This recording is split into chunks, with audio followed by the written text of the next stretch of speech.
我们今生有缘在路上，只要我们彼此永不忘。朋友啊，让我们一起牢牢铭记呀，别在乎那一些又何伤。朋友啊，让我们一起牢牢铭记呀，别在乎那一些又何伤。我们今生注定是沧桑，苦之来，要笑着走过呀。朋友啊，让我们一起牢牢铭记呀，我们今生兄弟情一场。朋友啊，让我们一起牢牢铭记呀，我们今生兄弟情一场。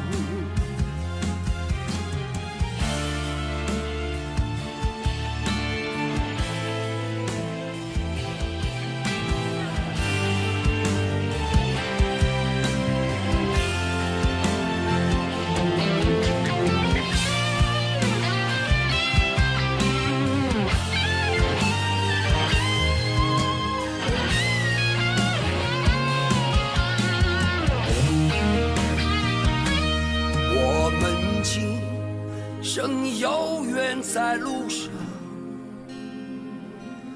只要我们彼此永不忘。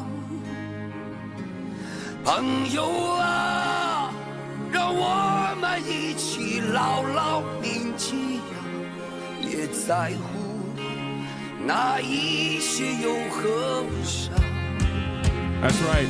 朋友啊，让我一起牢牢铭记呀，别在乎那一些又何伤。我们今生就像梦一场，有你陪，喝醉了又何妨？朋友啊，让我们一起牢牢铭记呀，反正过后终了无牵挂。朋友啊，让我们一起牢牢铭记呀，反正过后终了无牵挂。朋友啊，让我们一起牢牢铭记呀，反正过后终了无牵挂。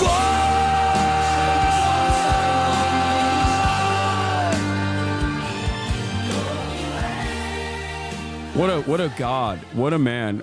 What's going on, everybody? I'm HasanPiker, and this is the HasanAbi broadcast coming to you live from a wonderful and not so sunny, kind of cloudy California, Los Angeles, folks. We're live and alive, and I hope all the boys, girls, and MBs are having a fantastic one because today's a beautiful day. Today's a wonderful day. Today is Ceasefire Day. It's Sunday. It's Sunday. Fun day. That's right.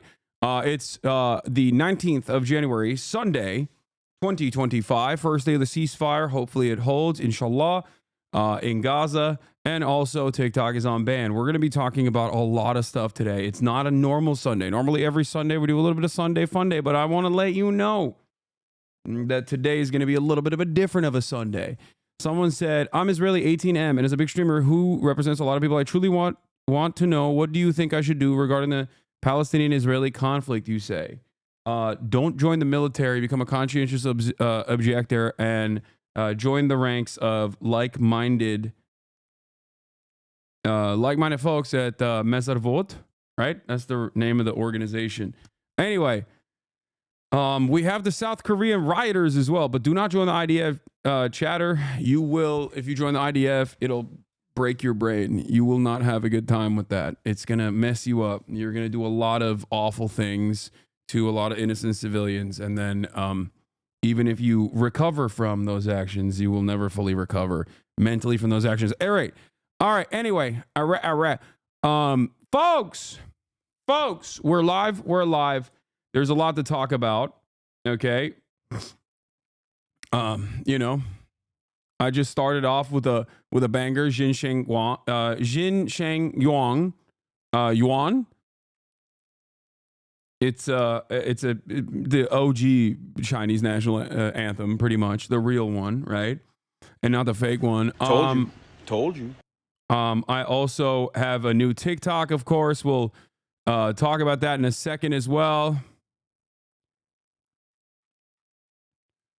Anyway, ladies and gentlemen, lot to talk about, but personal news wise,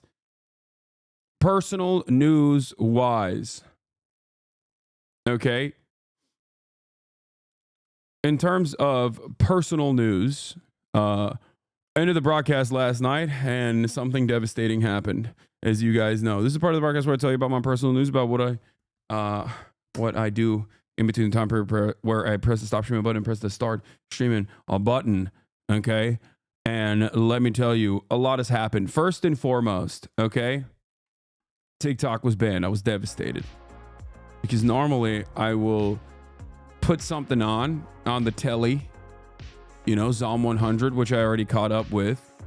And then after that, I just like turn on TikTok and I just watch TikTok, right?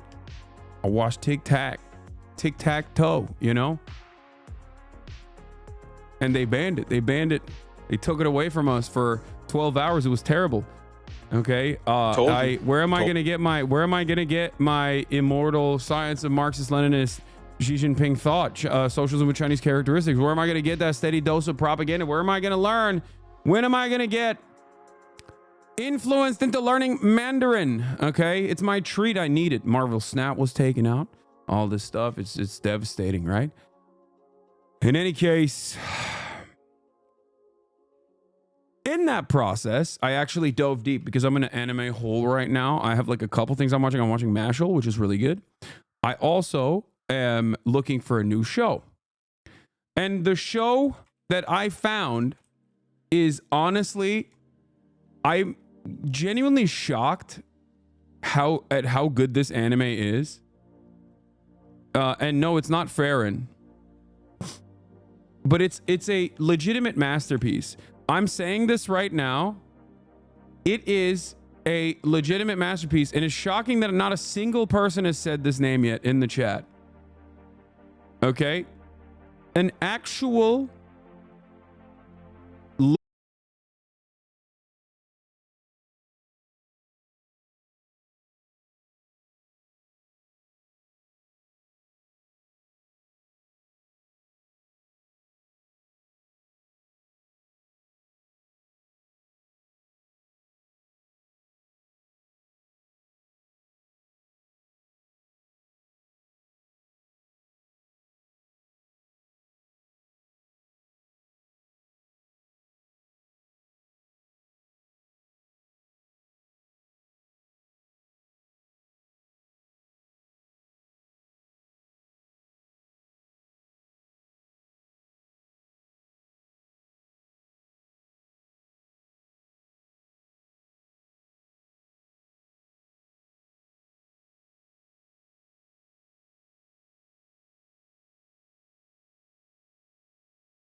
Every episode's been incredible, emotional journey, and not only that, but also all of the characters are not like immediately evil or immediately good.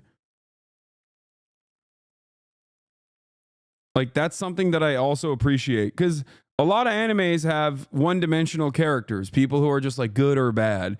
And in Ranking of Kings, a lot of the characters have like different motivations that might surprise you down the line. That type of situation is something that I do appreciate. It's good. It's good writing. Anyway, so that's I love the art style as well. It's incredible. あなたは今のままで大丈夫です。大丈夫だから。大丈夫よ。あなたは強い子。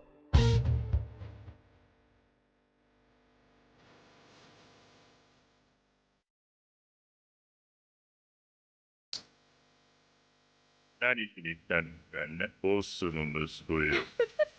Anyway, have you watched Mob Psycho? Yes, Mobu, of course. So that's a great anime that I've been watching. Recommend it. Really like it. Anyway, aside from that, went to bed last night. Woke up, played a crazy amount of basketball. Had incredible runs. Almost killed someone because they almost killed me on my runs. There's this dude who just kept trucking me while I was in the air. Like he would pull up underneath me. Okay. And the first time he did it, I fell on him and I was like, hey, are you okay? Like, I was like, please don't do that. You know, you might get yourself hurt. And he tried to do it again the second time. And then when I landed, I was like, if you ever fucking do that again, you're never going to be able to do that to another person ever again. Like straight up. Little bit of, I've never actually popped off on someone before on the basketball court like that. I was like, listen, I'm 33 years old. I'm not trying to, I'm not trying to injure myself on the pavement here while playing pickup basketball on a Sunday. I mean, I was valid though. I was valid. It's the first time I've pressed someone on basketball, but it was like, especially because I was so kind to him the first time he did it. And then he did it the exact same way the second time as well. It was completely unacceptable. He apologized too.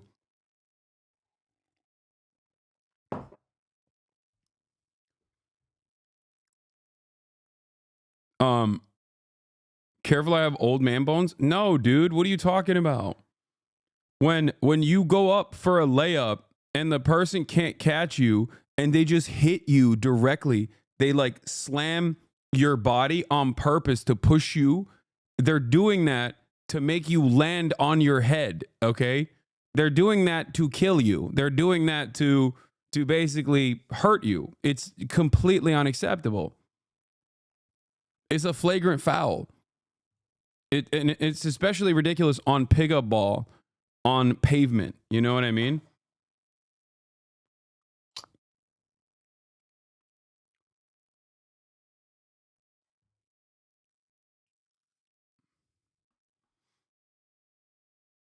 You probably tried tackling them. No, I didn't. Not at all. I'm actually a very gentle giant.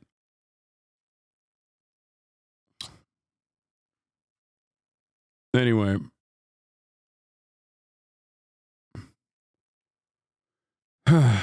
But I love that I explained a story. You weren't there and you immediately assumed in your mind that I was probably still in the wrong somehow. It's like one of the most basic, one of the most classic ways of engaging in a flagrant foul that virtually everyone universally understands is wrong and unacceptable. And a chatter still was like, nah, you probably deserved it. A girl saw you playing basketball? POV HasanPiker and Josh just play basketball at the park next to your house, and you and your sister are insane? Wait, should I do it? That's crazy. I love you, Hasan! Oh, I didn't even hear him. I love you, Hasan! That's crazy. Was this your inspiration for today's fit? Yes, that was my inspiration.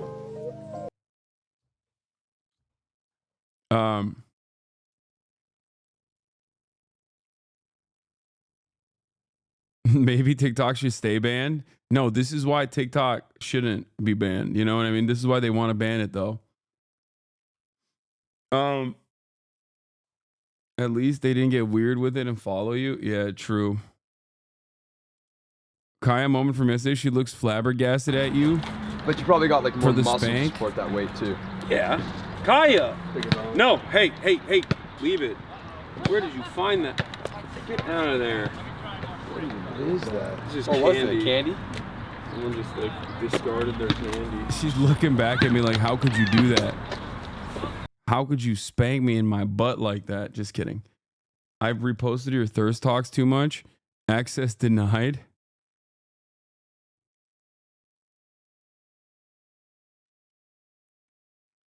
Yeah. Why did the message on TikTok mention Trump? I don't know. Maybe because he's saying he wants to save it and TikTok is glazing him so that, you know, they don't get banned. Hello? You March? It's in his hands now. Try to engage. Why are people so... the thing I don't understand is like, why are people so weird about... Why are people so weird about like giving Trump credit, even if you're being apprehensive with the credit that you're giving? Like, even if you understand that things may fall apart down the line, people get very weird about that. Like, you don't have to deny reality. You know what I mean? It's not a partisan situation at all sometimes. Because he banned it? No, he didn't. He wanted to ban it, okay, by executive order initially. And you know who actually did ban it? The Democrats did. Under Democratic leadership, under a Democratic president, the Democratic president signed it into law. They found the bipartisan support to actually get it banned.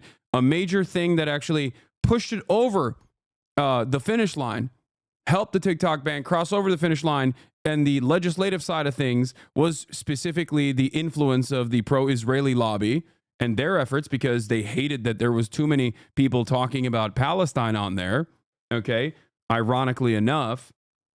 And the Democratic Party was like, no, we have arrested 3,500 students so far, and we also will take away your treats in this really silly way, even though, lo and behold, as I correctly and consistently have said, Americans have nothing. The only thing they have is treats. If you take their treats away, they will lose their minds. Okay? So guess what? You know who took it back? You know who was at least giving it a stay on the execution? Donald Trump. That's it. That's just the reality. It's so strange that people just like are refusing this, refusing to recognize the honest reality here. TikTok banned and unbanned.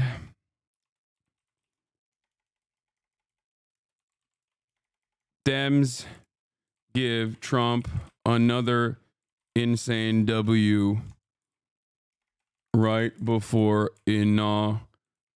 inauguration. Ceasefire in Gaza starts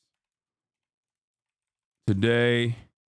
Dave Chappelle on SNL says free Palestine and more. Get in now. Massive Sunday session.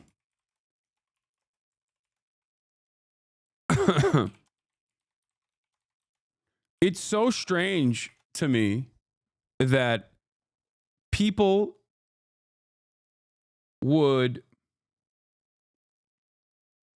It's so strange to me that people would just like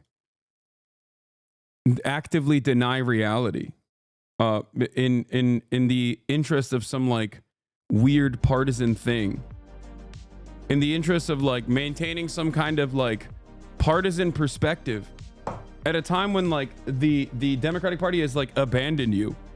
The Democratic Party has abandoned all of us, and they seemingly will never learn from their lessons. It's not a team sport at all to me. Okay, I'm calling balls and I'm calling strikes.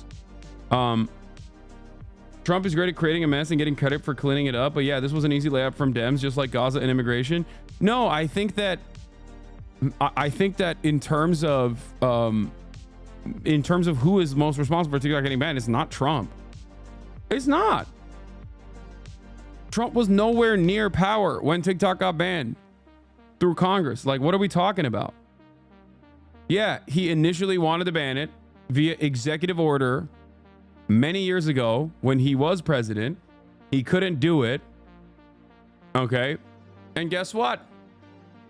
The Democrats were like, no, it's fine. We'll do it. He started the conversation. That's cope. You guys are coping. Trump started a million different conversations when he was in office. What are we talking about? Trump's SCOTUS upheld the ban. Double cope. Triple cope. It was a 9-0 unanimous decision. It was a Democratic Party legislative agenda item. It was deeply unpopular. And for some weird reason, I could see how unpopular it was when it was happening. And yet they couldn't until the very last second when people went, oh, no. I didn't realize this was going to be bad. Oh, my God. So it was bipartisan. This is idiotic. You are playing an idiotic game. You are playing an idiotic game here. It is, of course, it is bipartisan. Republicans are always going to push for awful shit regardless. It is up to the Democrats who are in charge at that point to not push this silly, stupid legislative item. You are being ridiculous. What is this? What is this weird attitude that people have? What is this weird attitude that people have where they just like constantly are just like, well, the Democrats are powerless. They're babies. They're stupid. They don't know what's happening. It's like, no, they made an incredibly stupid, incredibly unpopular decision.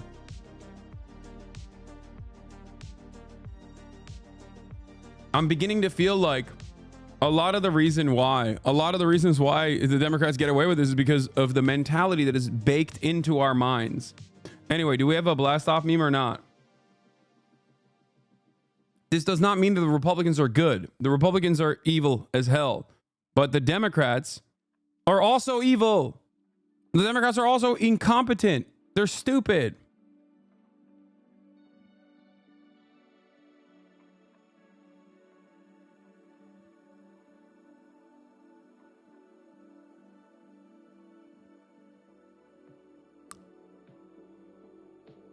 It's a manipulative tactic. Trump initially brought the ban to the table. I'm not denying the fact that Dems failed, but Trump only likes it now because he's seen how it can benefit him.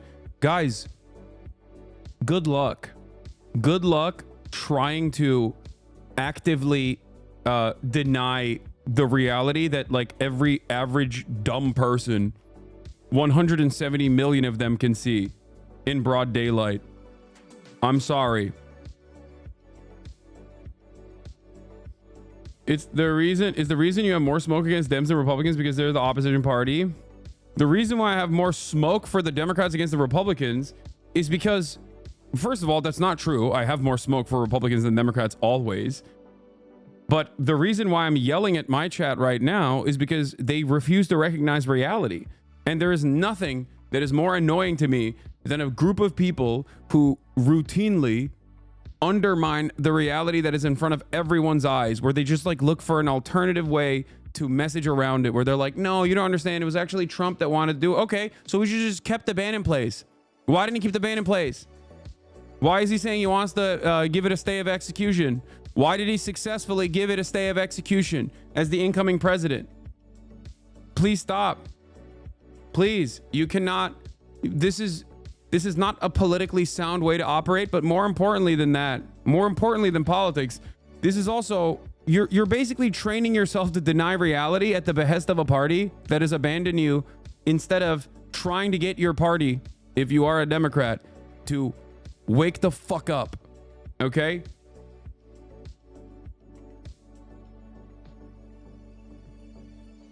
It's truly ridiculous. So what is your point, though? People are trying to rationalize all this. What do you recommend us to do?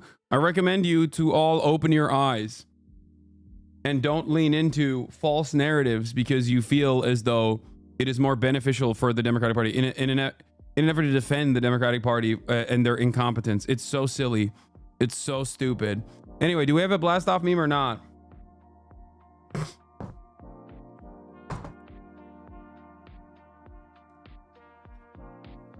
It is proof that TikTok broke brains. Even if you're on TikTok's side, you have to understand the way people are acting about this is childish and low-key insane. No, it's not.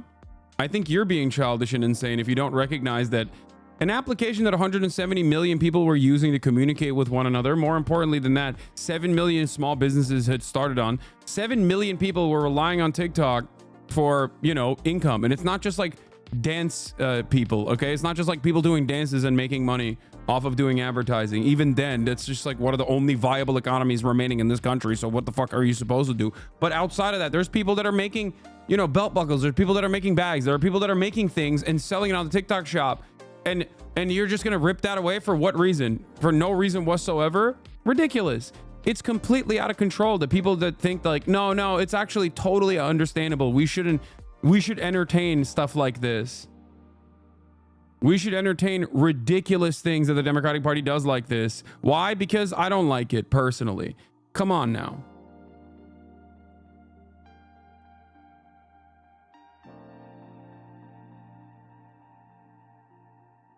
Anyway, oh my God, I just need a blast off meme chat. Do we have one or not? If we don't have one, I'm just going to put something random on there. Okay. I feel like people are not giving me anything right now. Okay. Hold on.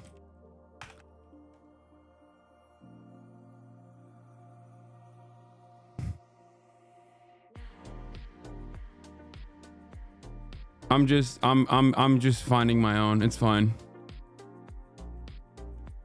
Oh, okay. All right. Let's go. I know I have the WAPO article on Sean Fain saying he's willing to and ready to work with Trump. It's understandable. He's the president. My leading theory is that BlackRock and Trump for sure made a shady deal to help TikTok get unbanned. Giving Trump praise is exactly what he wants, saying Trump saved TikTok when he still agrees with the bill passed. No, he doesn't. Because if he agreed with the bill that passed, he wouldn't have passed the bill. I mean, he wouldn't have stopped the stay of execution. It's so stupid. They don't sell him or his CEO friends 50%, then TikTok will be banned once again. Don't fall for this propaganda. Like, guys, hello? What are you saying? If he agreed with it, if he agreed with the ban, he would have banned it. If he agreed with the ban, he would have banned it. What propaganda are we talking about? He would have just let it happen. Like, there's nothing in this for him to defend TikTok's honor or whatever.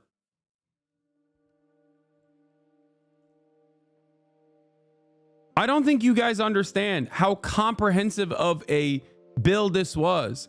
Like, I don't think you understand. The way that the Democrats wrote this bill was so that it was a definite ban, where they were like, you either divest from this company that is very profitable, or you're done.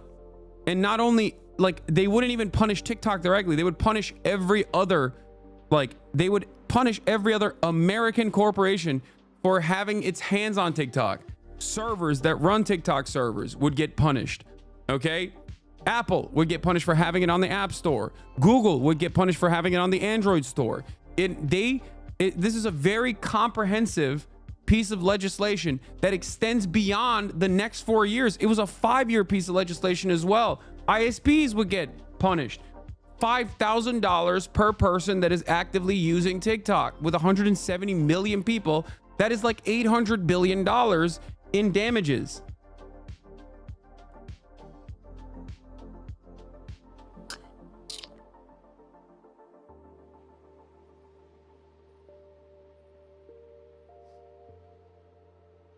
And it's not like, this is an incredibly dangerous precedent. I talked about this quite a bit. I talked about this quite a bit yesterday, for the past week, for the past couple of months, as a matter of fact. This is not just about like, oh, I like TikTok, I enjoy using it, and you're taking away my treat. This is not that at all. This is a far greater issue than simply the government taking away your treat. The fact that treats are the only thing that motivate the broader American public, and treats are the only thing that hold this entire social fabric together, because without treats, you have literally nothing. Then you recognize that you don't have healthcare, the roads are shitty, and you'll never be able to retire. and life is utterly dog shit, right? And your rent is too much and you can't afford nice things. All of a sudden, when you take that last treat away, people are going to go, what the hell is this about then? And that's precisely what happened during COVID as well. And there was a good reason to deny some treats during COVID. There's no good reason to deny this treat, okay?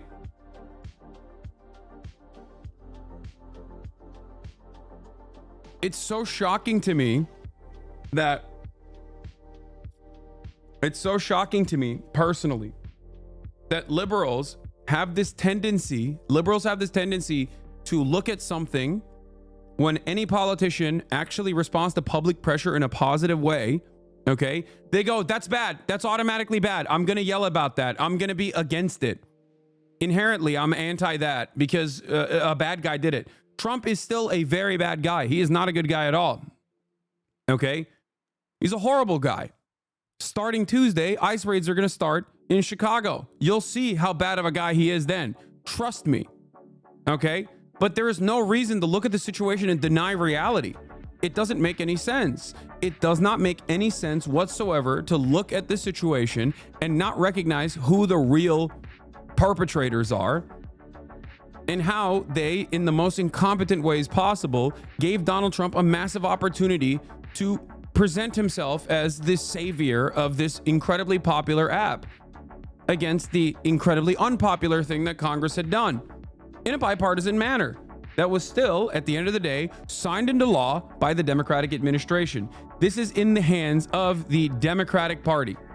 So looking at a person, looking at any politician that responds to public pressure in a positive way and immediately going, no, I'm against it because the other team did this, is stupid. Okay? It's incredibly stupid. It's incredibly dumb. And I need you to understand that. And I need you to never do this. Please don't do this. Okay? Being a partisan in this regard is so silly because you're denying abject reality that is in front of you. It's the same as like thinking, no, Trump's influence played no role in pressuring Israel. Trump's influence played no role in pressuring Israel whatsoever to actually come to terms with the ceasefire agreement. Like, it's ridiculous. So what happened for the past 15 months? Biden couldn't exert his influence, but then all of a sudden at the last second he was able to? No, of course not. That's precisely the reason why everyone is saying, no, this was Trump. Trump played a big role in this.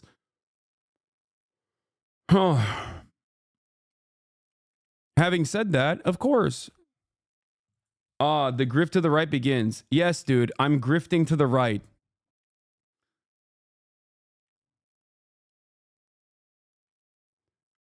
Classic. Yeah, I'm grifting to the right. You will never find me grifting to the right. The people that grift to the right are the Democratic Party all the time, okay? I'm grifting to reality. What is this? Does this mean I should scrap the Xiaohongshu industrial complex?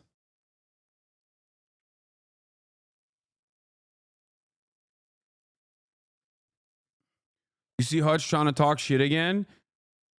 Yeah. No. Let's try to defend the scraps of the Democratic Party. The bill was introduced by Republicans and it passed on a bipartisan basis with a veto-proof majority. Obviously, that won't stop the relentless Dems back chorus from the left flank. We're going to see again and again in the second Trump era every time he pulls a stunt like this. Wow, the bill was introduced by Republicans and it passed on a bipartisan basis with a veto-proof majority. Wait, how did it get a veto-proof majority then?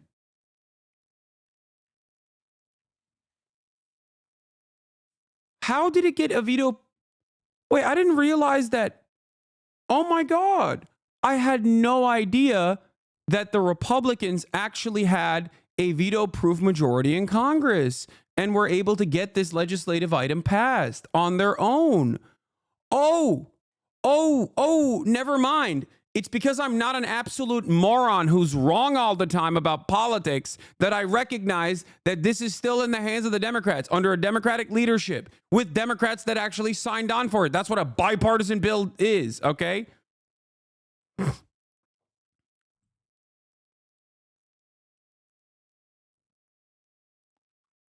It just doesn't make sense. Ratio his ass like you did with Tommy. I wasn't even trying to ratio Tommy Vitor, by the way. That wasn't my intention at all when I responded to him. He said Chinese Communist Party running ads for Trump on TikTok. It's true. TikTok is running not just an ad, not just any ad, the largest, most consequential ad of all time. Okay? They're doing that.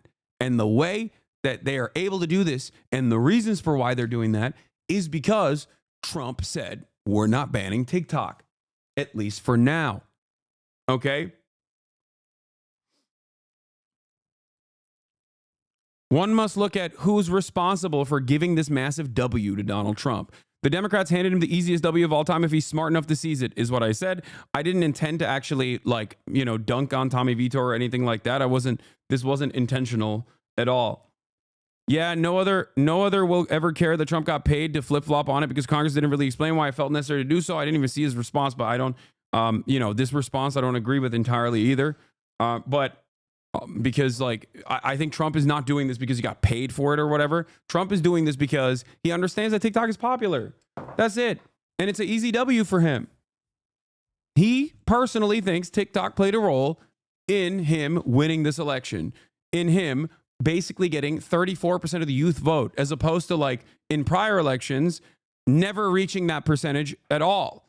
Okay. He thinks TikTok played a big role in him getting that. And I think the TikTok CEO, and TikTok did a pretty smart move where they literally were like, oh no, we love the Republican Party. Look at Charlie Kirk. He's so popping on TikTok. They literally juiced up one guy from the Trump orbit, and immediately they were like, actually, TikTok is great for us in order to have a stay of execution.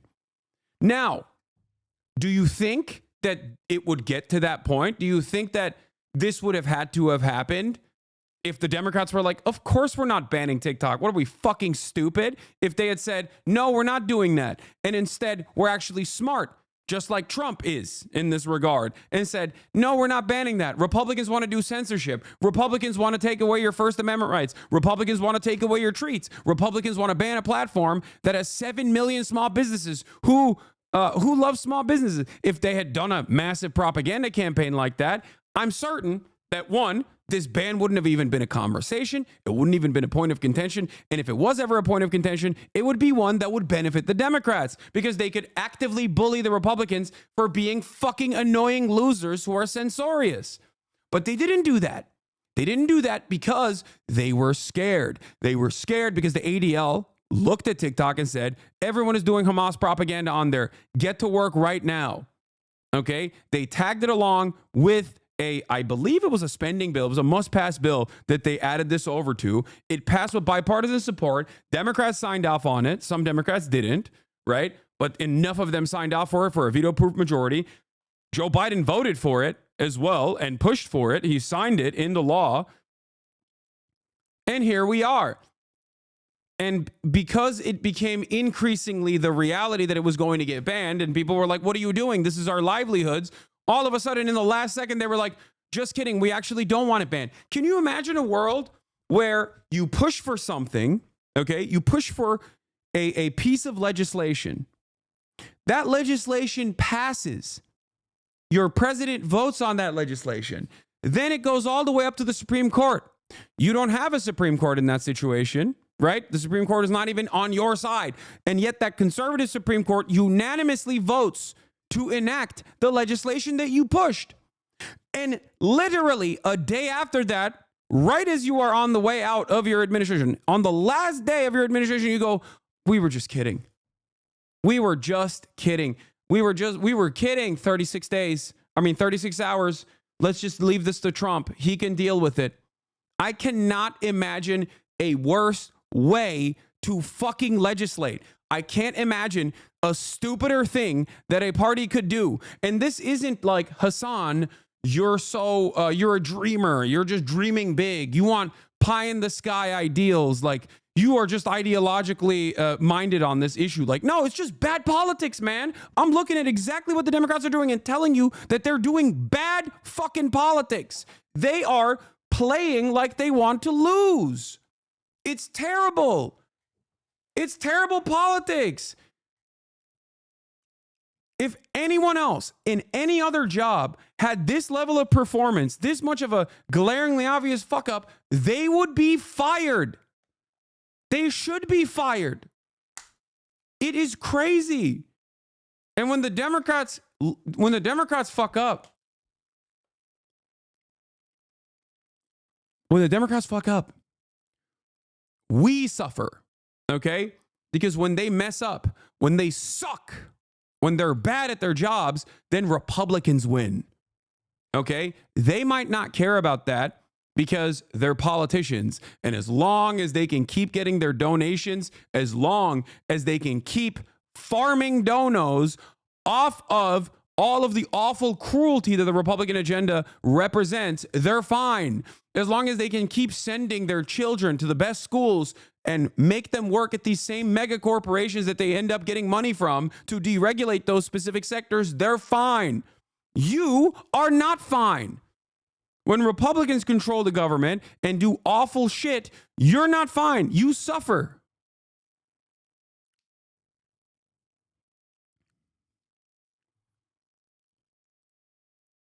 It's ridiculous.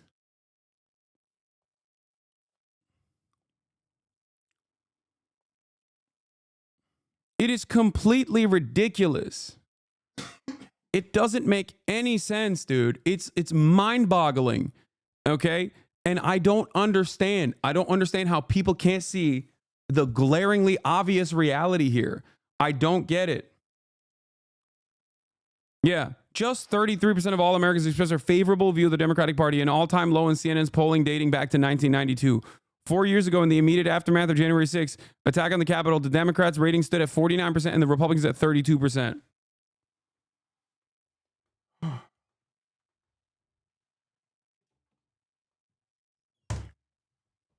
The party is dead. Murat, do you want food? Is that what you want? Okay, here. The party is so bad. They're such an overt failure.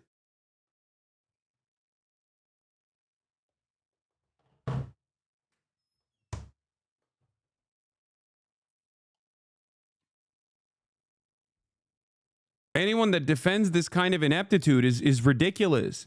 You're just defending losers. Like, you're defending losers for losing. You're deluding yourself. It's so bad that it's like understandable if you think that this is the controlled opposition party where they're like deliberately losing.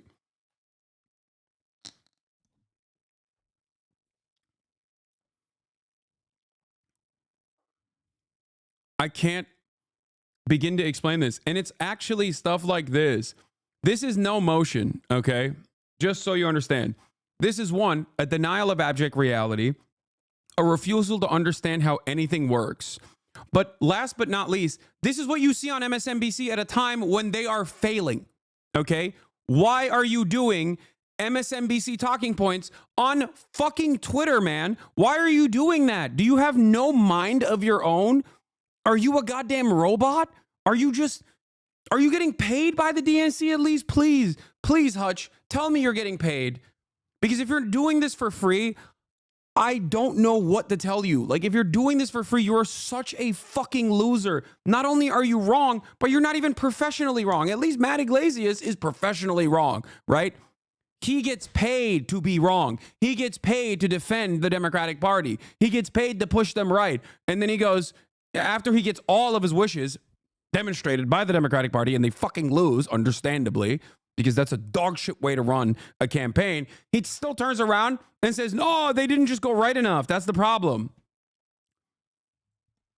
But like, I don't understand it. I don't understand how you, as an outsider, as a fucking COD guy, could turn around and, you know, do this for free. You're doing propaganda, not even for the Democratic Party at this point. You're doing propaganda for like a select few group of analysts within the Democratic Party that are getting all this money to lose. You're doing this for staffers that are giving all of the wrong notes to their politicians. And it does not make any sense. It especially doesn't make sense when you do it for free.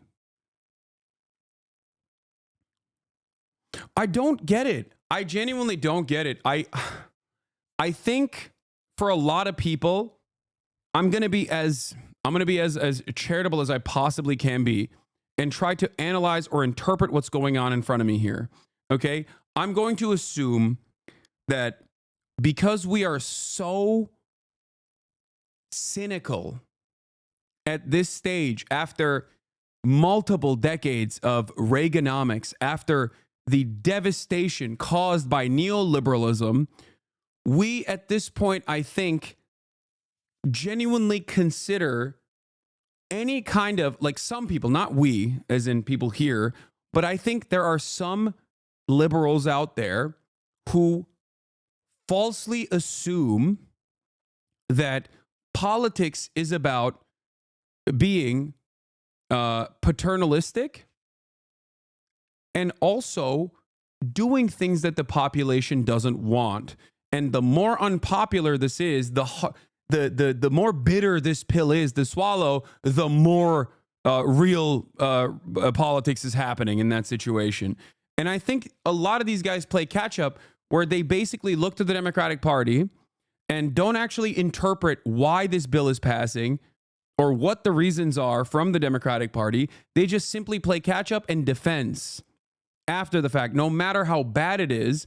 And the only way that they can do that is by simply stating, you just don't understand. The average person doesn't understand. Populism is inherently bad. Doing things that the majority want is inherently bad. Are there instances where doing things that the majority wants is inherently bad? Sure.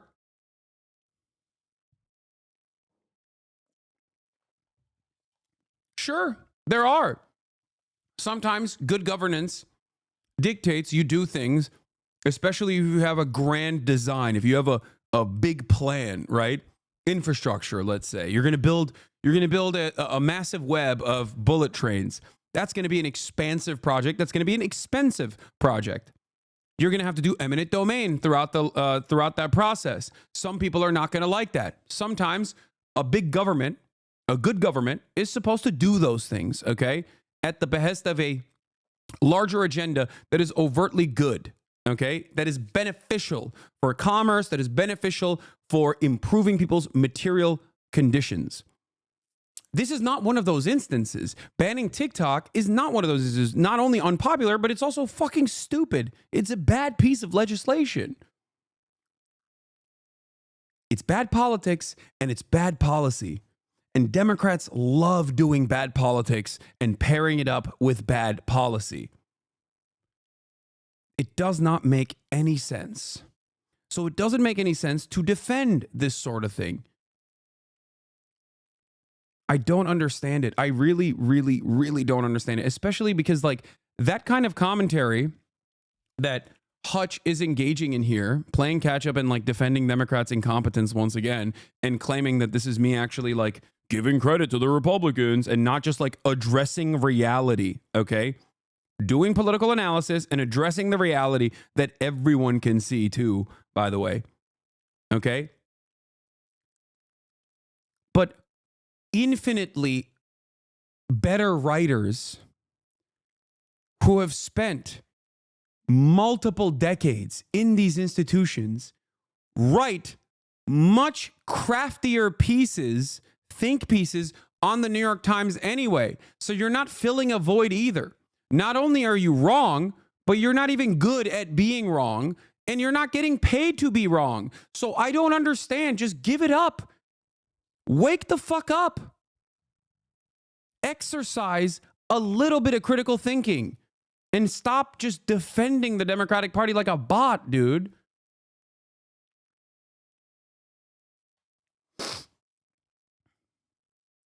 I don't understand it. Like, if I want this take, I don't have to get it from No Opinion or Hutchinson. I can get it from any number of different people in the New York Times editorial board that have spent most of their professional careers either working for the Republican Party or the Democratic Party or both of the parties, as a matter of fact.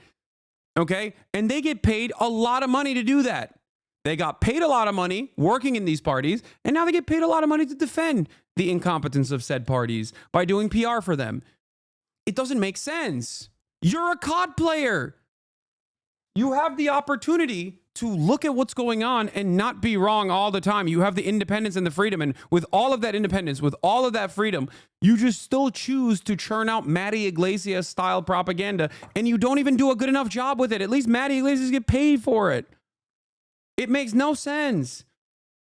It's like the lowest form of human, I swear to God. How is this helpful for anything? Just want to know what your goal is. It only pushes people farther and farther away from listening to us. What? Dude, it drives me crazy. You're so reactive. Can you actually make a plan for us to build a productive coalition with a clear and concise message that actually attracts people to our side, not just attacking everyone all the time? Do you not understand what's going on in the thing that I pulled? I made a correct assessment. A correct assessment that the overwhelming majority of people are also aware of. And then a person that is supposed to be on our side, okay, it chose to interpret that in the worst way possible and actually claim a reality that doesn't exist. What do you want me to do? I understand your points. I just think it's helpful to focus on. Okay, well, but you don't know anything. So I don't know why you're... It is a much broader point that I'm making. It's not just Hutch. There are a lot of people that do this, okay? It is the mentality that a lot of people have, which is defend the Democrats unconditionally, even when they're in the wrong, okay? That's it.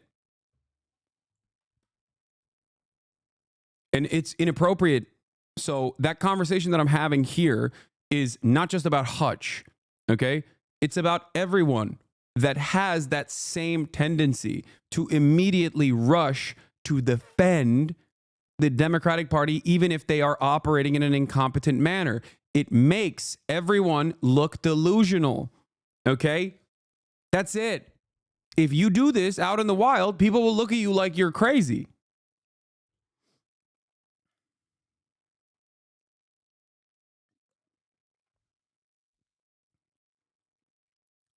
Anyway, here, as I said, here was my I told you so video. Told you. I told you. TikTok has 170 million Americans. It's infinitely more popular than Congress. It's more popular than most things in this country. It's more popular than voting. It would be far too difficult for our incompetent Congress to fully successfully ban this application with 7 million small businesses on it. So here we are. The Democratic Party's incompetence once again in full display, giving Donald Trump, the man who wanted to initially ban TikTok, the full credit on a massive billboard with 170 million people, giving him the credit that he's actually now saving TikTok. Coming right on the heels of a ceasefire in Gaza as well that for 15 months Joe Biden simply could not accomplish. This be a warning though. As America's power diminishes on the global stage, they are going to become more censorious. Free speech never really truly existed. Obviously, look at the Red Scare. Look at what they did to black activists. Look at what they did to, BDS. But now it's going to get worse. Yeah. Isn't this stunt super illegal and says the President Trump can do things outside the judicial and legislative branches? What do you mean the stunt is super illegal? What's illegal about it? What is illegal about this quote unquote stunt?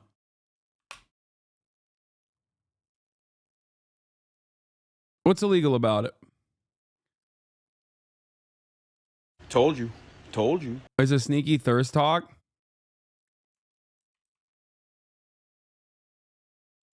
Anyway, here, I'm blasting it. Go like it. Go like it, archive it, repost it.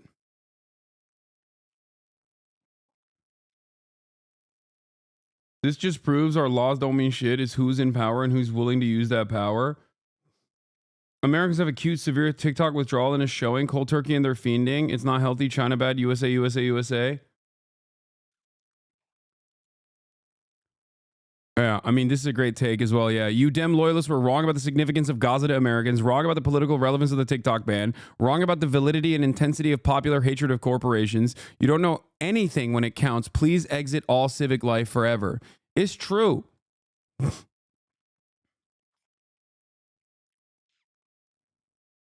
It's true.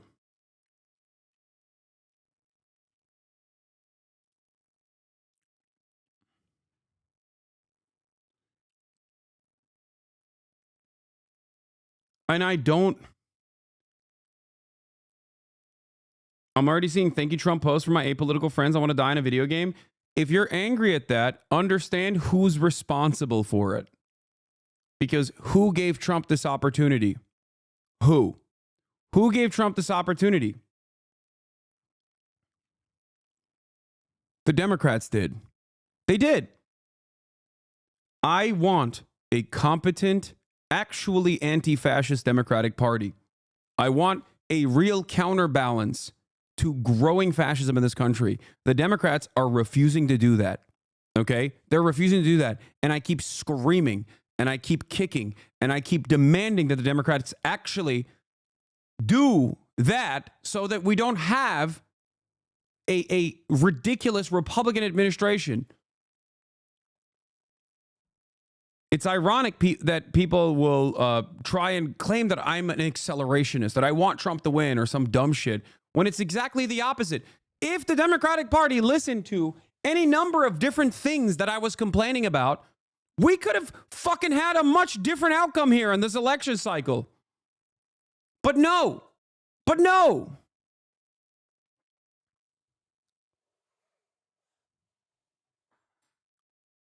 I don't expect them to. I'm just saying that, like, it is completely ridiculous that these guys don't want to learn from their defeats at all.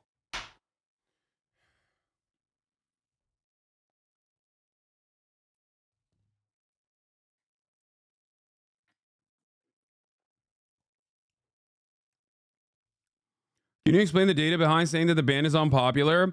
When the ban passed, it has 70% support in polling that was accurate in the election, sadly. Even TikTok users, the ban was 30% yes to the ban. Has there been recent polling trying to counter the people saying it's popular, we should ban it still? Okay, two things that I will tell you on this. One, at no point did it actually reach above 50% approval for banning it, okay? And even then, it doesn't matter because there are 170 million people on the application.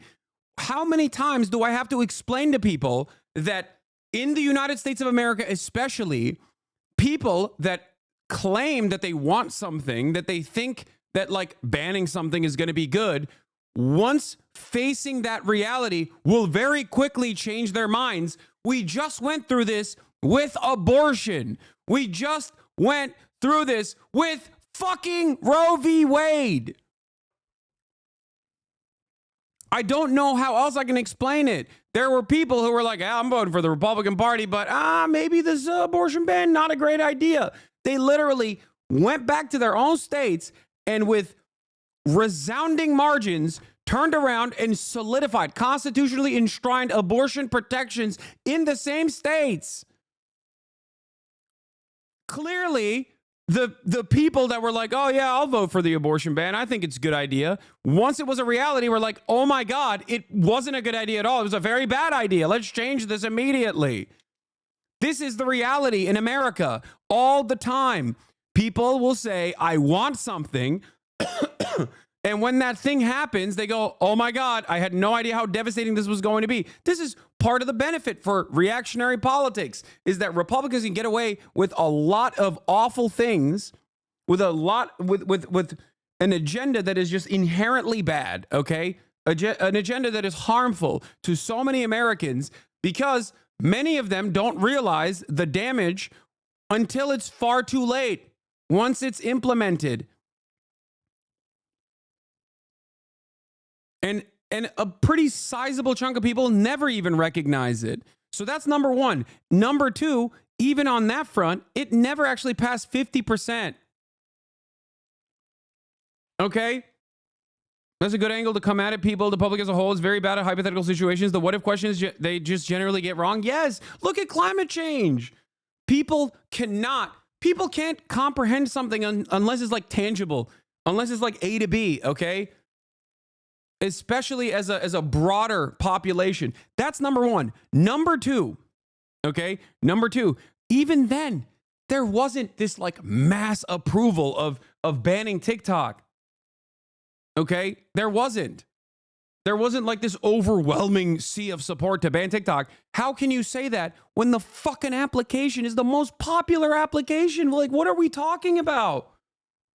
Like, think, please. I don't care what the Pew Research Center said in terms of like the 50% ban, which got lowered to like 30% by the time it got to an actual implementation. But think about that.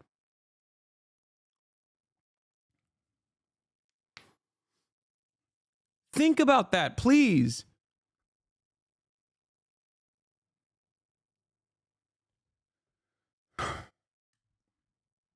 Like, at the end of the day, you can look at the raw number of people that are using the application on a daily basis. Part of the reason why they wanted to ban it was because of its success.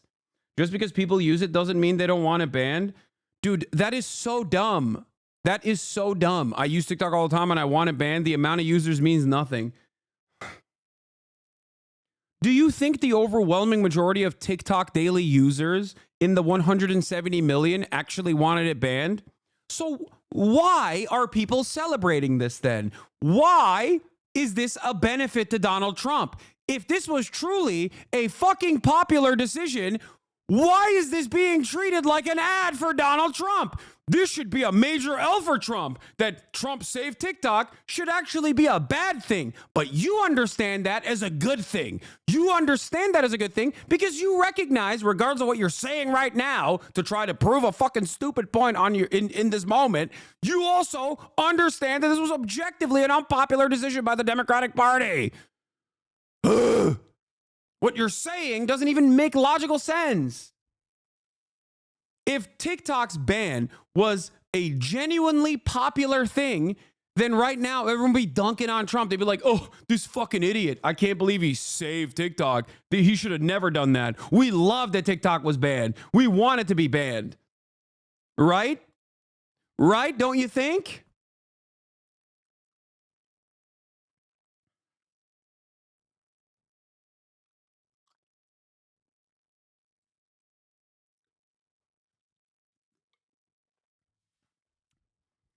Your argument doesn't make sense.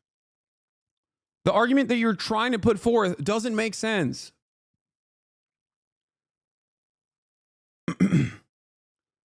I don't get it. Why are the Dems not gloating? Why are they all mad? Why are they all upset that Trump got credit for saving TikTok if banning TikTok was so popular?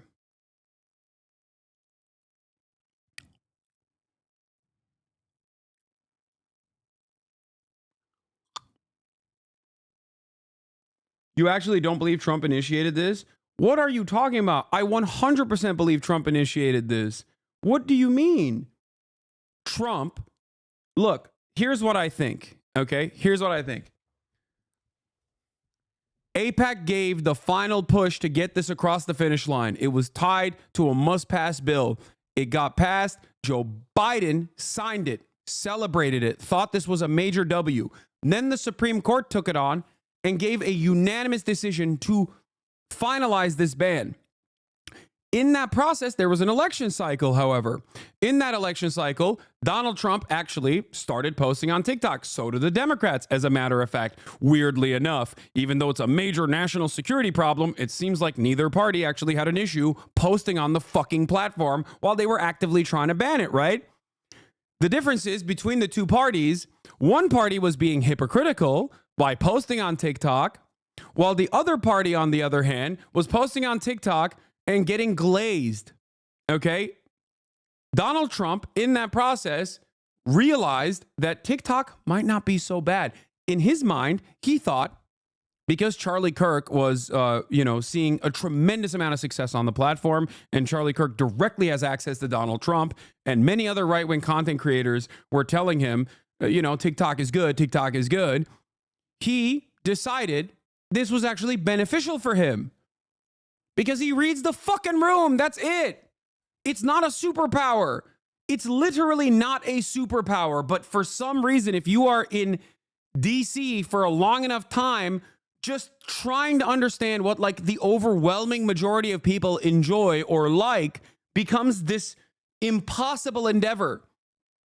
It might as well be a superpower to be able to read the room actively. He recognized that people liked him on there. He thought that it played a role in him winning over the youth vote. Okay? He got great margins in the youth vote in comparison to past performance. He said it openly. He said, TikTok played a big role in me winning. The youth love TikTok. They love Trump. I'm going to save it. I'm going to defend it.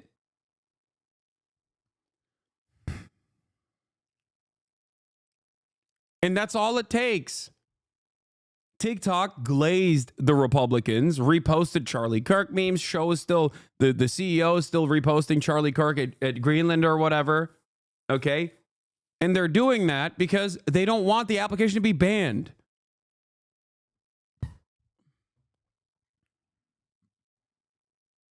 The difference is Mark Zuckerberg was never threatened, and he still chooses to suck Trump off. Elon Musk was never threatened, and he chose to defend Donald Trump and chose to actively use his platform in ways that are far more significant than what TikTok did in terms of beefing up Trump's campaign strategies and using Twitter as a platform that was an endless faucet of right-wing misinformation. They did that for personal gain when they didn't even need to. TikTok, on the other hand, obviously looked at the situation and was like, well, this guy's pretty agreeable if you glaze him a little bit. And that's precisely what happened. They glazed him a little bit, and, you know, they got a stay of execution. That's it.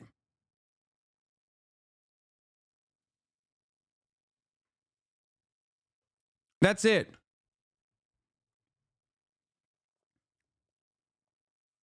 I think a lot of the denial is the result of people's fear of Trump. I mean, I don't understand that. I am fearful of Donald Trump's administration as well. And I'm never going to stop being critical of Donald Trump. I don't think Donald Trump is good all of a sudden. I'm more angry at the Democratic Party for making Trump look good in this process by giving him the easiest W of all time. Like I said, Trump doesn't have a superpower, okay? He just recognizes when something is popular and he goes, yeah, I don't care about like any number of different legislators. This is popular. They like me over there. They'll like me even more if I save it. I'm going to save it. That's it.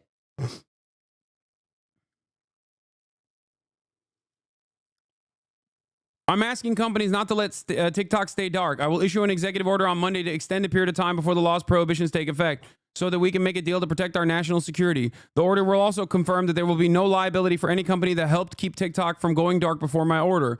Americans deserve to see our exciting inauguration on Monday, as well as other events and conversations. I would like the United States to have 50% ownership in a position in a joint venture. They already have, I think the Chinese ownership at this point is like 20% from ByteDance.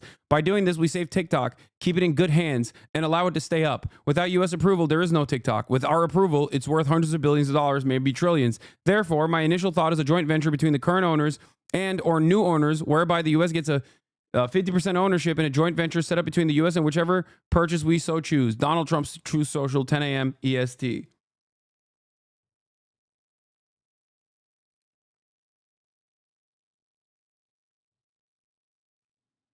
And It's so cool how right after the SCOTUS ruling, the Speaker of the House just says explicitly that the ban is intended exclusively as censorship and to strip the free rights of its 170 million American users. And that's precisely what this was about. I don't know how people don't see this.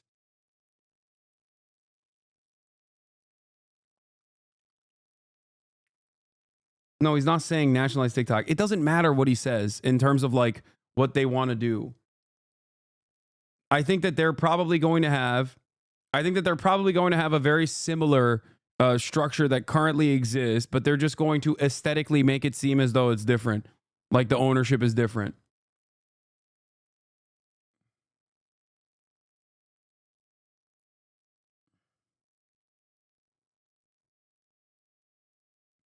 That's the difference. Because TikTok says they're not going to sell. Why would they? I understand why they wouldn't. What the fuck? Trump called Biden out on this in April when the first bill passed. Yeah, Trump blames Biden for a potential TikTok ban and calls it election interference. In 2020, Trump signed an executive order to ban TikTok from app stores, warning the United States must take aggressive action against the owners of TikTok to protect our national security. Yeah, well, it doesn't. I know Trump proposed a ban on TikTok in 2020. He tried to do an executive order. It was unconstitutional. I know all of this. Why are you telling me this, chat? You think me, the political commentator who literally commentated on this as a professional political commentator in 2020 when it was happening, is oblivious to this reality?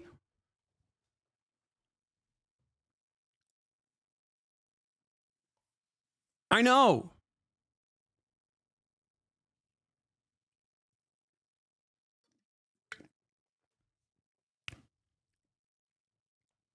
It does not matter.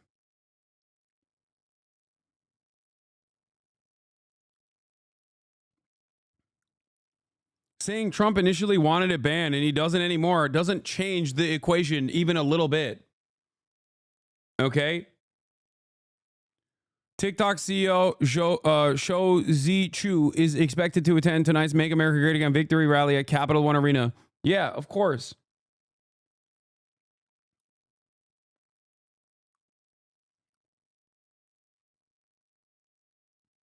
Unless you personally think that like Donald Trump was able to do mind control over the Democratic Party so they would just like push for this stupid ass TikTok ban and sign it into law, thinking that this is like an expert level move from Donald Trump is so silly. It's super basic. It does not have to be that complicated.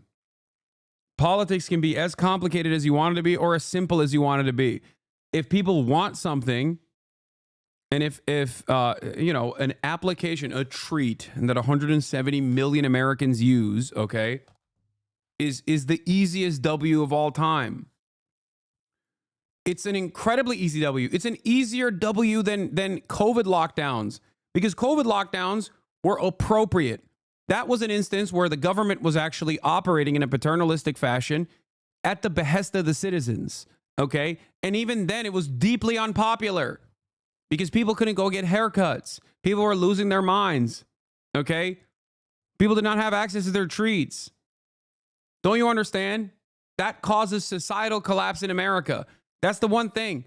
That is the American social contract. It does not matter how many brown people need to be eviscerated in the process. As long as I, an American, can get $5 jalapeno poppers, I, as an American, can get my easily accessible, affordable treats, then this entire project is fine, okay? That's the only thing that pacifies the public. That's the only thing people care about. Because when you don't have those treats, all of a sudden, you start recognizing that the potholes are fucked up, the roads are busted, the infrastructure is dog shit, that schooling is worse year over year, your job opportunities suck, you can't pay rent and also afford groceries at the same time simultaneously, you'll never be able to retire. The world is both simultaneously on fire or underwater, sometimes both at the same time. There's endless war. All of a sudden, you're like, everything sucks. And now I don't even have my treats? What the fuck is this all about? That's it. That's the only thing that keeps American society together. So you don't have to be a brilliant person to recognize, like, yeah, if you take this thing away from Americans, they're going to get real pissed off. It's that simple.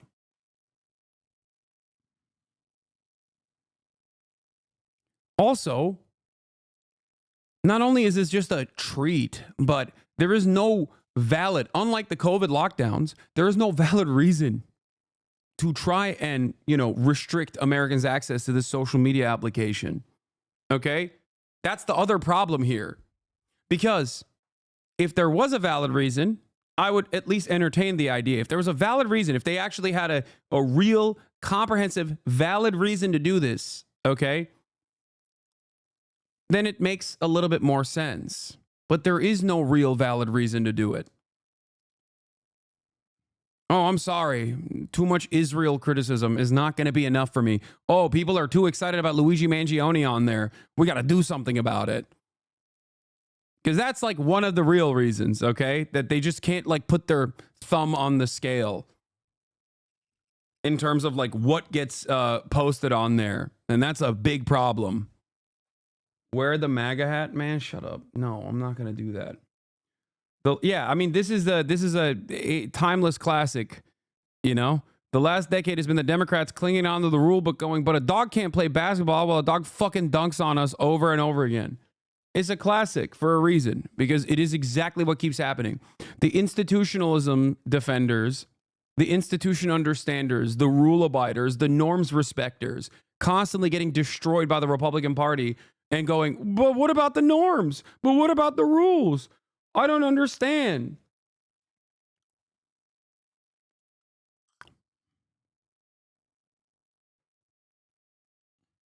it's crazy to me that people also act like Israel played no role in this, like the pro-Israel lobby played no role in this, when virtually every politician has at least found it important enough to mention that that was a major reason. So what are they doing? Are they lying?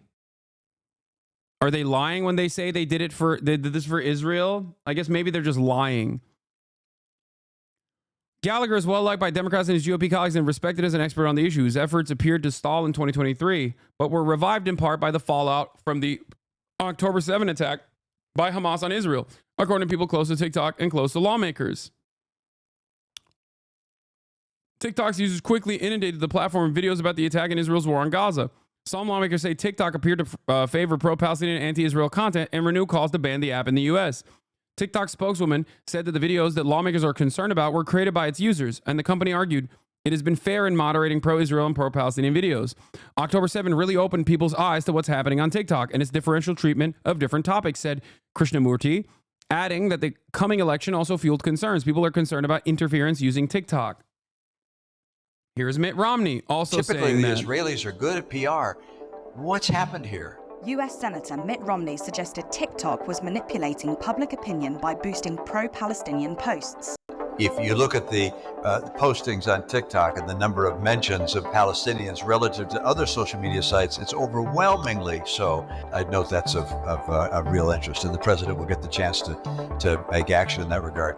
But perhaps the platform is reflecting rather than shaping views. TikTok appeals to younger audiences and content creators who tend to be most sympathetic to the people of Gaza. And some even accuse the platform of being pro-Israel in removing content in support of Palestine. Interesting. But there's more. Here's Chris Murphy, TikTok tucking itself in with Trump, Twitter under control of the White House, Facebook making major changes to placate MAGA, doing PR campaign aligned with Trump. Does everyone not see what's happening here and how terrifying this is, says Chris Murphy. To which Mike from Pennsylvania replies, Democratic Senator Chris Murphy of Connecticut was similarly circumspect when pressed on Schumer's conclusion about anti-Semitism in the left. I think there's an awful lot of hateful speech on the left and the right, he said. But Murphy did offer one concrete idea to combat anti-Semitism, banning TikTok. Part of what I really worry about is the way social media sites drive the narrative, especially for young people. If you look at anti-Semitism festering on platforms and you go, we have to ban TikTok, you have to have a fucking hole in your brain.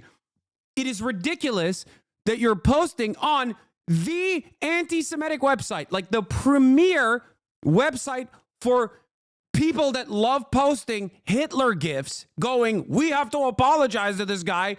Twitter is the most anti-Semitic fucking website.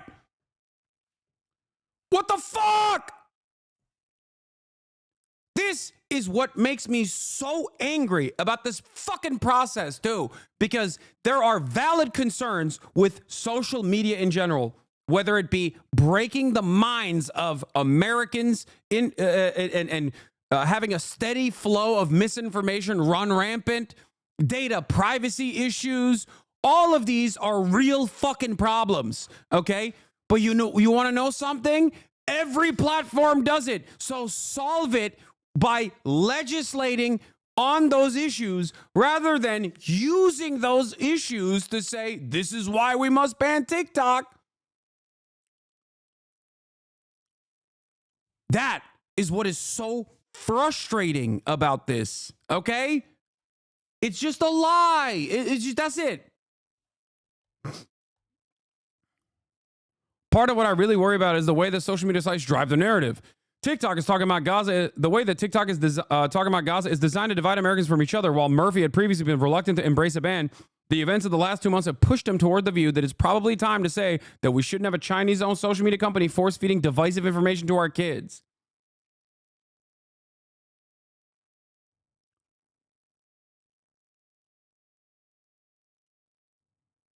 Like, what are we doing? TikTok is such a dangerous tool for China, so we're now allowing it to be on every phone for another 90 days, probably longer too. It's a super serious security issue, by the way. Please care about China. Please, please, please.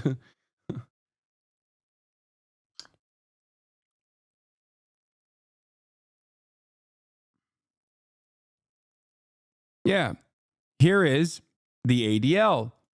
Another very important responsible party for the TikTok ban in general. Okay? You must, we must, you must take this deadly seriously. Pushing extremists off Wikipedia might not seem equal to... By the way, they got this across. They got a bunch of the Wikipedia editors banned off of Wikipedia. The ADL actively worked to undermine Wikipedia's editorial integrity because they were upset that Wikipedia was straight up reporting the truth on the issue of Israel. And that's exactly what they did. They got them fired. They like, you know, took out a bunch of Wikipedia editors recently. The challenge of pushing Hezbollah north of the Litani River. Capturing TikTok might seem less meaningful than holding on to Mount Hermon. Libelous tweets certainly might seem less deadly than missiles from Yemen. Yeah, he's saying that this is a full-scale war and information is a major component of it, and we have to control these platforms. We have to enforce our will upon these platforms. Understand what he is saying here. It is so ridiculous, man.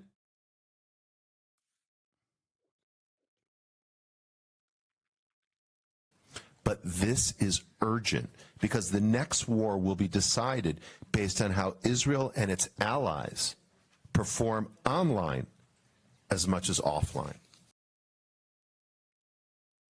So you'd say there is not a disproportionate amount of youth on TikTok or pro-Palestinian sentiment than other platforms?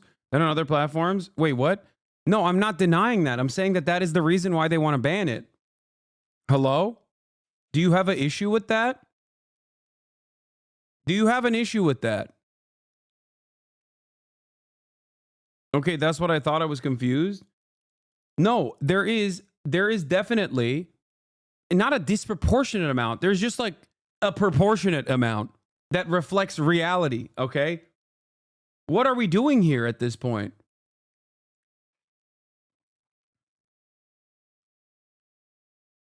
Here's the original Greenblatt tweet from 2023. An intercepted communication, leaked audio of ADL Chief Executive Jonathan Greenblatt freaking out because global youth aren't buying Israel's propaganda anymore. Let's take a look at what he had to say. I also want to point out that we have a major generational problem. All the polling I've seen, ADL's polling, ICC's polling, independent polling, suggests this is not a left-right gap, folks. The issue in the United States of support for Israel is not left and right. It is young and old. True. And the numbers of young people who think that Hamas's, massacre was justified is shockingly and terrifyingly high. And so we really have a TikTok problem, a Gen Z problem, that our community needs to put the same brains that gave us Taglit, the same brains that gave us all these other amazing innovations, need to put our energy toward this. Yeah. Yeah.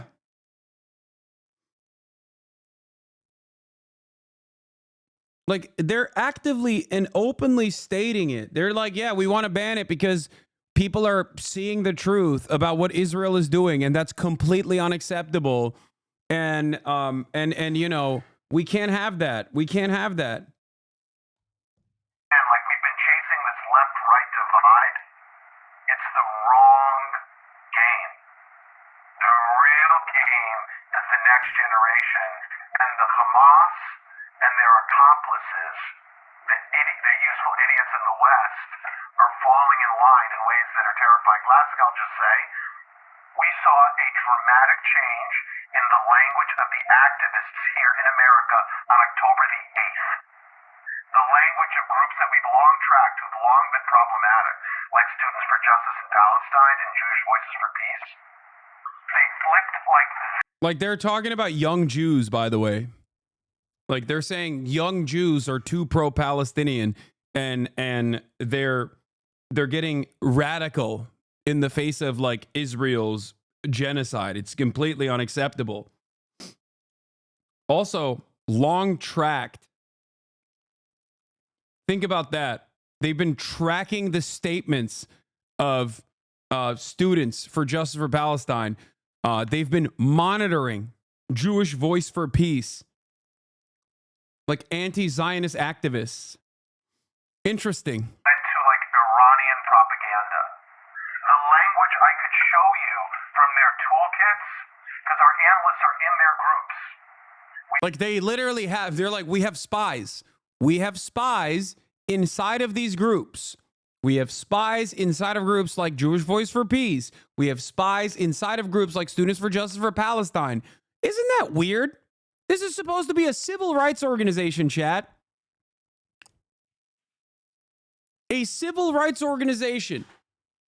It's supposed to be tasked with combating anti-Semitism. And they're over here spying on Jewish students for the crime of being anti-Zionist. Make no mistake. They've done this before. They were doing this alongside apartheid South Africa back in the day. In the 90s, they got busted for quite literally doing this surveillance and spying and smear campaign on anti-apartheid activists of Jewish background even back then. Labor activists, labor organizers, American Jews who were against the apartheid in South Africa, they, at the ADL, were working alongside the apartheid South African government and spying on them. Saw this again on October the 8th. It was that fast. Like the language in their toolkits was all about the Zionist entity and lots of other language that we recognized from Iranian propaganda.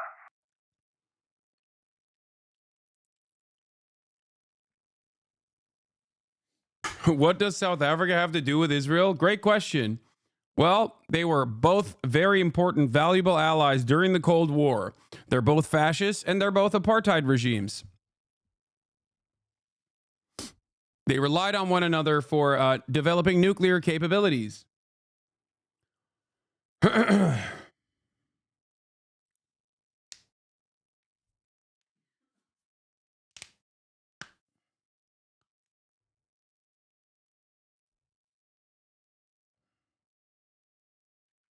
Not the current South African leadership, of course. I'm talking about apartheid South Africa.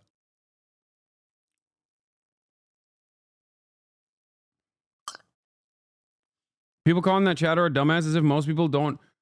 Yeah, most people don't know about this, for the record. Yeah, so.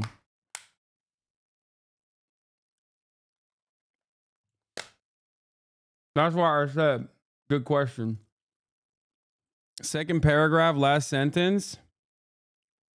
Yeah. It also worked with the NAACP to discredit the far-right Aspire operation. In the 1980s, it was involved in the propaganda against Nelson Mandela of South Africa before embracing him the following decade. Do you know why he mentioned Taglit? Taglit. He mentioned Taglit. He said the brilliant minds that came up with Taglit. Birthright.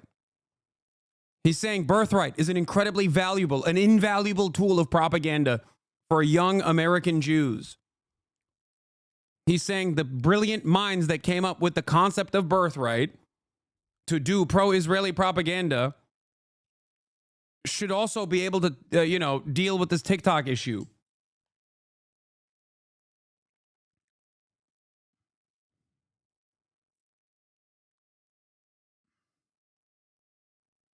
It's Tagli, is it? I don't know how to say it.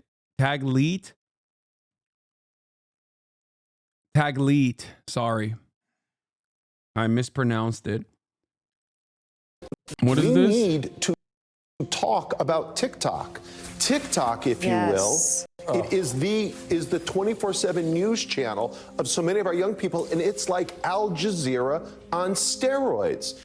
In November of 2023, a recording was leaked of Jonathan Greenblatt, the head of the ADL, referring to TikTok as a problem that needed to be taken care of. We have a major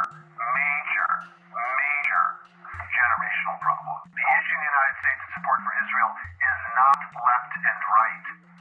It is young and old. I want to point to something here, okay?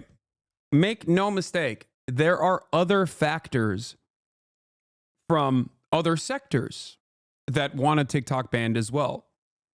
Israel and the pro-Israeli lobby simply had enough institutional enforcement capabilities in terms of the legislative body to drag it across the finish line. Because if you think that other people, like, you know, if you think that Facebook's Meta, you know, Zuckerberg, Google, Elon Musk at Twitter, like, if you think that those guys didn't want TikTok banned, or at least like take ownership away from the Chinese government and like give it to someone else, but ultimately get it banned or, you know, stop it. If you think that those guys that didn't have like an alternative interest in TikTok, you'd be wrong. It benefits them greatly, right? This is why I've also explained that TikTok being banned, technically, as a content creator who's not really on TikTok that much, it benefits me as well, because 170 million people are now going to look to another social media platform. So when I'm defending this on principle, I'm not defending it because of my own personal motivations here, okay?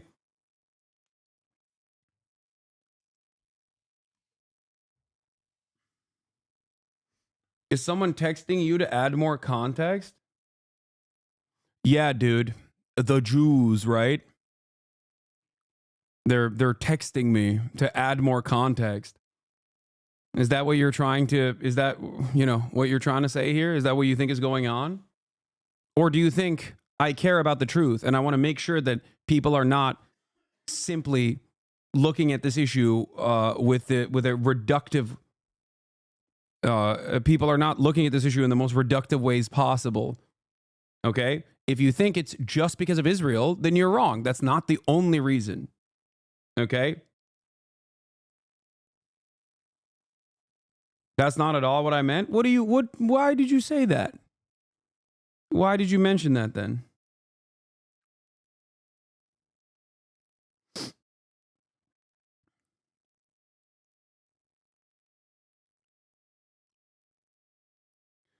The truth is more complicated. It's more complex than, oh, it's just because of Israel. If you say it's just because of Israel, then you'll be wrong. It's not. I think that this certainly played a major role. Why? Because pro-Israeli institutions and organizations like the Apartheid Defense League, the ADL, AIPAC, and many other groups like this have a lot of motion in Congress. Okay? They do. They have an outsized amount of influence. That's true. Okay? They fund a lot of campaigns. They can get into these rooms that the average American can't. You can see this. You can see this in a hilarious way with Sacha Baron Cohen's Who is America? Think about how many doors he was able to open just by presenting himself as a former Mossad agent, Eran Morad. Think about that. Think about how comfortable American congresspersons were with just talking to a random guy who simply presented himself as an Israeli Mossad guy. For them, they had no reason to think like, oh my God, this must be an op. Because they were like, no, this happens all the fucking time. So obviously, yeah, no, it's just another weird Israeli guy.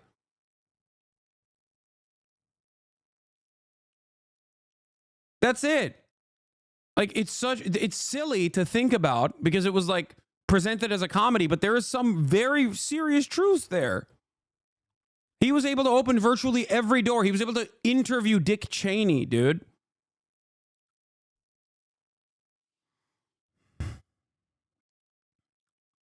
Just because he was representing Israel in their minds in that moment. Because they're so used to it.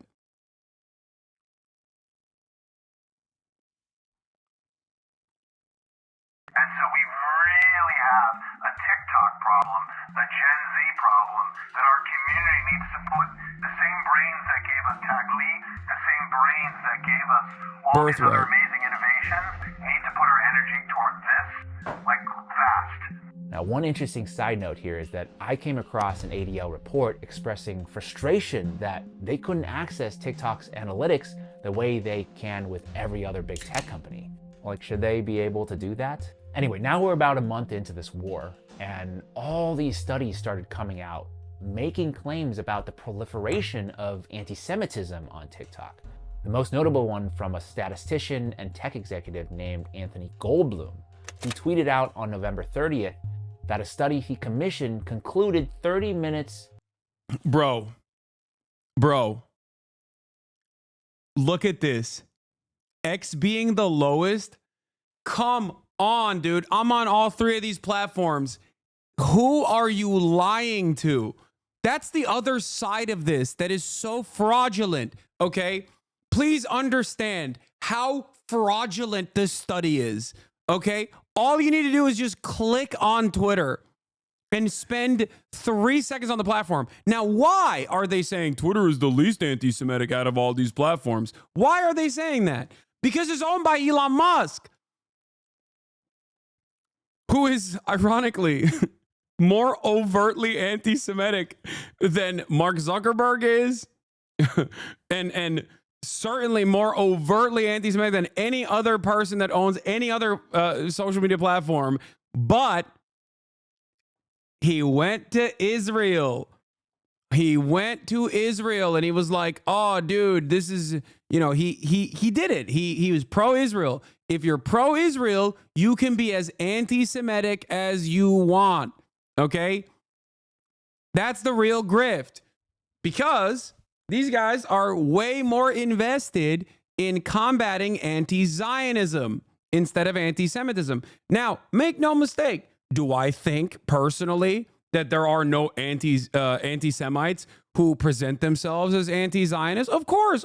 I am the first to recognize that. And I talk about it all the time. The likes of Jake Shields or that one random doctor anti-vaxxer lady who will every now and then in between like Palestine posting will just then go and be like, look at all these rich Jews that are in power. Like that's just you're just using Palestine to be anti-Semitic. You're using the issue of Israel's apartheid and Israel's genocide to actually propagandize your opinion, which is that you want people to hate Jews.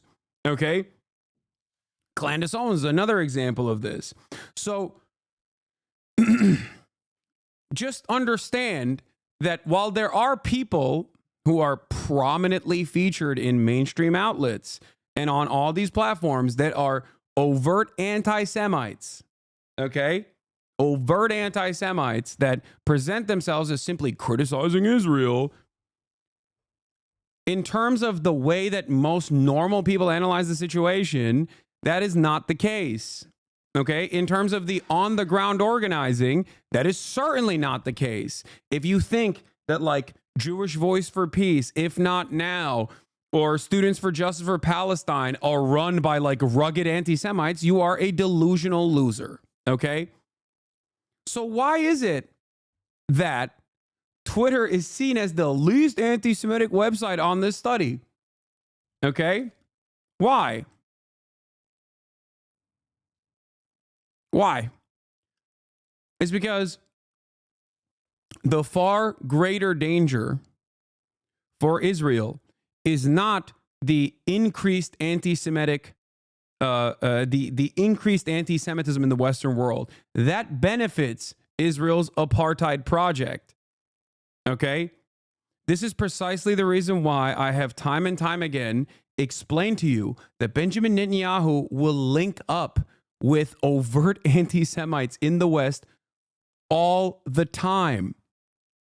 Okay? People like Viktor Orban, who ran on, you know, Jewish puppets, Jewish puppeteers are controlling society and won. Okay? Authoritarian people like Viktor Orban, who are running overtly anti-Semitic campaigns. Why does Benjamin Netanyahu like Viktor Orban, you might ask? Why does he have no issue with Viktor Orban, you might ask? Because Viktor Orban is pro-Israel. Okay? Why? Can you explain how anti-Semitism helped Israeli apartheid? Yes, because the greatest danger for Israel is not Hezbollah, is not Hamas. The greatest danger for Israel is the notion that like Jews in the West are not fearful of their existence due to increased anti-Semitism. Okay? The greatest threat to Israel is not Hamas. The greatest threat to Israel is Sherman Oaks. The greatest threat to Israel is Beverly Hills. The greatest threat to Israel is Boca Raton in Florida or Brooklyn or Long Island.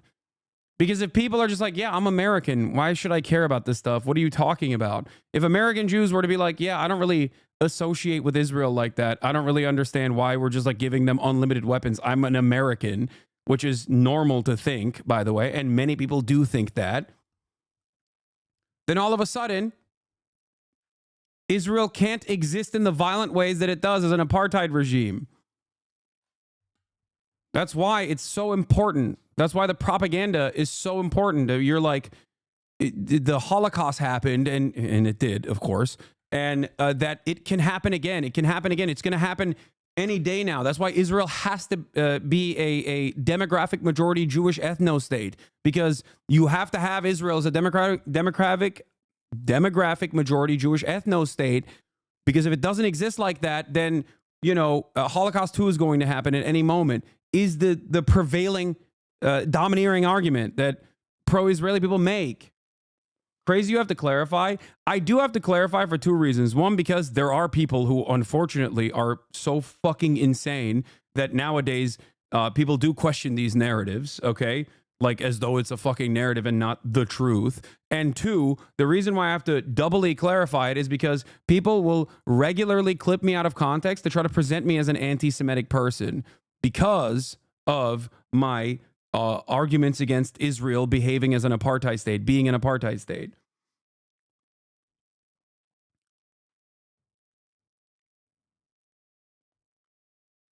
Just so you understand,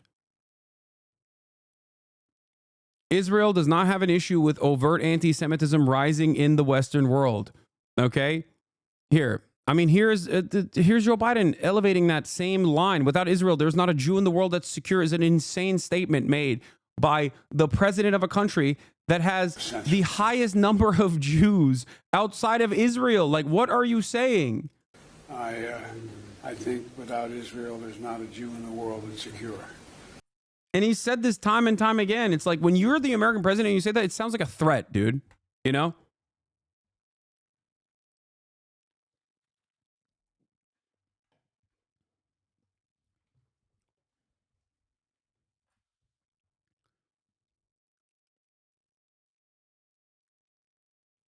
Anyway.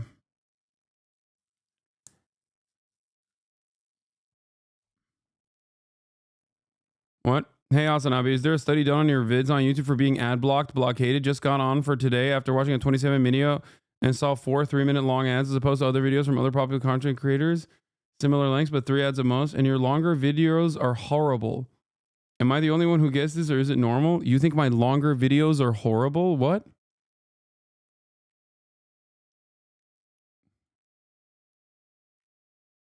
Subscribe with Twitch Prime. Yes. I'm not running ads, but maybe I will. It's horribly dense with ads. Wait, really?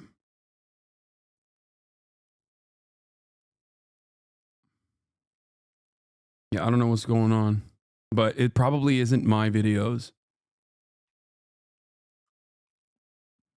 I don't think.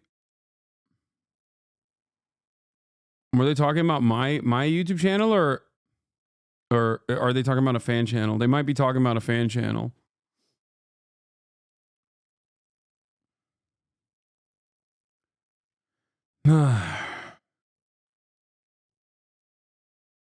Anyway. It's your main channel. Your other channels aren't as bad. Can get there on subjects. Not horrible, but full of ads. I'll look into it.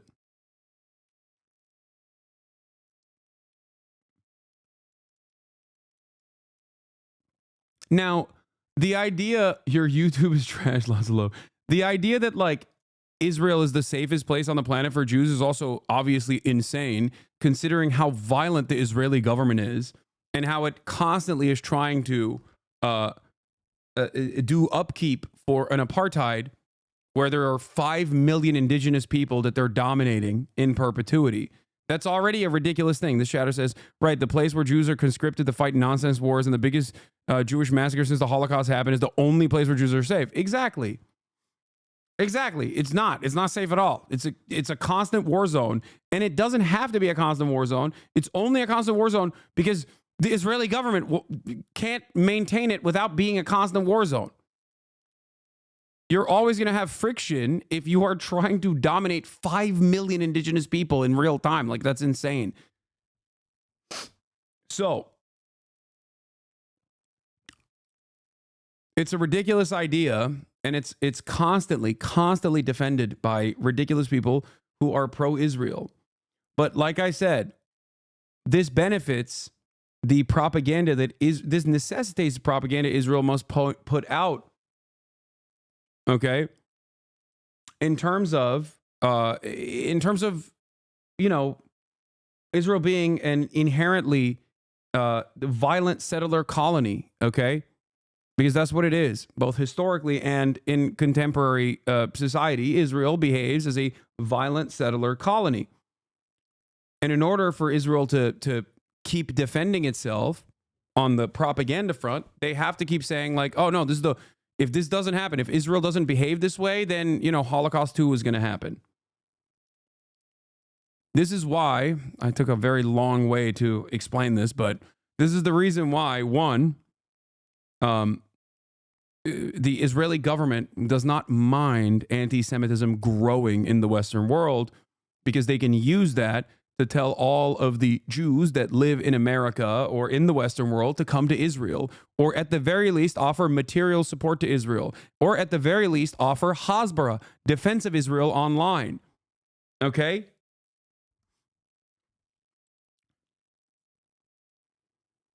But yeah, this is a laughable argument, though, to say that Twitter is like 8 times or 10 times less anti-Semitic than TikTok is hilarious. A day on TikTok makes someone 17% more anti-Semitic. Politicians like Nikki Haley would then go on to regurgitate this claim on national television. We do need to ban TikTok once and for all. And let me tell you why. Yeah, also that analysis also featured that analysis also featured a wonderful little tidbit there. They snuck that in there, if you noticed. Anti-Jewish and anti-Israeli sentiment. That's what they did in there. Anti-Israel sentiment is not anti-Jewish inherently, okay? It's ridiculous. Every 30 minutes that someone watches TikTok, every day, they become 17% I remember this was so funny. more anti-Semitic. Except that survey didn't say that at all, because A, it conflated anti-Israel and anti-Semitic sentiments, which I believe to be different. And B, Goldblum himself admitted that he made some logical leaps when he was drawing his conclusion. But now things are really moving at a rapid pace. The next day, on December 1st, 2023, the New York Post reported that a group of 40 mostly Jewish tech leaders and business executives confronted TikTok CEO Shou Chu over their concerns about anti-Semitism and the allegedly disproportionate popularity of pro-Palestine videos on the app. One of those executives, Anthony Goldblum, the same Anthony Goldblum who we were just talking about. And from everything I understand, the meeting didn't go well, in the sense that TikTok didn't commit to a kind of wholesale removal of pro-Palestinian or anti-Israel content. So from then on, the fight against TikTok pivoted from a kind of PR battle that we were just looking at to now laying the groundwork to push legislation through that would ultimately ban the app. In March of 2024, a bill was introduced in Congress, H.R. 7521, called the Protecting Americans from Foreign Adversary Controlled Applications Act, sponsored by Representative Mike Gallagher. Foreign adversary control of what is becoming the dominant news platform for Americans under 30. This is a common sense measure to protect our national security. I urge my colleagues to support this critical bipartisan legislation.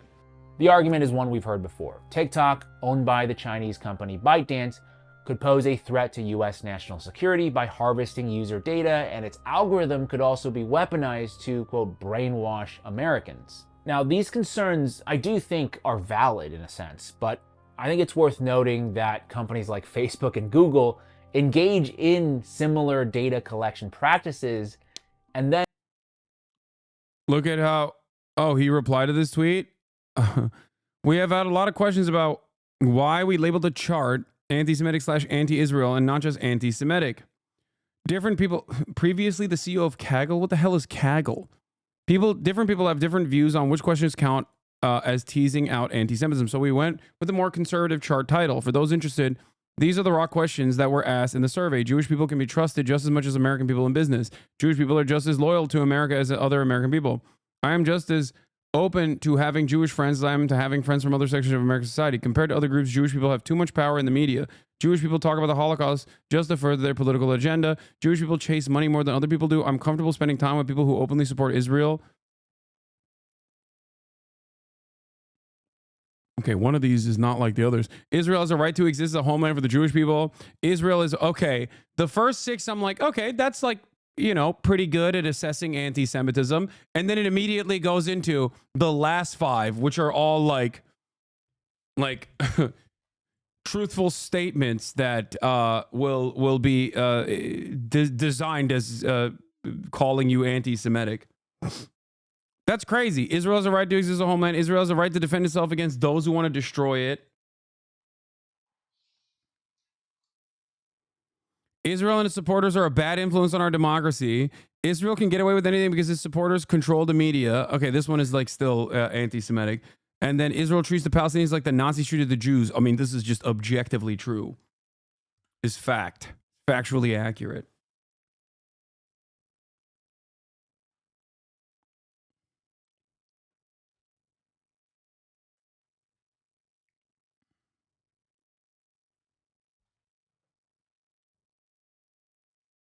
and they would go on to sell this data to China. So China is getting the data anyway. But here's where things get really interesting. You start digging into Gallagher's largest campaign donors, and you uncover a story that goes far beyond data privacy or Chinese influence. Near the top of his donor list is AIPAC, the Israeli lobby. Here's a crazy statistic for you. Of the 500 plus members of Congress, only 33 members did not receive a donation from the Israeli lobby in the last campaign cycle.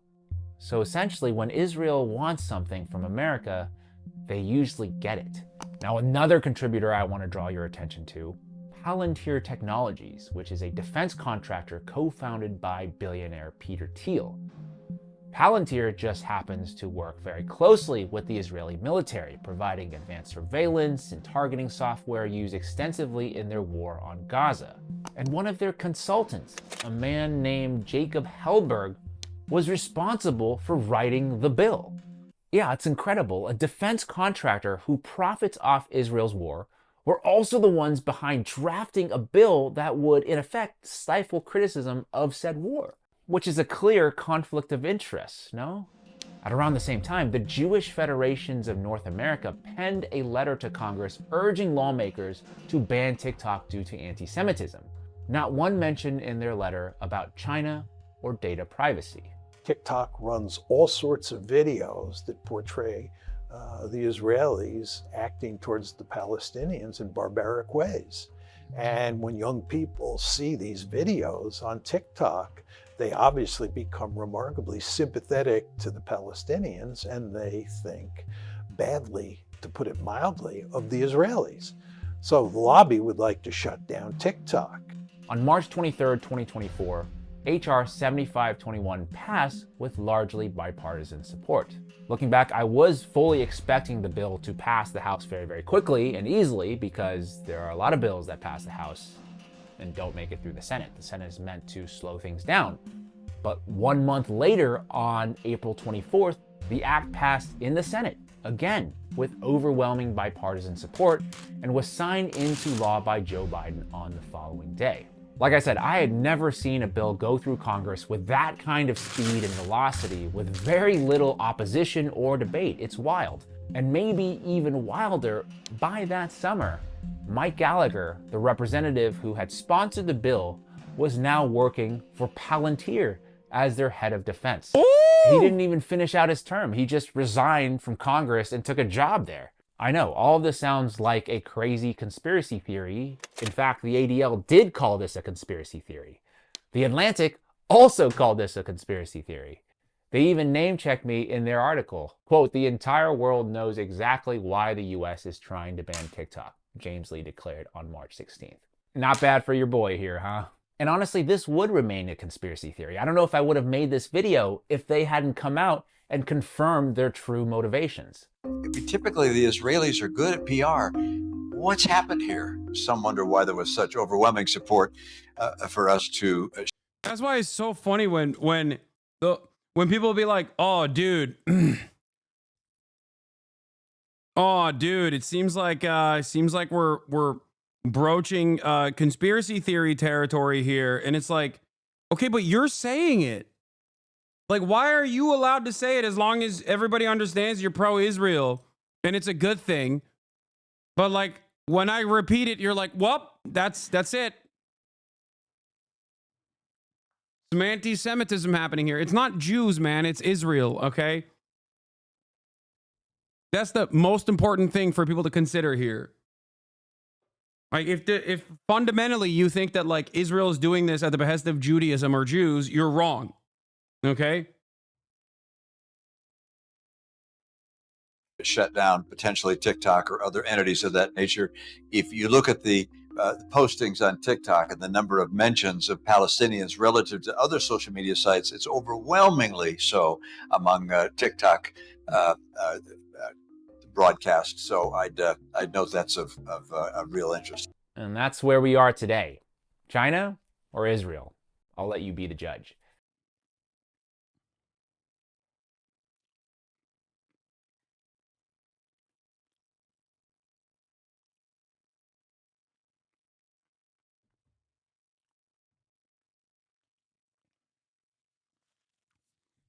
Yeah, I saw what the ADL boss said about TikTok in the Knesset.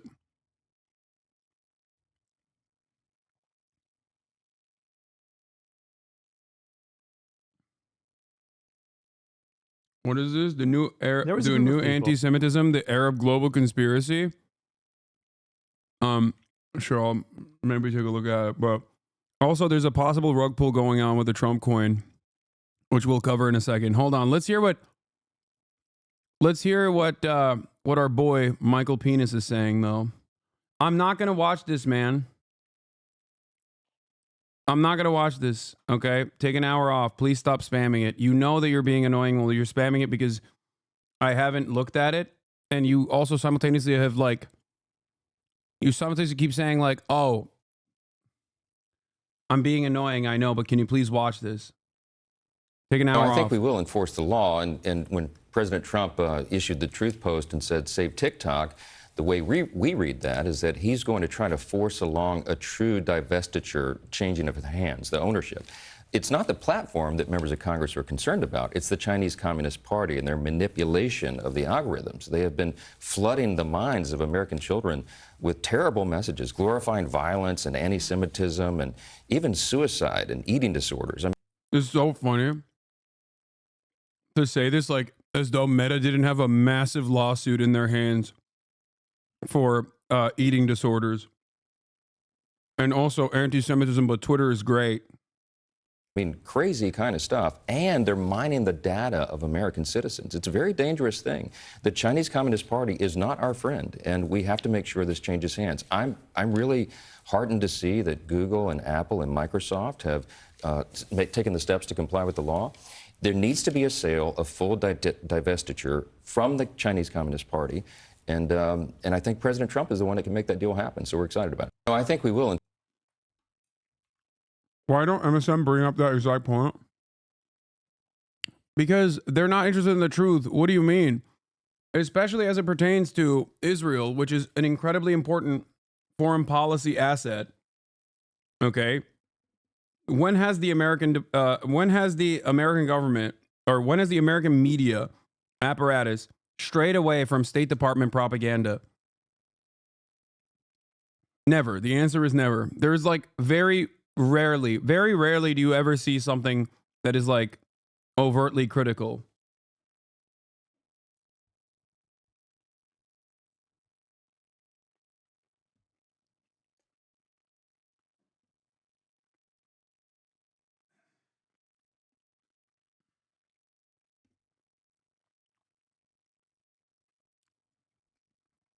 Tom Cotton's still talking a big game, saying he's going to ban it. Any company that hosts, distributes services, or otherwise facilitates communist-controlled TikTok could face hundreds of billions of dollars in ruinous liability under the law.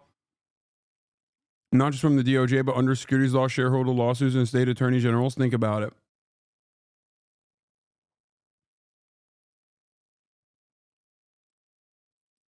So there are still people that are undermining the big dog, Donald Trump. But here, Austin Ox apparently was making the initiative to get me on Xiaohongshu. 有没有见过人们开始谈论 TikTok 北京？人们正在转移到红书或者小红书，随便你怎么称呼它。你们他妈的是怎么学会说这么流利又这么快的普通话的？我真他妈的嫉妒！停下吧。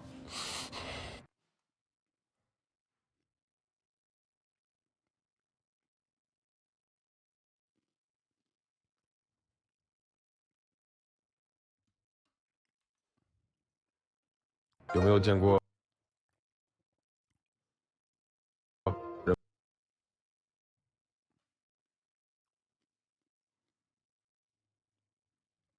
Yeah, I practiced it. I told you, TikTok.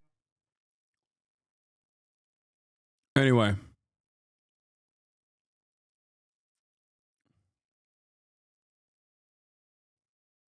You have a Taiwanese accent when you try to speak Chinese? I wasn't speaking Mandarin. It was AI. The AI might give me a Taiwanese accent. Okay. We're going to go.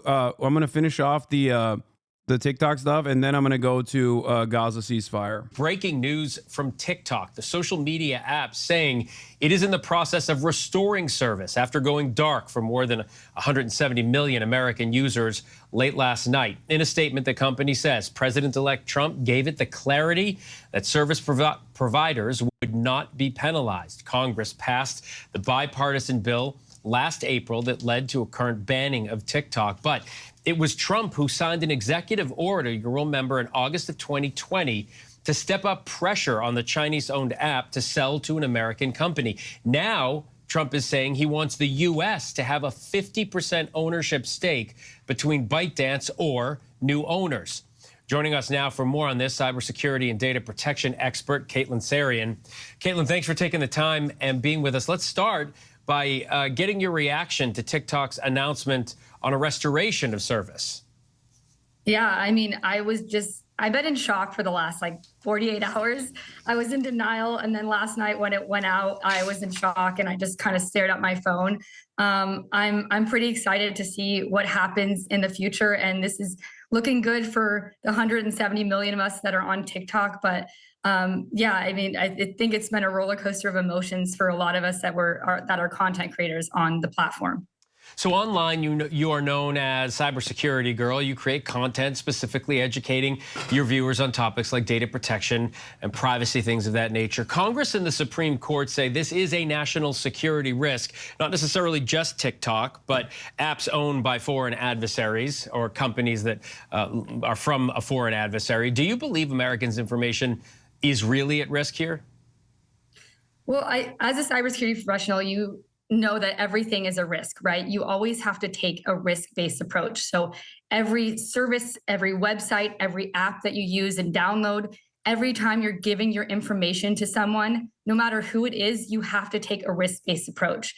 And for me personally, when I heard back when TikTok was going to partner with Oracle and try to move their services over to the US, I think this was 3.5, almost 4 years ago now, I started feeling more comfortable going on the platform. So before actually... What? Wait. You're a cybersecurity and data privacy expert, and you think that Americans handling your data is better? This got to be a joke, right? I think she's saying that because it gives her, whenever there's massive data leaks that take place where, regular Americans have their social security numbers leaked or whatever, which happens virtually weekly at this point. She gets to do TikTok videos on it. So she's like, she loves it. She's like, yeah, it's great. I'm so glad.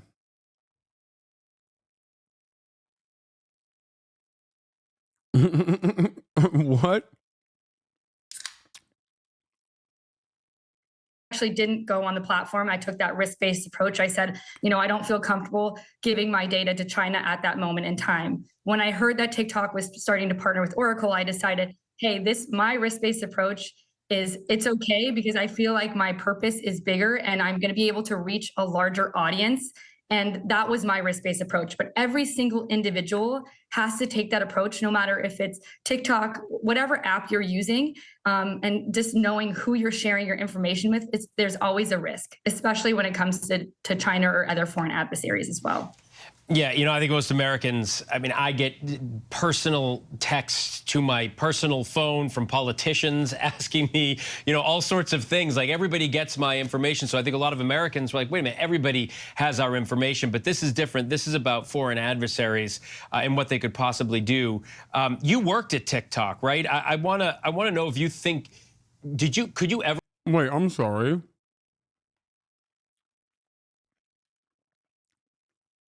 What makes you think if scam sites and, you know, political campaigns can get your phone number without you giving it to them? What makes you think China can't do that?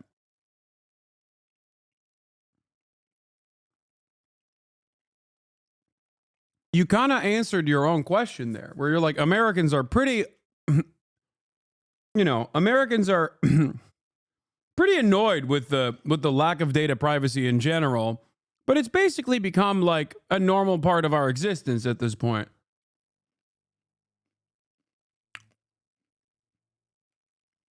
But even without TikTok, yeah, scammers don't share data with the Chinese based on principle. Ever imagine a day when we'd be at this point? No. And again, TikTok was always about inspiring creativity and bringing joy. So I actually started my TikTok, and then ironically, I got my job at TikTok from my TikTok. So I grew really well on TikTok for about a year. And then I applied to a job at TikTok because I was so passionate about their mission. And it completely changed my life. And I know it's completely changed so many of my friends around me life. It impacts so many small businesses. It's unbelievable. And it is a little bit ironic that I truly feel like the TikTok app is the American dream, right? It's allowing people to reach worldwide. It's allowing small businesses to expand outside of their small hometowns. It's really bringing in tons of money for American citizens. And so I had such a passion and purpose. I really, really wanted to work there. And seeing all the behind the scenes, I want to preface that I did not work there's two separate TikToks, right? There's a TikTok US, after Trump had stated that he wanted to bring it more to the US or sell to the US. So they started splitting off. There's a TikTok US specifically, and then there's a TikTok Global. And I actually worked at TikTok Global. So I didn't see or touch any of the US data. We were solely focused on everything outside. Bro, she's a up. She went straight to the heart. Bro, she's Chinese, dude.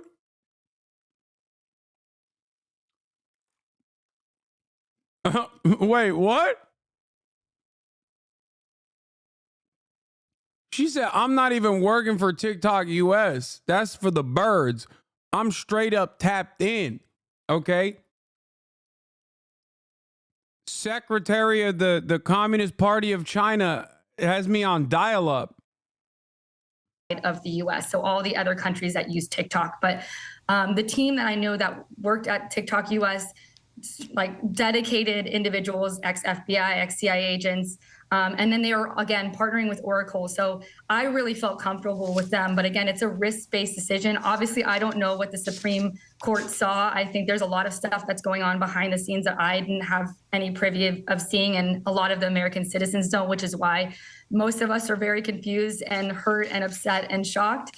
But I truly believe that our government is doing this to protect the United States as a whole, even if we might not see it that way. So again, it's hard for me because I see both sides, right? I absolutely love the platform. I've seen how much it impacts people, but I also see the negative side effects of apps and just cybersecurity as a whole. So it's very hard for me to judge. All I know is personally, I don't regret my decision of going on TikTok.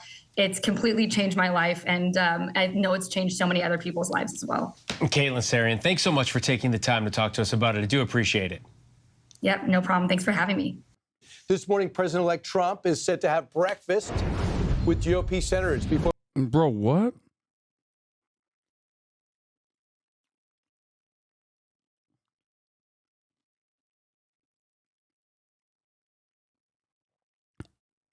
Is there any chance that Dems have any plan to mount real opposition to the Trump and Reich?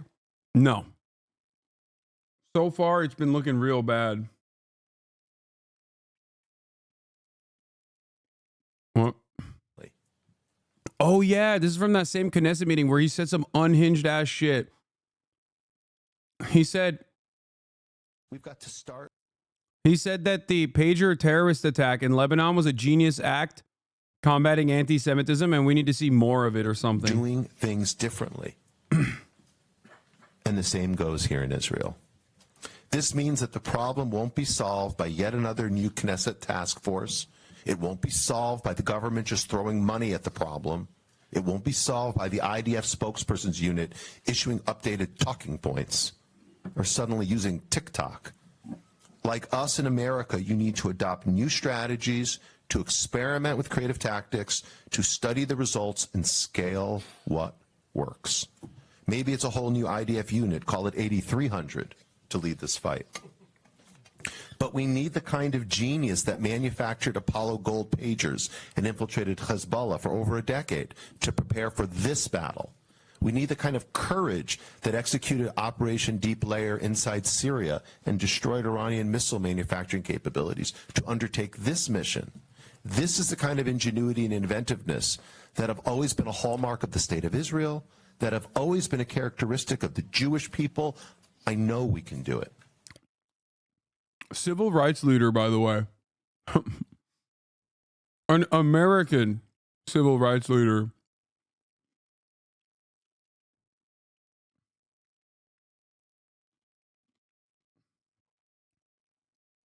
It's wild, man.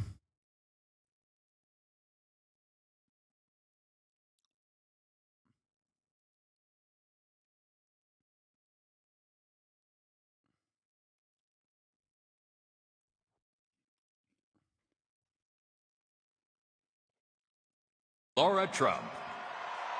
Dana White speaking at the rally.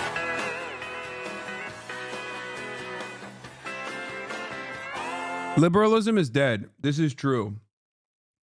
The problem is what's taking its place is not socialism or anything. It's what's taking its place is just fascism. Liberalism is completely dead.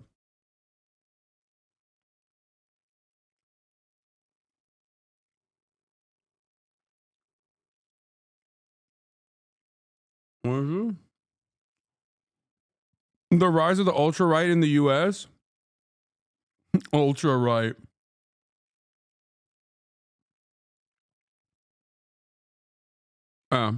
No, this is, we're so cooked.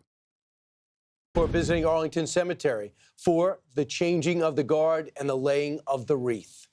He then heads to the Capital One Arena to speak at a MAGA victory rally where we are expecting thousands of supporters.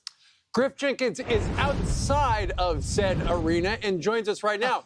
And Griff, because they canceled the parade, and all those people behind you were going to be at the parade tomorrow, but there is no parade.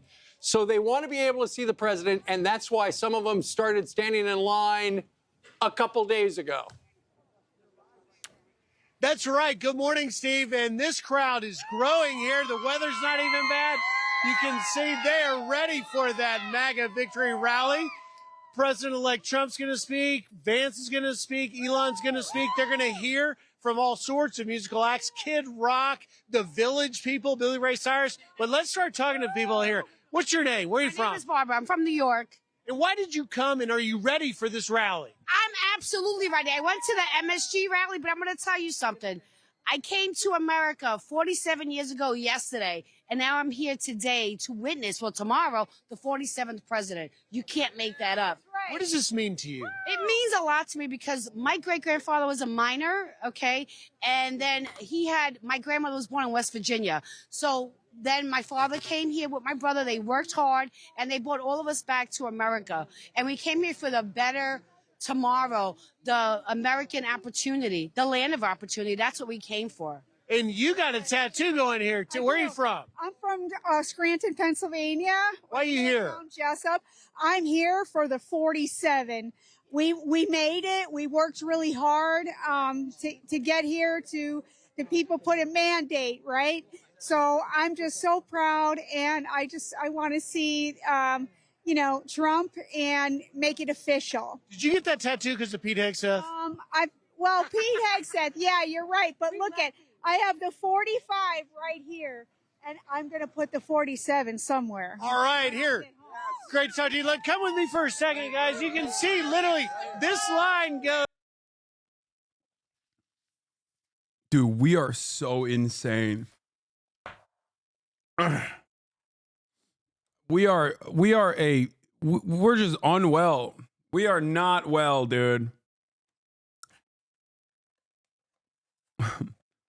The level of unrestricted, unlimited, unfettered mental illness is out of control, okay? Oh my God.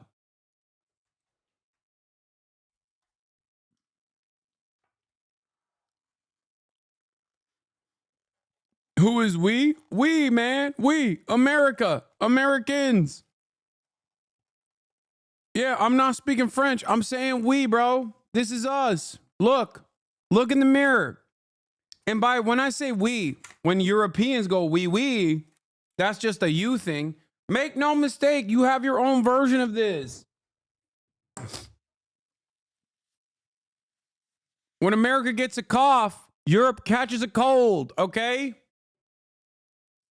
If you think that the unlimited brain rot that you're seeing simply stays in the United States of America and doesn't infiltrate your brain waves too, very quickly, as a matter of fact, you got another thing coming.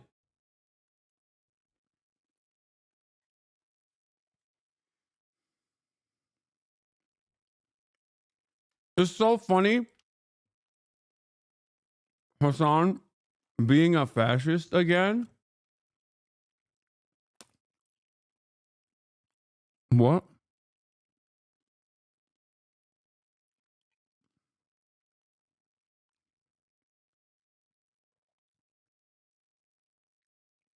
There are very few places on the planet.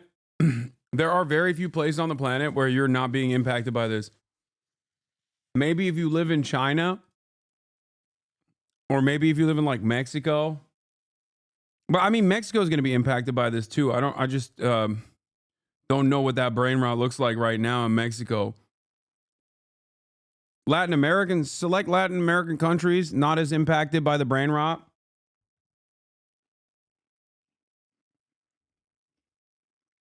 But many of my audience,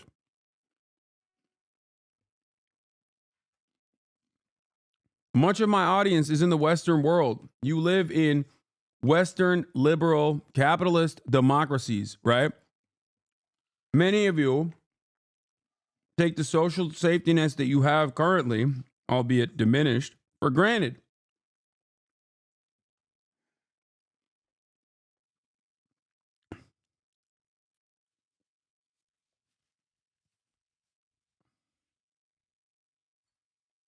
But every other place, every other social, quote unquote, social democracy in Western liberal capitalist nations is going through the same exact fascist shock right now.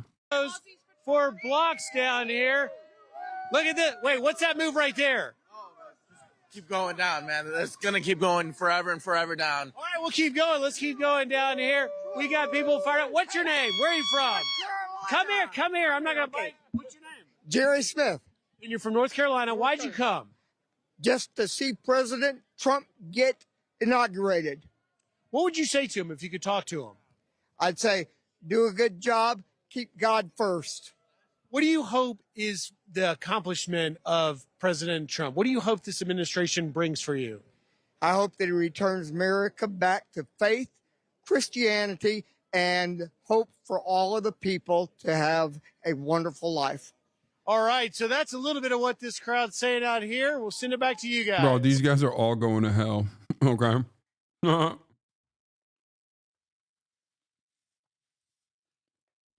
Like, that's what's, dude, being like super hopped up on Christianity fumes and thinking that the Antichrist is your guy is so funny. It'll never not be funny.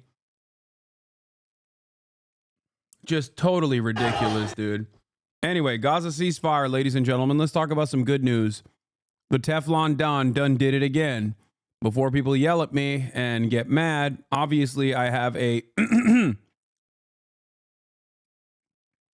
a more nuanced approach to this subject matter in terms of like the validity of the ceasefire or how long it will stay and what the impact is going to look like than just simply saying Donald Trump, the man, the myth, the legend, he came in and he did the thing. Okay? Regardless of how much liberals try to say, oh, Hasan is so stupid. He's a Trump supporter now.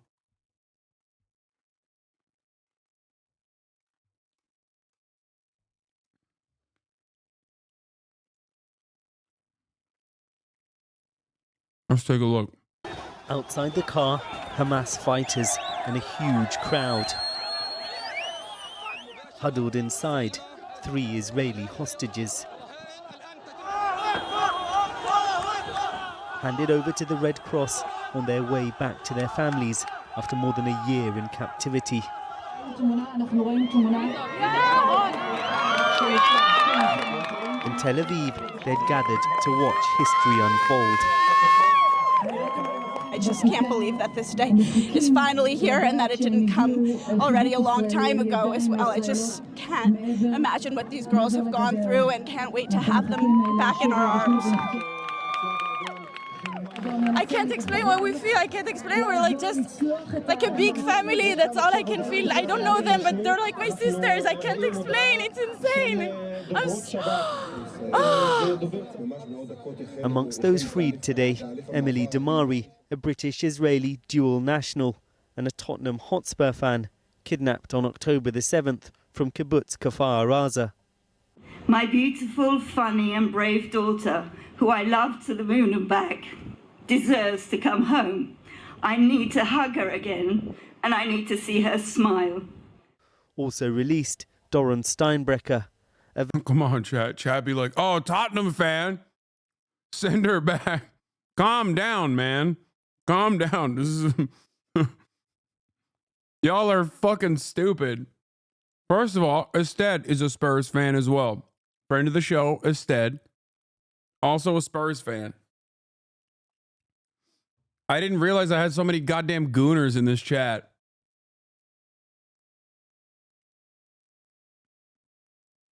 What the hell is going on? None of you watch this much football, dude.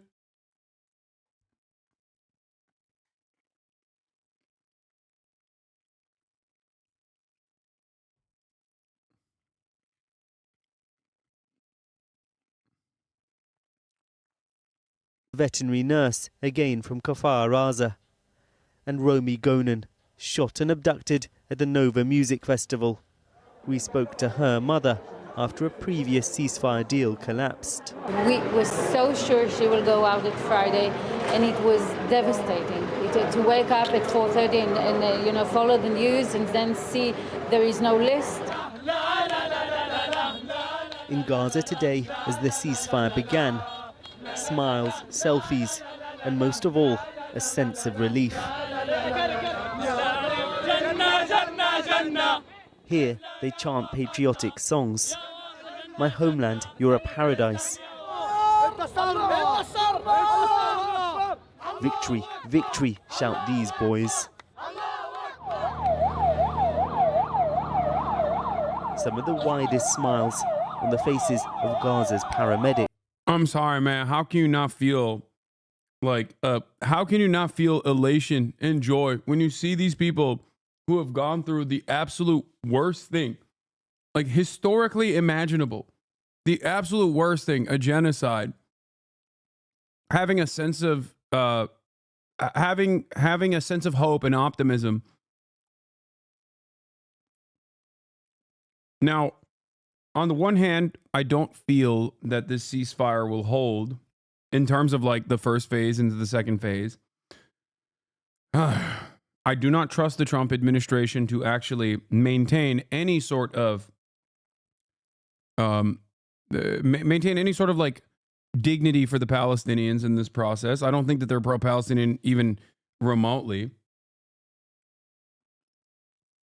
But having said that, in this moment, just like I've advocated for Ukraine as well, like a ceasefire brings humanity back. You know what I mean? It's great. Even if you can't actually trust the Israeli side to maintain the ceasefire or whatever, it doesn't matter. Like, look at this. These people, for once, after 400 plus days, do not have to fear that a drone strike could take them out. This is something that none of us will ever understand. Like, we will never be able to understand this level of fear. Like, existing in this situation, existing within the confines of living inside of a concentration camp that is being genocided by an oppressive sovereign state backed by the largest superpower on the planet.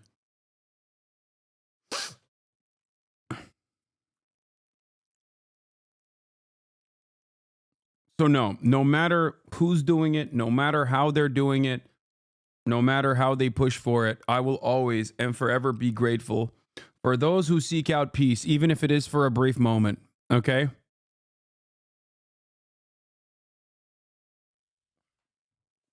So much respect to Donald Trump's golfing buddy, real estate shark, Witkoff, and the Trump administration for, at least in the interim period, pushing for a ceasefire and hostage negotiation that Biden never had the interest of pushing for 15 months of death and destruction.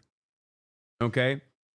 Now, on the one hand, I mention this with the full recognition that there are probably additional deals that were made to Benjamin Netanyahu in terms of sullying this deal down the line, in terms of giving them more weapons to even bomb Gaza further.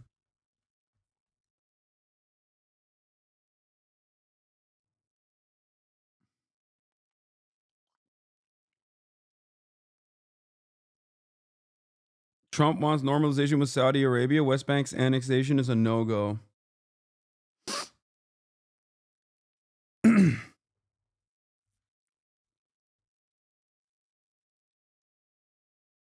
Yeah. If we haven't already, I think it's important to highlight just how many members of Hamas were able to muster in full uniform with weapons after a massive military operation. Yeah. This, by the way, once again, is a show of force and is basically to tell Israel, like, you didn't do anything. Like, look at this. Like, after 15 months of unlimited maximalist genocide, you still have a standing military with operational procedures, gear. Obviously, they don't wear this gear when they're fighting. This is more so usually symbolic. But it's crazy to think that they just pummeled the Gaza Strip for 15 months. And these guys still have some kind of command structure, operation structure, divisions. They're fully operational.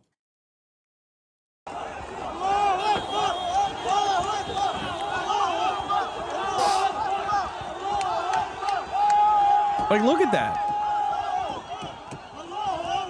All Israel did was butcher women, children, and the elderly, causing both Hamas and Islamic Jihad and, you know, the PFLP, DFLP, and numerous other coalition forces that are tasked with the emancipation of Palestine to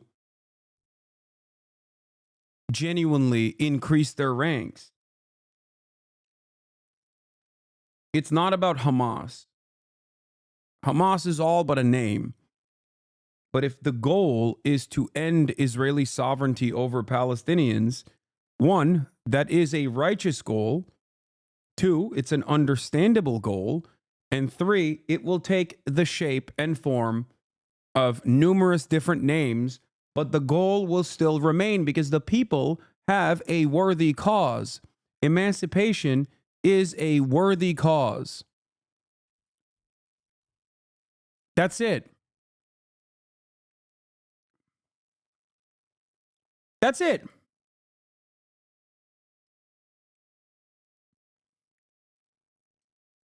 You cannot bomb people into, unless you do a full-blown genocide, like unless you complete the genocide, okay?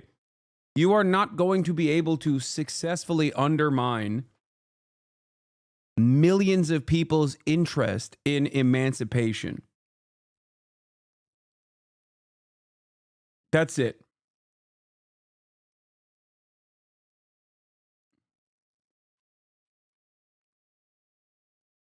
One of the most unexpected developments today is that in Yemen TV, the state broadcaster of the Republic of Yemen has journalists embedded inside of Gaza.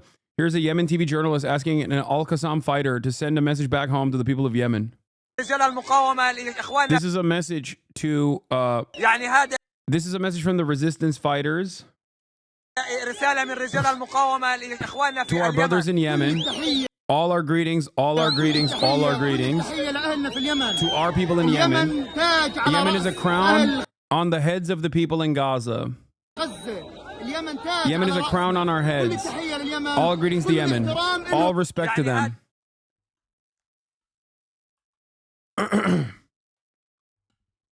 Even with full genocide, there's still diaspora. Yeah, I mean, there's still diaspora. Is Hasan an Israel supporter? Brother, what do you think? What a crazy question. Yuck. Anyway, there's still a diaspora, and there's still going to be a ton of people who are going to want, understandably, to go back to their ancestral homelands. Yeah, Jeremy wrote an article. I'll read it as well. But let's continue with this.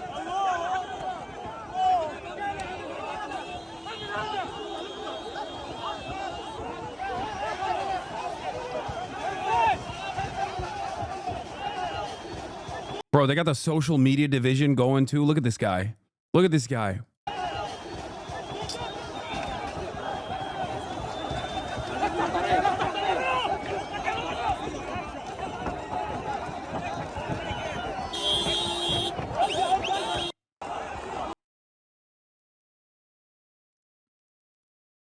What is it?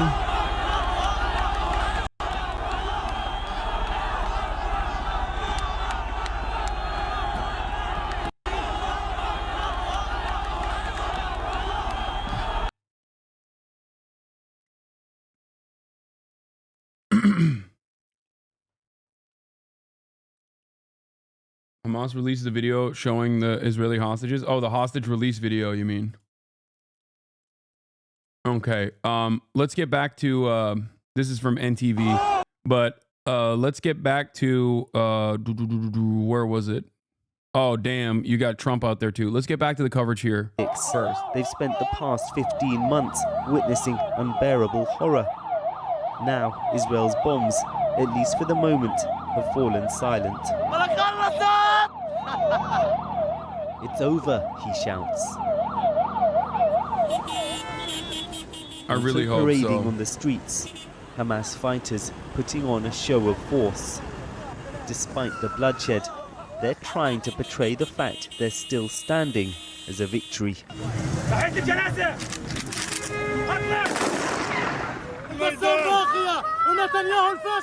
We remain.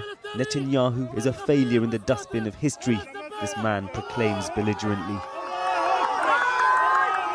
But much of Gaza now resembles an apocalyptic wasteland.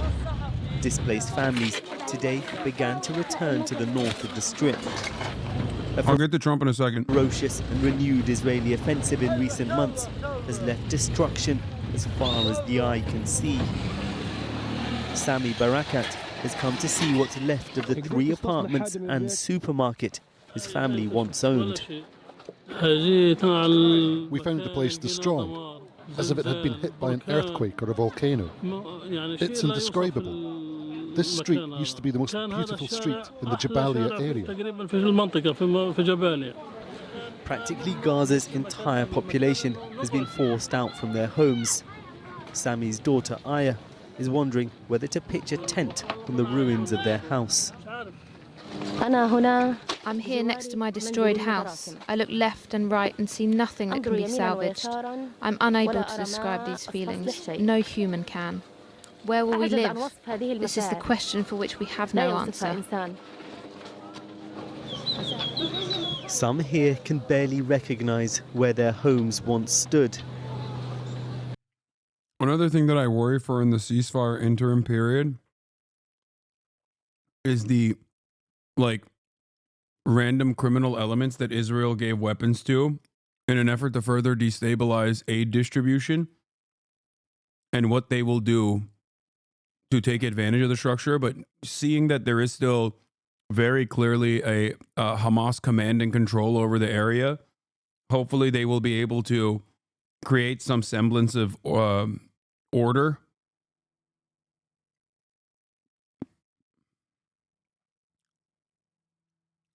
Because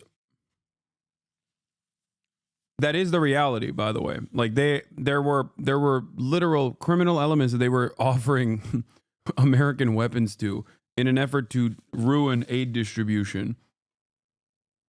So there will probably be internal instability in the interim period within the Strip that the media will probably portray as like, oh, these are brave forces that are taking matters into their own hands to combat Hamas for the crimes of like what Israel did to Hamas. In the upcoming weeks, you'll hear some news coverage on that if it does happen. Others pick through the debris, looking for any possessions they can find. Still, amidst it all, there's also defiance.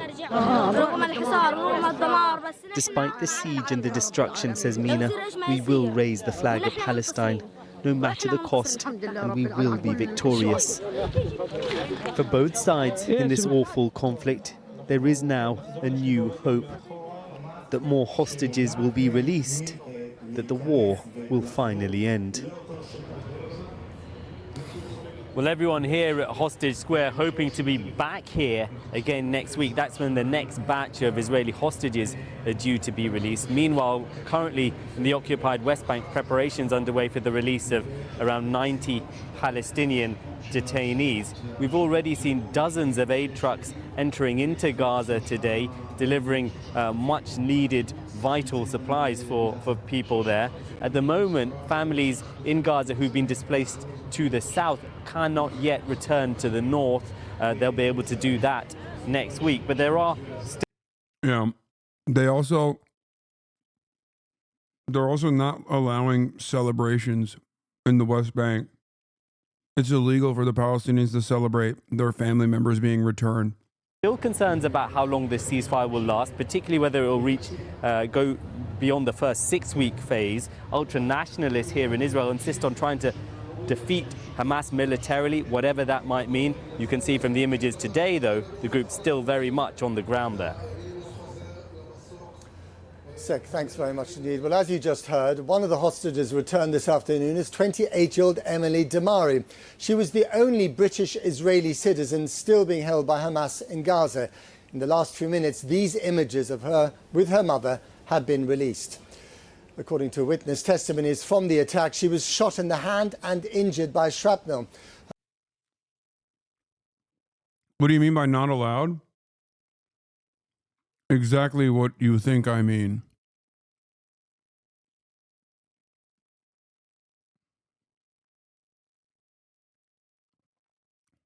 As in, if Palestinian families celebrate their hostages coming back home from the Israeli detention facilities, they will be arrested and put into Israeli detention facilities again.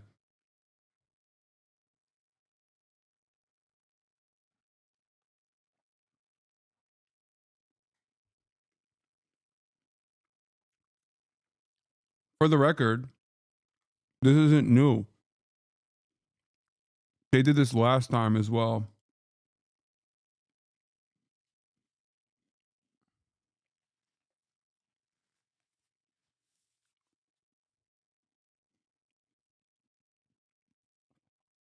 Already, Israeli forces stormed the home of Palestinian hostage Zainab Arbar in Silwan, warning her family against celebrating her expected release on Sunday, enforcing Israel's policy to suppress any expression of joy within Israeli territory. It's so funny. It's like, it sounds stupid, right? Like, it sounds insane. I get it. If you live in America and you hear me say this, you're like, oh, come on, bro.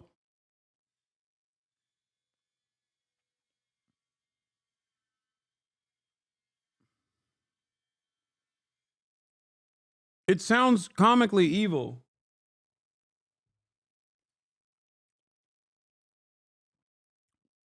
I just want to also let you know, in the upcoming days, we will find out about the harrowing conditions of torture that the Palestinian detainees were subjected to. Whereas, as all things stand, and I'm being 100% as objective as I possibly can, in spite of experiencing a genocide, the Palestinian militancy and their treatment of the hostages across the board, by and large, is infinitely better. You can say that that is because this is their negotiations chip. This is the one thing that they can bargain with. And that's why they had to place a supreme amount of importance on protecting them. And sure, that's part of it. But that still does not change the reality. When Palestinians, if they are lucky enough to come out of Israeli detention, they come out with permanent scars.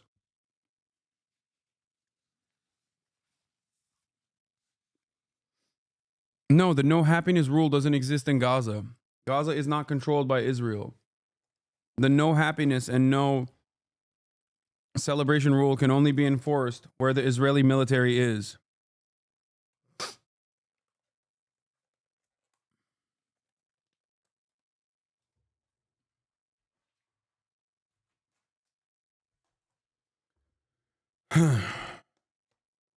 If you are shocked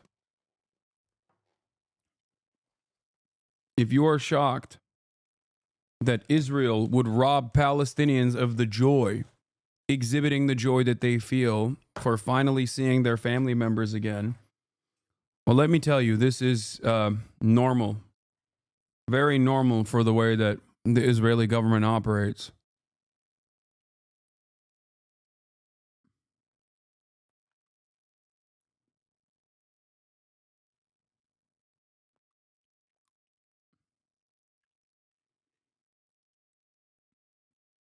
Why you eat so much fat, so? It's because I need to fuel my muscles.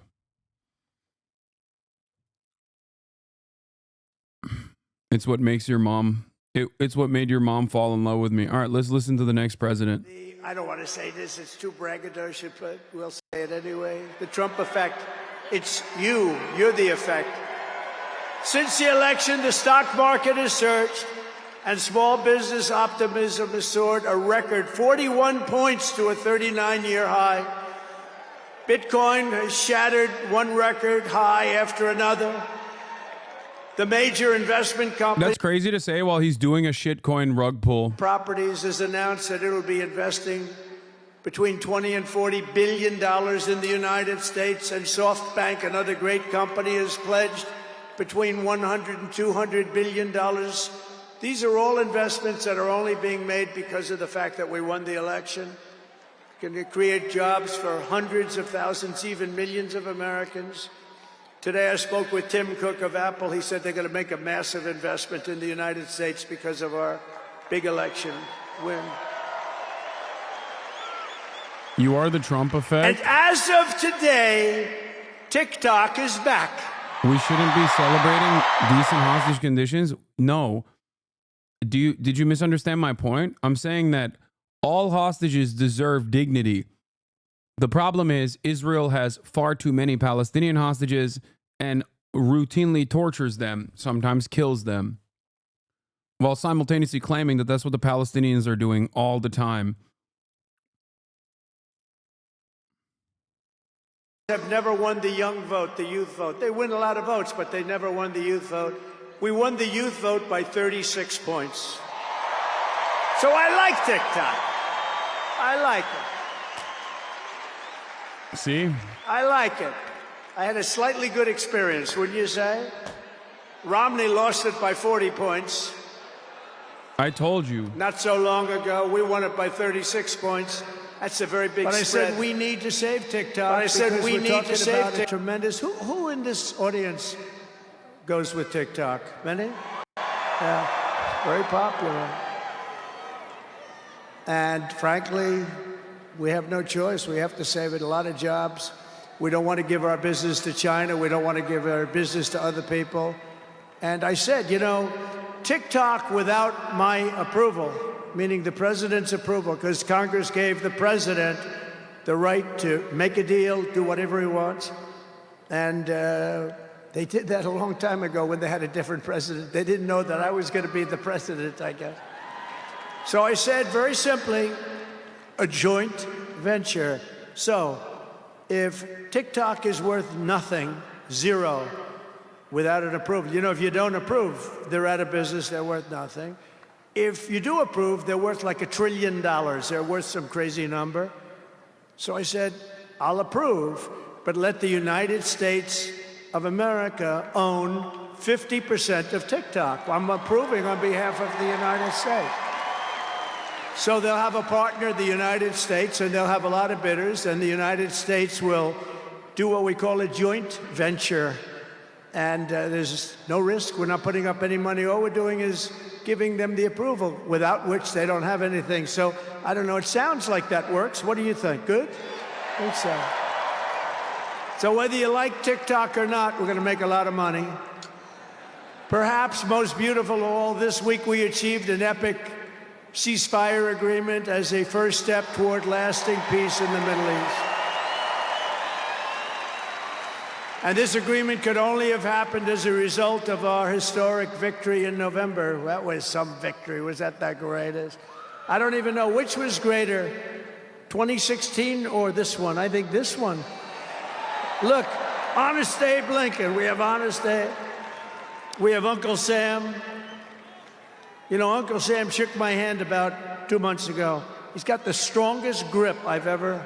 You are a strong man. I said, what the hell was that? But I'm glad to report that the first hostages have just been released.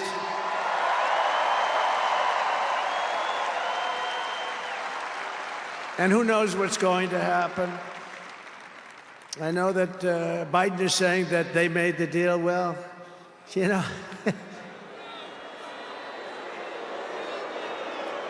I mean, that deal should have done. First of all, it would have never happened if I were president. Would have never happened. There was not even a thought of it.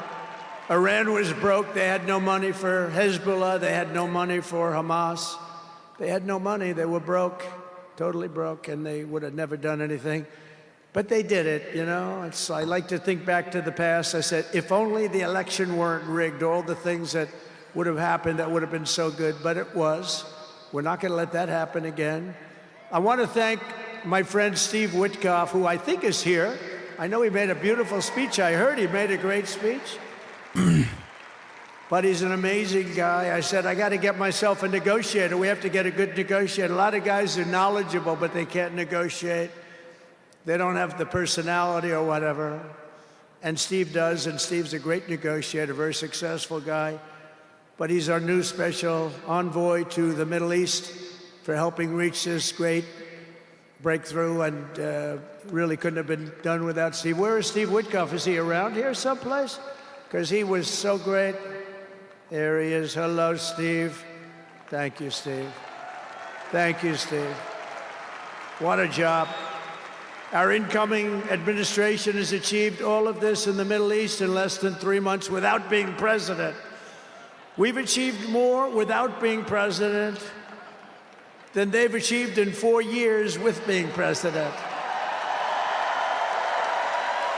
But just imagine all of the good things that we will accomplish together with 4 more years in the White House, and we're going to do a lot of things. You're going to see something tomorrow. You're going to see executive orders that are going to make you extremely happy. Lots of them. Lots of them. We have to set our country on the proper course. By the time The sun sets tomorrow evening. The invasion of our borders will have come to a halt, and all the illegal border trespassers will in some form or another be on their way back home. Think of it. We've allowed millions and millions of people into our country through open borders, no checks, no vetting, no anything. Millions and millions of people. And lots of those people are murderers. 52% of them killed more than one person. Other than that, they're quite fine. They're nice people. These are rough people. Remember, I used to say these people are rough. And they would say, no, no, these are illegal immigrants. They're very safe. I said, they're not safe.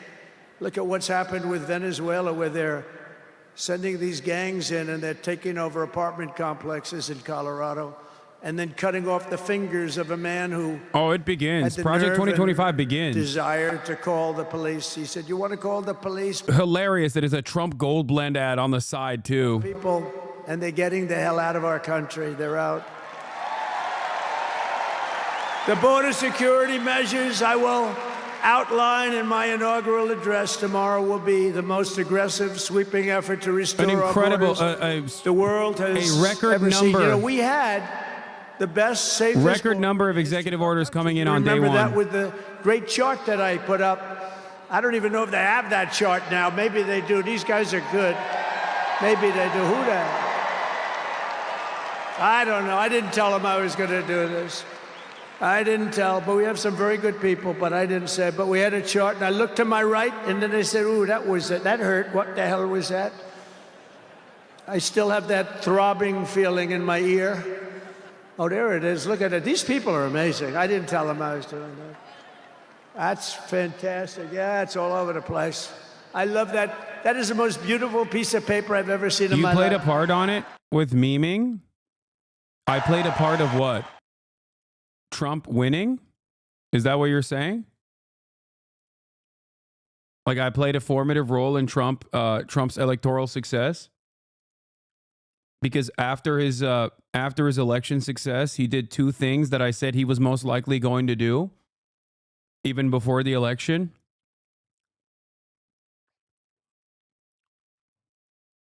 You're right.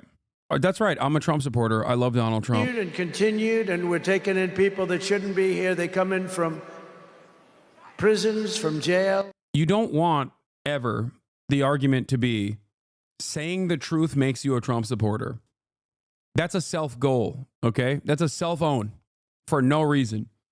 Never associate telling the truth if Donald Trump says does something that is correct, even for the interim period. Covering that objectively should never be associated with being a Trump supporter. Because if you do that, you automatically give Trump another W, okay? That's it. It's a self-own for no reason. So if you come in here as a 68-month subscriber of mine and say, Hasan, because of your objective reporting on this, okay, like the role that Trump played in both the ceasefire and also in the stay of execution for TikTok at least 90 days into the future,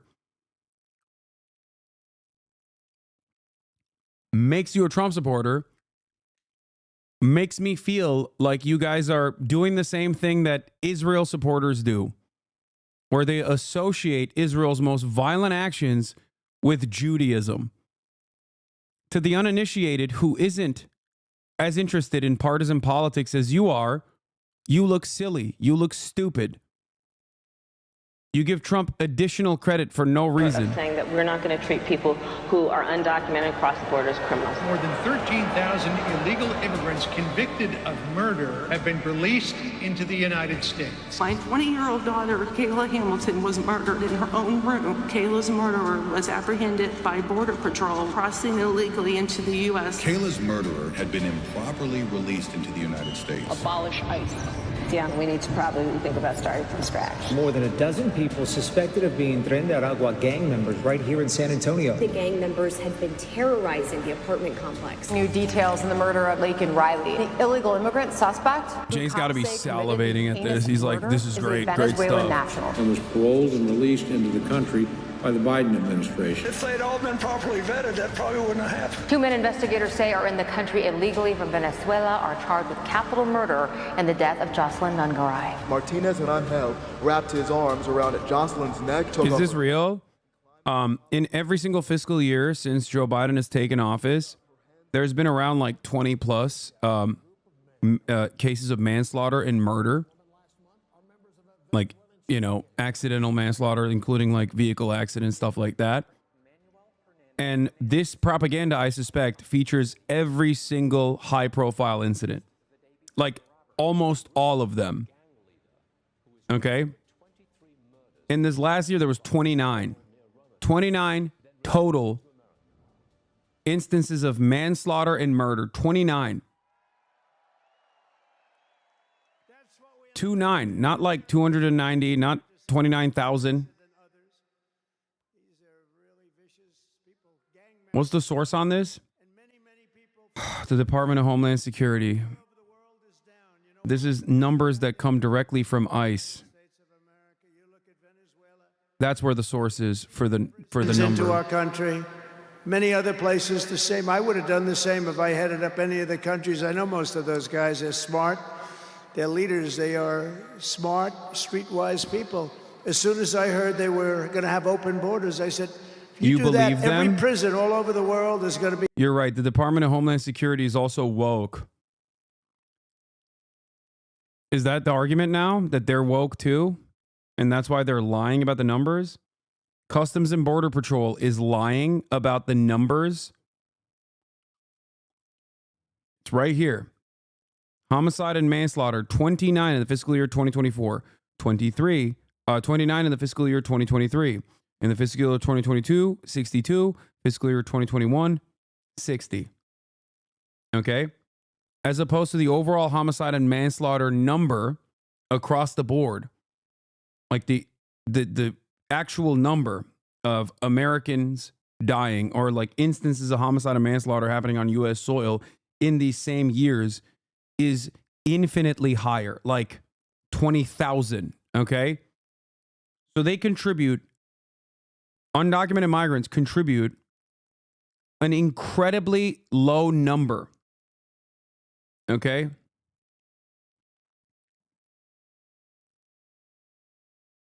That's why it's so crazy that Republicans actively lie and say these guys are all criminals and they're doing incredible amounts of murder.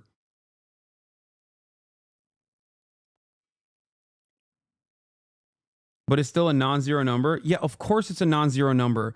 Undocumented migrants are not like a hive mind, number one. And number two, of course it's a non-zero number. Everyone is capable of doing manslaughter or homicide.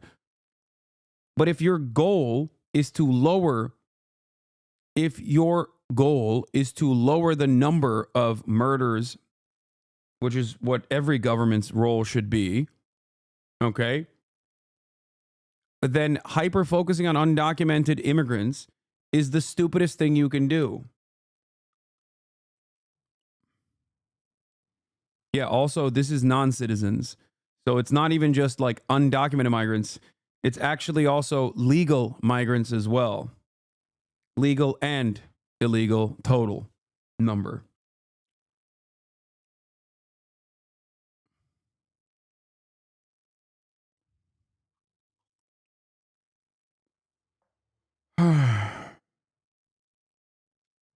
$24,000 murders and homicides, manslaughter overall. 29 out of the 24,000 was non-citizens, as in legal immigrants and illegal immigrants. 29 overall. Tell me how that, like, deporting 20 million people is going to reduce the number of homicides in this country. It's not. Of government efficiency, headed by a gentleman named Elon Musk, who's here. Oh, also they kicked out Vivek. The hell he is. Vivek is out now, so it's just Elon on Doge.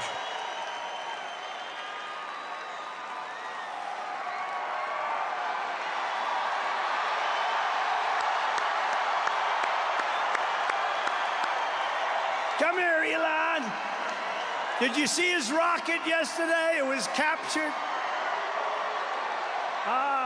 And X is with him. X. Come on, Eli, say a couple of words. Okay. I can't believe that's Grimes' child. Thank you, Mr. President. Sorry, little X just followed me on the stage here. He's a very enthusiastic supporter. He's like, please don't kill me. I have a son. I have a baby. Please. Please. So this is my little human shield X. We're looking forward to making a lot of changes, and you know this victory is the start, really. What matters going forward is to actually make significant changes, cement those changes, and set the foundation for America to be strong for a century, for centuries, forever. Oh my God. So, and make America great again. Yeah. So, yeah. So anyway, we're gonna do great things here. Thank you.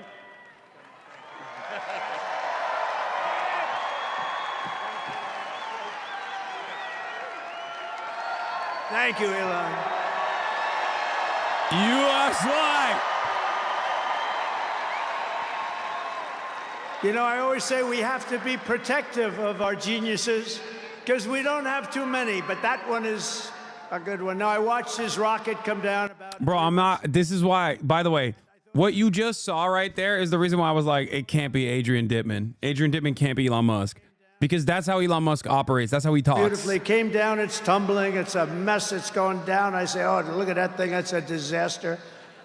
And then it gets like a couple of miles away from Earth, and all of a sudden the engines start going on, the things start, and then I see it coming in and landing in the gantry, and I'm watching it. I'm saying, oh, it's going to crash. Oh, but those engines came out and they blew the fire all over the place.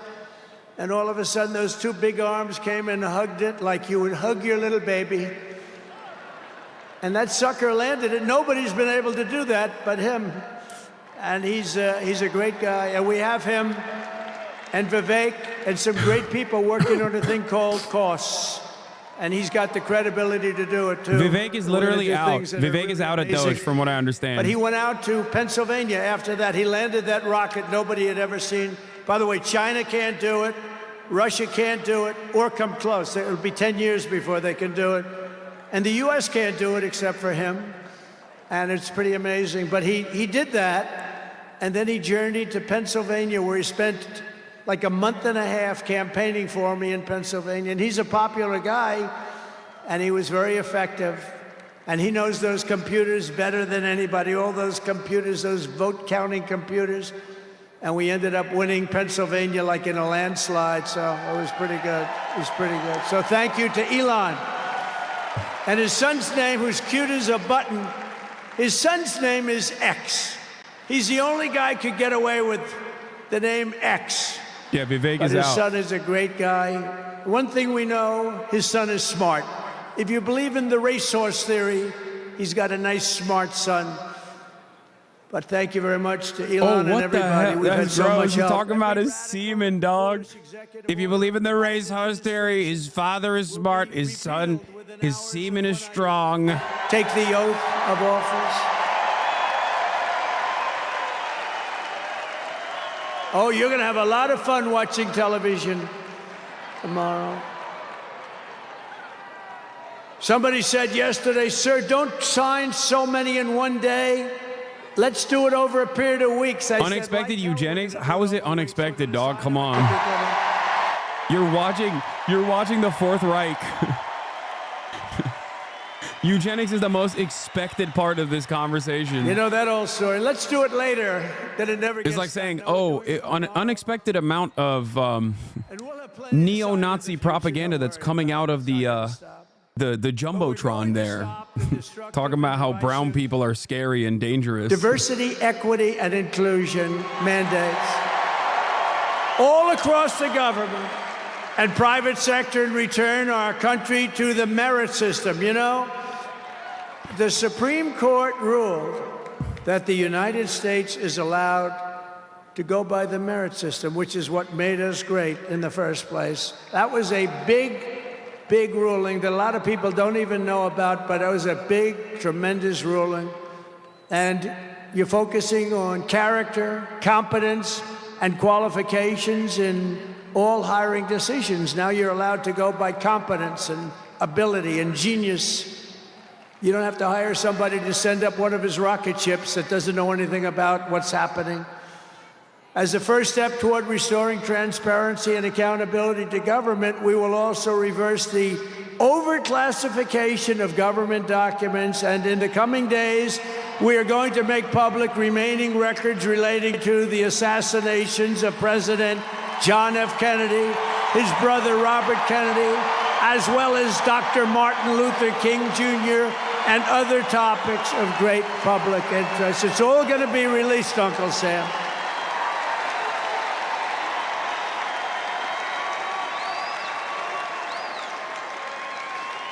And I will direct our military to begin construction of the great Iron Dome missile defense shield, which will all be made in the USA.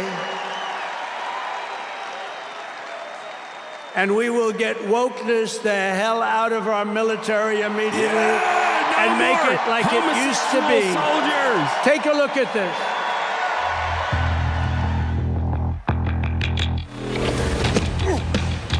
You little scumbag! I got your name! I got your ass! You will not laugh! You will not cry! You will learn by the number! Happy Pride. Happy Pride Month, and actually, let's declare it a summer of pride. So you're a killer? Sir, yes, sir! Let me see your war face! Sir, you got a war face? Ah! That's a war face! Now let me see your war face! Ah! Bullshit! You didn't convince me! Let me see your... Okay, this is why you can't, I'm convinced now, you can't make an anti-war movie. It's impossible. You will be a weapon. You will be a minister of death, praying for war. But until that day, you are pukes. You are the lowest form of life on earth. You are not even human fucking being. You are nothing but unorganized. Yeah, hey guys, I wonder what happens in this movie, like, which is not real, it's a movie, but I wonder what happens in the movie. The best part of you ran down the crack of your mama's ass and ended up as a brown stain on the mattress.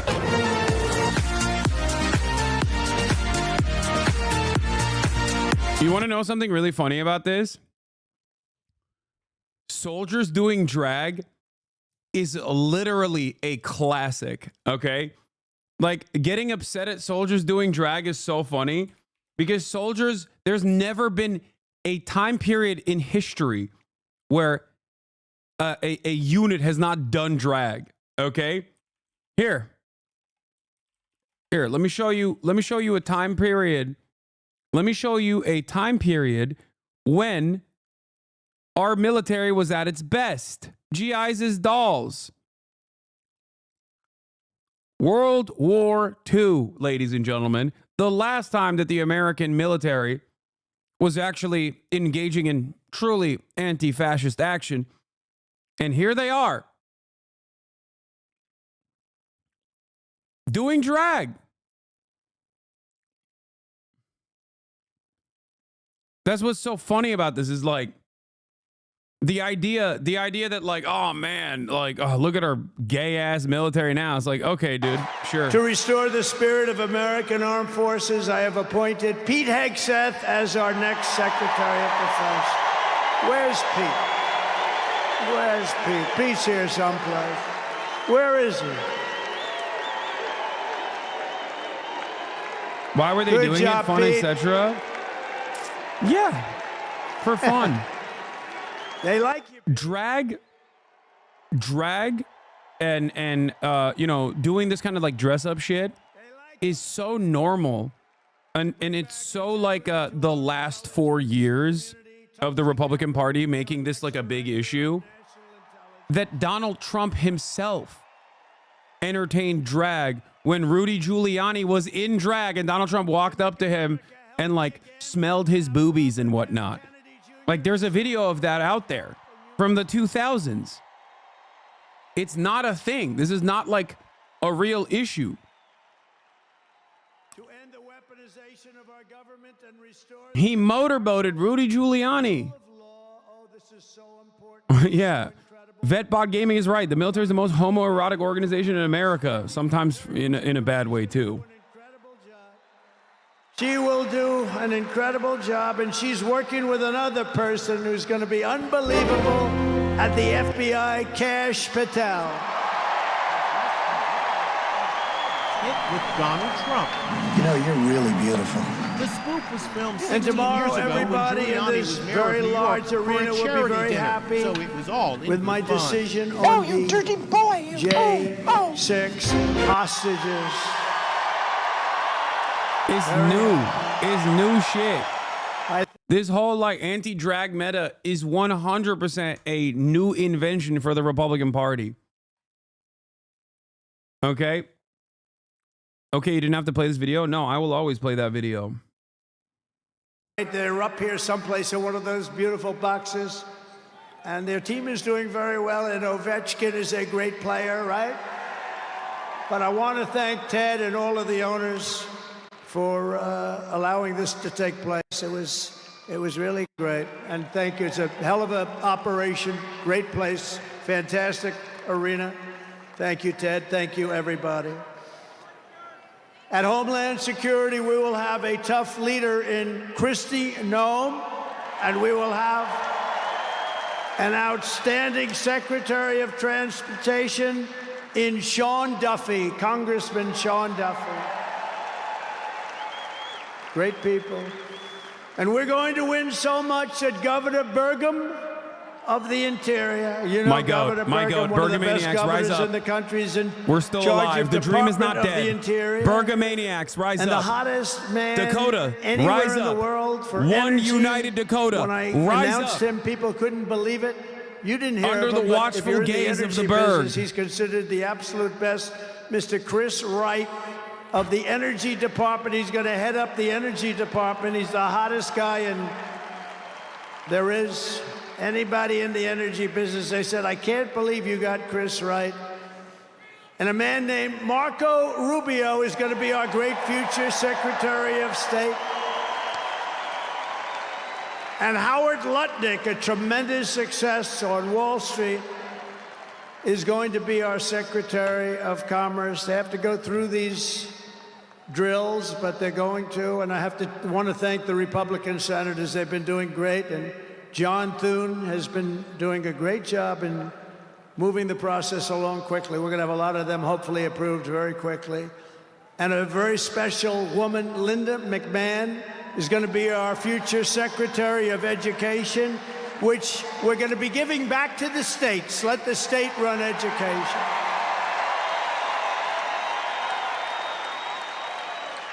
I said to Linda, Linda, I'm making you the Secretary of Education, but if you do a great job, you will put yourself out of a job because you're going to be sending it back to the states. And she's fantastic, and her staff, which has been largely hired, is fantastic. And all of the other leaders will come to me and they're going to say, do you remember I used to do this for fun? But it's really not fun, it's fact. Because we have to do some of best of, right? But they're going to come and say to me, sir, we're winning too much, sir. We can't take it anymore. We have to stop winning, sir. We can't do it. We're not used to winning in our country. And each one of them is going to say, every single one, sir, please, please, you're destroying our country. We're winning too much. Our country isn't prepared for this.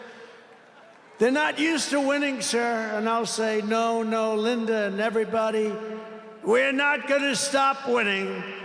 The people of our country want us to keep on winning, and we're going to go win like never, ever before. And that's what we're going to do. We're going to be doing it, Uncle Sam. Uncle Sam is having a heart attack down here. Look at him. Uncle Sam is going wild. And they think I pay for these people. I have no idea who he is. All I know is he does. And there's Abe Lincoln. Thank you, honest Abe. I have no idea. I swear, I have no idea who the hell he is. but he looks like Abe. He's probably a little bit shorter, in all fairness. Abe was 6'6". He's a little bit shorter. He's about a foot shorter. Other than that, he's perfect. Thank you, Abe. In addition to the most talented cabinet ever assembled, and we think we're hearing things like that, we will be supported in our mission by countless wonderful American patriots. First, let me thank my incredible family, and I want to thank in particular somebody that headed up the Republican Party, along with Mike, the two of them, Lara Trump, who you saw before, who produced those two beautiful children. Lara Trump is unbelievable. She was the chairman of the Republican Party, and nobody ever said, oh, gee, it's a family member. They actually said, how the hell did you get her to do it? And she did a phenomenal job. We had a minimum of cheating. We watched them like a hawk. Where is Lara? Where the hell is she? Because she did some job. See, she wants to be nice and quiet. She's here someplace. Thank you, Lara. Thank you very much, hon. She's phenomenal. The job she did, and her son, who was up, didn't they do a beautiful job? The son and the daughter. How many young kids know that one? They don't know that one. But her husband is somebody I'm very proud of. He's doing a great job. He's been subpoenaed more than any human being in history, I believe. Every day he'd get a subpoena from Congress on something, oh, bullshit. But he'd get a subpoena. He's got a PhD in subpoenas. But he did a fantastic job. And Don, you know all about Don, how he did. He's great. He's very popular, too. He knows a lot about guns, I want to tell you that. We had, by the way, I have to tell you, we had great support from every gun group, including the NRA, which really worked hard. And Ivanka and Jared are here, and Tiffany and Michael are here, and Barron and my 10 incredible grandchildren, and another one coming through Tiffany. And of course, I want to thank our next Vice President of the United States, J.D. Vance, wherever he may be. There's a lot of people.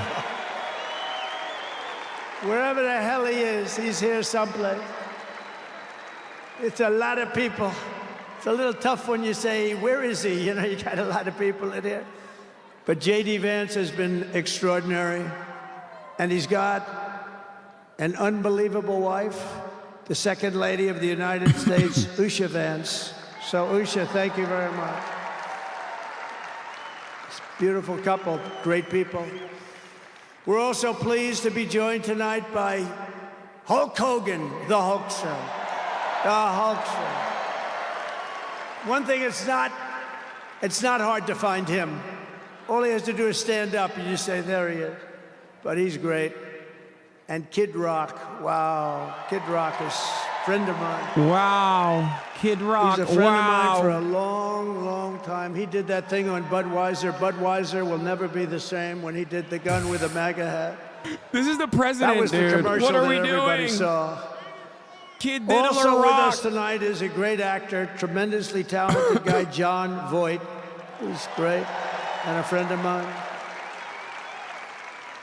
And Sylvester Stallone is here. Great guy. And you know, I got Mel Gibson, Sylvester Stallone, and John Voight to become ambassadors to Hollywood, California, to put it back on track. So they're all ambassadors. You have to refer to them as ambassador, Mr. Ambassador. And a man who's got an army of young people, Charlie Kirk, is here. And I want to thank Charlie. Charlie is fantastic. I mean, this guy, don't believe the stuff when you hear the kids are liberal. They're not liberal. Maybe they used to be, but they're not anymore. You got to see how many people are for us. And I want to thank Megyn Kelly. She's been terrific. She's been really great. And Billy Ray Cyrus. And Lee Greenwood, wow, has he been something. What a song and what a man.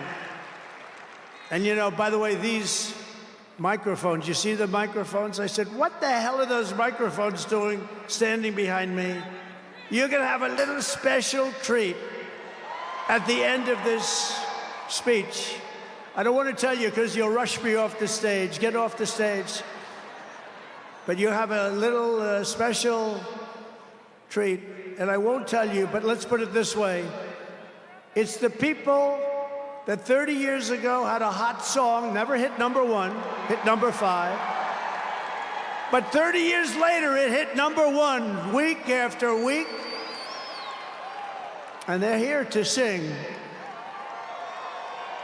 They're here to sing for you.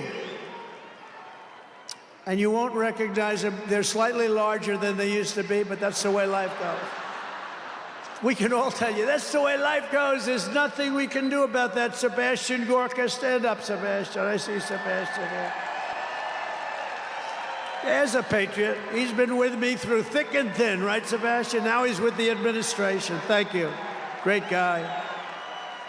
Another Nazi, by the way. And again, I want to thank Elon for what he did in Pennsylvania. He worked Not that it matters, obviously, because, you know, as long as they're pro-Israel, it's fine. But, like, a man who literally had to be pushed aside the first time around because he was wearing a Vitesse Rend pin to the Trump inauguration last time around, who quite literally, and Mel Gibson too, obviously, but like wearing a Vitesse Rend pin to the Trump inauguration is so insane, so diabolical, because they actively hunted Jews in Hungary. Okay? Like he was wearing his granddaddy's pin. Nazi, are you stupid? Yes. I am not stupid. I think if you're wearing the pin of a unit that collaborated with the Nazi with the Nazi government, with the Nazi forces to hunt down Jews, yeah, I think it's normal to call that person a Nazi. Who can I call a Nazi then?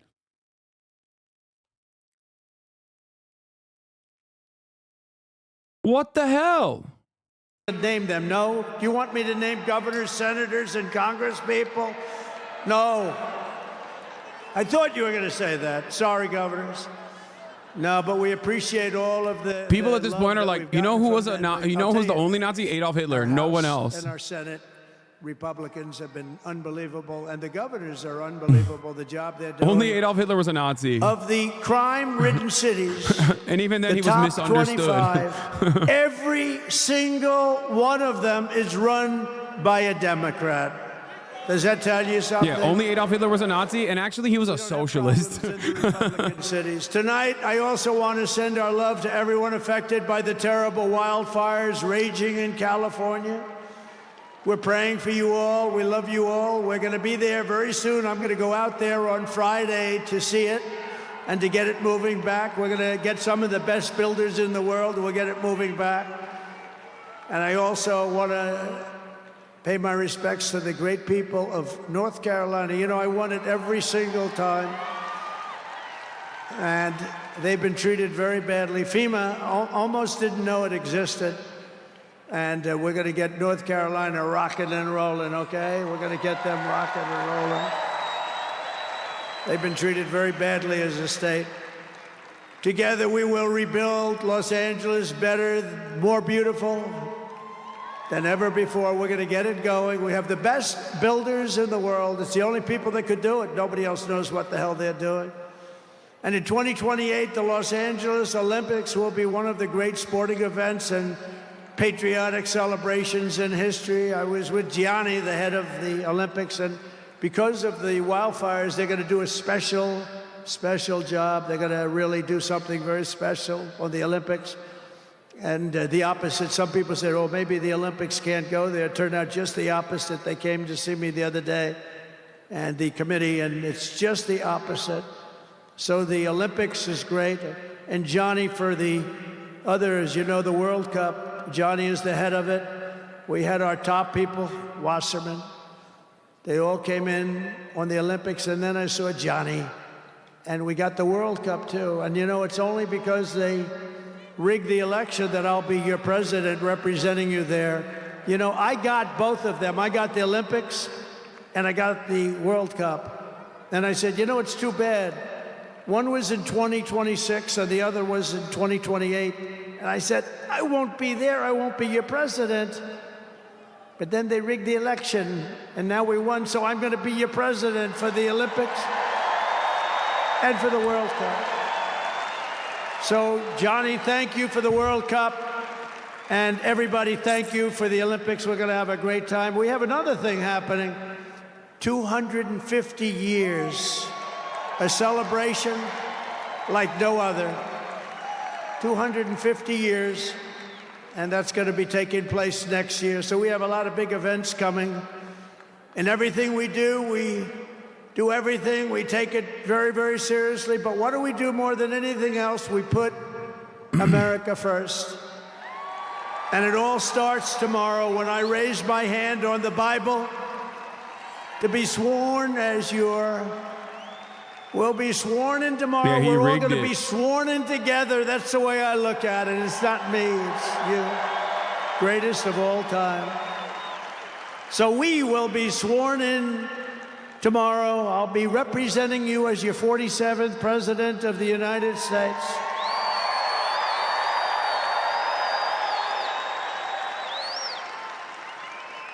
And just in conclusion, together, we're going to cut your taxes, end inflation, slash your prices, getting them back down, raise your wages, and bring thousands of factories back to the USA, right where they belong, and that'll be done through tariffs and smart policy. We will build American, we will buy American, and we will hire American. I will end the war in Ukraine, I will stop the chaos in the Middle East, and I will prevent World War III from happening, and you have no idea how close we are. We will crush violent crime in our cities and give our police the support, protection, resources, and respect they so dearly deserve. We will strengthen and modernize our military again. We did it. We rebuilt our entire military. And then they gave billions and billions of dollars of it to, you remember, to the Taliban. They gave it to the Taliban. They gave our military equipment, a big chunk of it, to the enemy. Do you know that we pay billions of dollars a year? Do you know this? Does anyone know this? To Afghanistan? Do you know that? And I say, if we're going to pay billions of dollars a year, tell them we're not going to give them the money unless they give back our military equipment that these poor, stupid people allowed for them to have. So we'll give them a couple of bucks. We want the military equipment back. We will rebuild our once great cities, including our capital in Washington, D.C., making them safe, clean, and beautiful again. And we want to make this city again safe. We don't want people coming to Washington and getting mugged, shot, killed. We're going to stop it. Law enforcement, and they have very good police here, but they have to be allowed to do their job. We're going to stop it.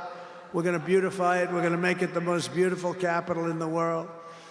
We will teach our children to love our country, to honor our history, and to always respect our great American flag. And we will get critical race theory and transgender insanity the hell out of our schools.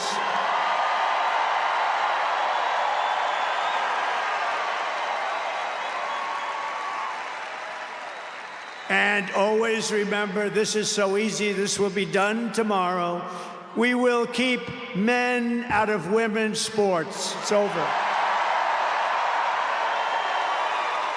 I will defend religious liberty. We're so cooked. I will restore free speech. We're so I will cooked. defend the right to keep and bear arms. We're going to defend that right. After years of building up foreign nations, defending foreign borders, and protecting foreign lands, we are finally going to build up our country, defend our borders, and protect our citizens. And we will stop illegal immigration once and for all. We will not be invaded. We will not be occupied. We will not be overrun. We will not be conquered.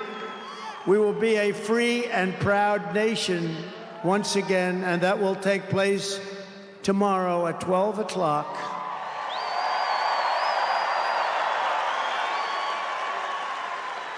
Everyone in our country will prosper. Every family will thrive. And every day will be filled with opportunity and hope, and also filled with a thing called the American dream that you don't hear much about anymore. For the past 9 years, you and I fought side by side against the most sinister and corrupt forces on earth. And in our magnificent victory on November 5th, you showed them once and for all that this nation does not belong to them. This nation Can we please move on? Belongs to... Can we please move on? This is nothing new. It's depressing, scary, and giving his speech a large platform. You're right. I'm giving the next president of the United States of America a large platform. You know, Asmongold is also watching this speech, and he has 20,000 more people watching the speech with him. You know what I mean? Just get ready for the new reality in the United States of America. Okay? Every single social media platform is going to be right-wing. So if you're still holding on to this like idiotic, idiotic old hat liberal, I'm uncomfy right now for hearing Donald Trump statements, just get used to it. You know, you're going to see a lot more of it. And not only are you going to see a lot more of it, it is going to harm you. You know, you can't just like close your eyes to the growing fascist movement in this country. American astronauts. And hope it goes away, because it's not going to go away. It was hardworking patriots like you who built this country. And 75 days ago on November 5th, it was hardworking patriots like you who saved our country. You saved our country. Now, after all we have been through together, we stand on the verge of the 4 greatest years in American history. With your help, we will restore America's promise, and we will rebuild the nation that we all love so much. We are one people, one family, and one glorious nation under God. We will never give in. We will never give up. We will never back down, and we will never, ever, ever, ever surrender. We will fight, fight, fight, and we will win, win, win. And together, we will make America powerful again. We will make America wealthy again. We will make America healthy again. Asmongold's always been a larger content creator than me, so it's not even remotely shocking. Strong again. We will make America so I think it's just a broader trend that's also a broader trend that we're seeing all across the country in every single social media platform is that if you are center right or right wing, or at least like more open-minded to right-wing values and present yourself as that, you will see tremendous success. If you consider this to be a new phenomenon, well, you haven't really been paying attention. Yep, here it is. We'll make America strong again.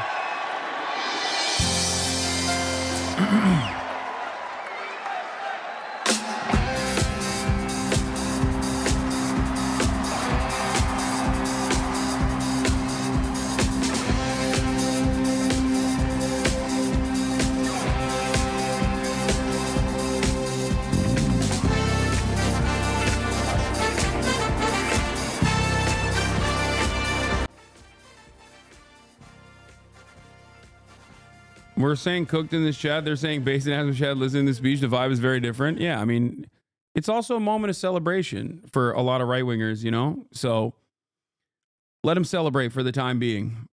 This happened last time around as well. When Donald Trump won the first time around, right-wingers danced all around town, got super excited, super stoked. And I think it took a couple years, but you know, people very clearly unmute it. Man, shut the fuck up. I'm making an important point right now. Oh my God. I'm shutting off chat. Yikes. Okay.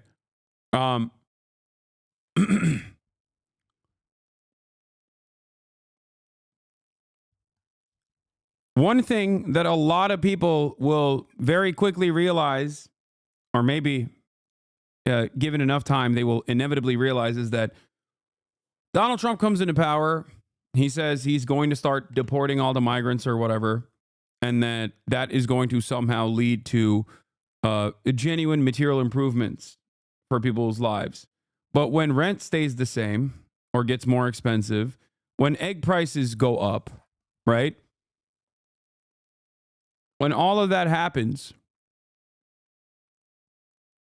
even after, all of these deportations start taking place, people are going to recognize, they're going to be forced to recognize the reality that maybe all of this stuff that Trump promised wasn't a reality at all. Some of which will double down. These people, always have a tendency to double down. It's a cult-like desire. But for many others, they're going to look for a reason. Slowly but surely, they'll fall out of favor.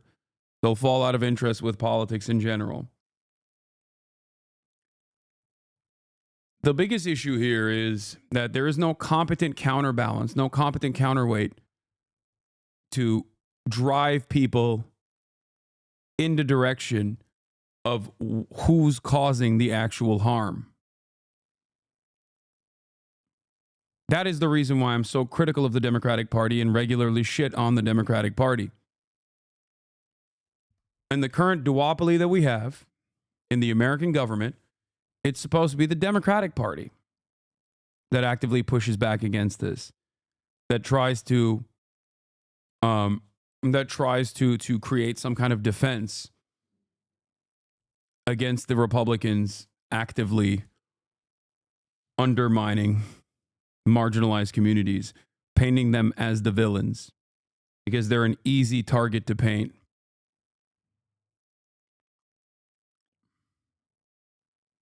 Your shirt is gay?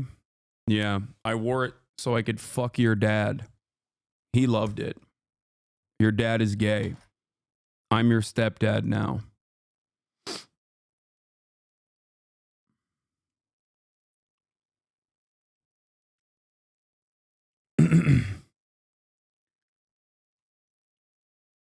Yeah, you're disowned. You got two dads now.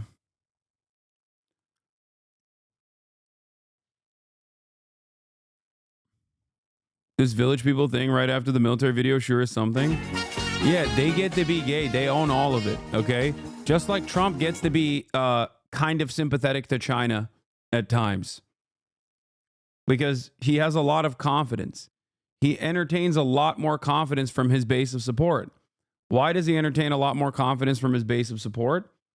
Why don't the Democrats have this same level of confidence? It's not because the Republicans are too stupid. I mean, sure, that is a factor in this as well. Okay. But it's not just because the Republicans are stupid and Democrats are too brilliant. And that's why they're constantly critical of their administration. It's because he gives them things. Okay. He gives them stuff. He gives them treats. He gives them, he understands what they want and he offers it to them. In many instances, what they want is cruel, but he's not shy about enforcing that cruelty. But that's it. That's it. It's because Fox News won't spin that narrative about him. I'm sorry. Did MSNBC spin a negative narrative about Joe Biden? No. But what happened? Like, liberal media actively made it seem as though Joe Biden wasn't a carcass. Okay? Throughout the last 4 years, this is the best of their ability. Okay? That's more than you would expect. And what good did that do? What good did that do? He's sharp as a tack. He's having the most sex with his wife, Jill Biden, Dr. Jill Biden. There's only so much propaganda that you can do. Propaganda cannot outflank actual policy. If the Democrats always and consistently refuse to offer its base things that they demand, things that are ultimately good too, then yeah, they're not going to be able to entertain broad support. Now let's take a look at the executive actions.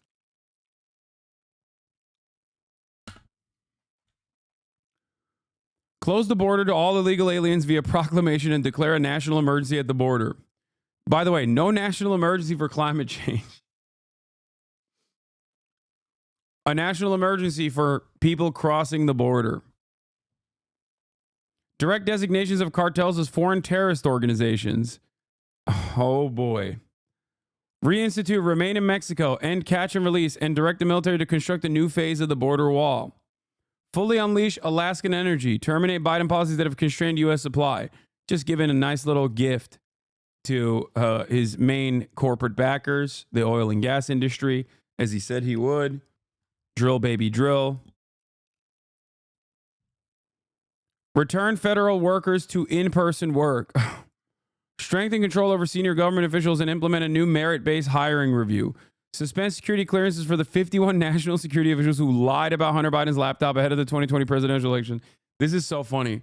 That last part, this one is like probably one that will get a lot of play on MSNBC because half of them probably are MSNBC commentators.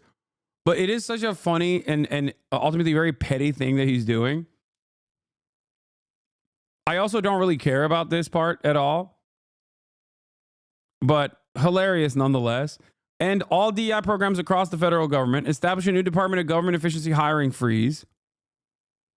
Declare a national energy emergency and pause all offshore wind leases. Withdraw from the player. He's withdrawing from the Paris Climate Accord again. We're so cooked, dog. We are so cooked. Direct all agencies and departments to remove all federal actions that increase costs for families and consumers. No, like climate change is now, make no mistake, climate change is increasingly going to be considered a Chinese thing, okay? If you care about climate change, you're an agent of China, and China is a foreign adversary. Just understand that. Renewable energies is a Chinese thing, okay? If you push for renewable energies, if you even bring up the fact that climate change is destroying this country, you're Chinese. You have to go to jail. It is so obvious to me that the United States of America has completely, the United States of America has always been captive to corporate interests, specifically the oil and gas industry's interests. But it is obvious to me that we're just going to flip the table that we're playing this game on rather than try to play the game because China is winning in terms of renewable energy. Oil and gas, fossil fuels are of a finite supply. Okay, it's not infinite. So instead of investing into research and development and battery technologies and trying to improve and create a reliable, sustainable, and efficient renewable energy infrastructure, we are actively going to undermine those initiatives because we realize here in the United States of America that China is dominating in that sector. They all but have a monopoly on a lot of the minerals that are necessary, like a lot of the rare earth metals that are necessary to have, any kind of infrastructure for batteries. China also dominates the tech. So not only do they have a stranglehold on the supply, they also have made a lot of initiatives in working to create newer technology, more efficient ways of using renewable energy.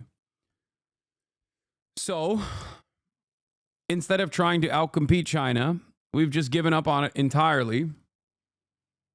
And instead of trying to outcompete China on renewable energy, we are just straight up going in the opposite direction.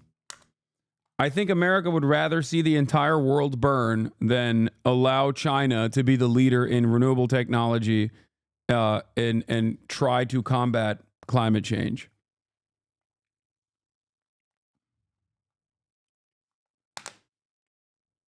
This administration is going in that direction. Like, yeah, a Hannibal directive, if you will. We'd rather nuke the planet than let China be the new hegemonic power that leads the world away from impending doom in terms of climate collapse. I mean, that was almost word for word the David Shore tweet. I mean, yeah, the Democrats certainly were on board with this mentality as well. That is a principle of Shoreism. What did he say? What was his tweet? It was like, I would much rather see climate catastrophe than let China be the dominating force in energy production.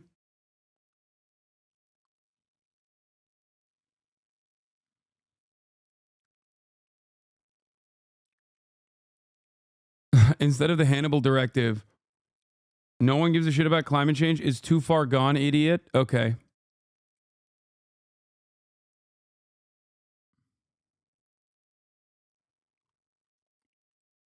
Okay, man.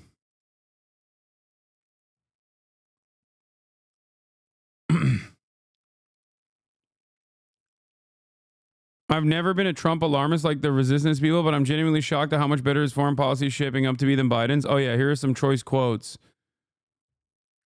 from this article that I had in front of us. Trump's Middle East envoy, Steve Witkoff, is considering a visit to the Gaza Strip amid the ceasefire deal.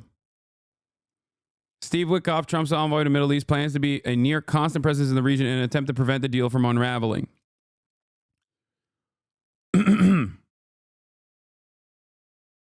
90 Palestinian prisoners are being freed right now, live on Al Jazeera.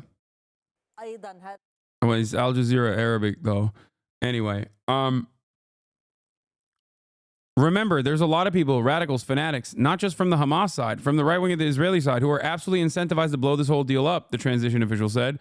Visiting Gaza would allow Witkoff to see for himself what the dynamics are there, rather than taking Israel's or the Palestinians' word for it, the official said, adding, you got to see it, you got to feel it.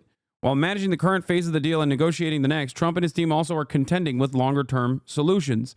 If we don't help the Gazans, if we don't make their life better, if we don't give them a sense of hope, there's going to be a rebellion, the transition official said.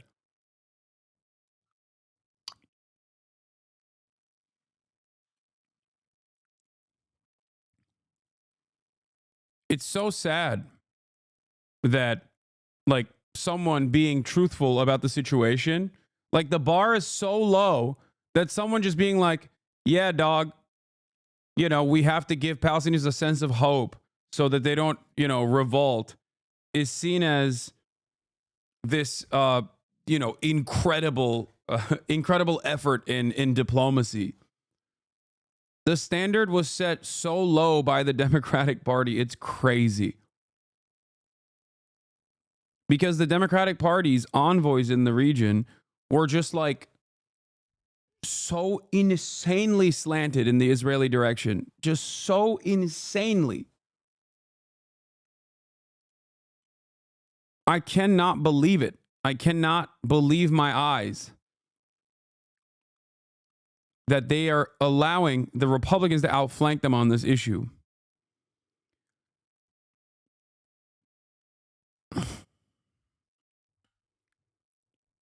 The question of how to rebuild Gaza remains, as well as where some of the 2 million Palestinians can be relocated in the meantime. Indonesia, for instance, is among the locations under discussion for where some of them could go, the transition official said.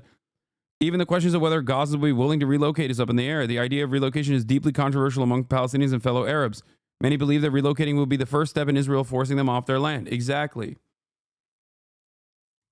Exactly. They would rather stay there in the rubble than go to like Indonesia. That's crazy. At the moment, however, the issue of getting aid into Gaza that's required in the first phase of the ceasefire deal remains a challenge. Israel maintains concerns that Hamas takes a portion of any aid that's allowed into Gaza, and the humanitarian crisis there is dire. It's crazy because, like, they're even in this process, mainstream media is still doing the bidding of Israel by being like, no, you don't understand. If we give these people aid, then that aid is going to reach the hands of bad guys. Okay, we just can't. We can't feed the starving people, the starving population of Gaza. Yeah, how about they relocate to Israel? It's right there. And that would create an additional incentive for Israel to rebuild or allow the rebuilding process to happen as expeditiously as possible.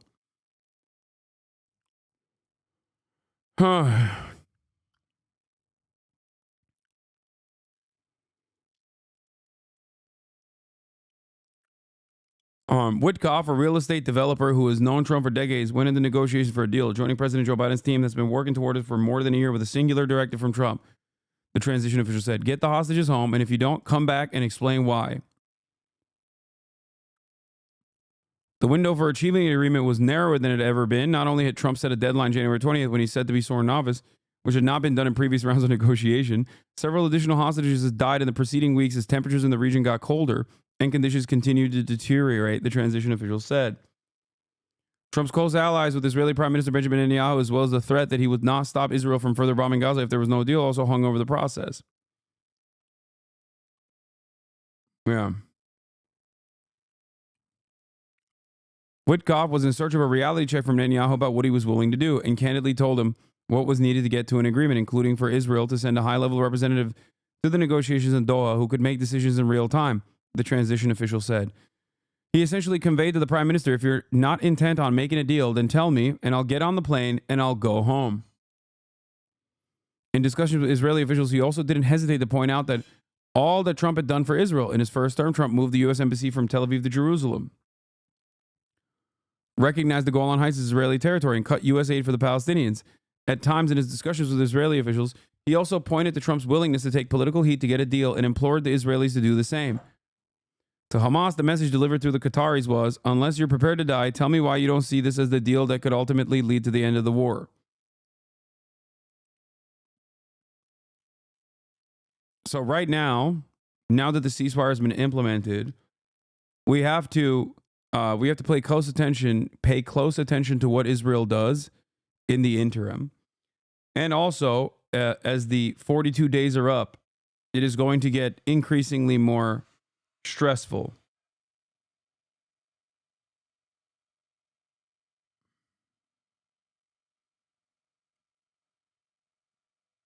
So we shall see what happens. Senator Ron Johnson tells reporters Trump is talking of tariff revenue as much as $1 trillion. Johnson says he's trying to talk Trump out of it, but he doesn't know what he'll decide. That's amazing. Great stuff. Also, this happened earlier today. Vivek Ramaswamy, who Trump chose to co-lead DOGE with Elon Musk, is expected to soon step away from the task force. There's been friction between the rank-and-file DOGE staff and Vivek Ramaswamy, and Ramaswamy has been subtly encouraged to exit. He intends to announce a campaign for Ohio governor as soon as the end of January, sources told CBS and Bloomberg. Yeah, Vivek is out. Yeah, good luck to him on, winning that Ohio gubernatorial race. Somehow doubt that is going to happen.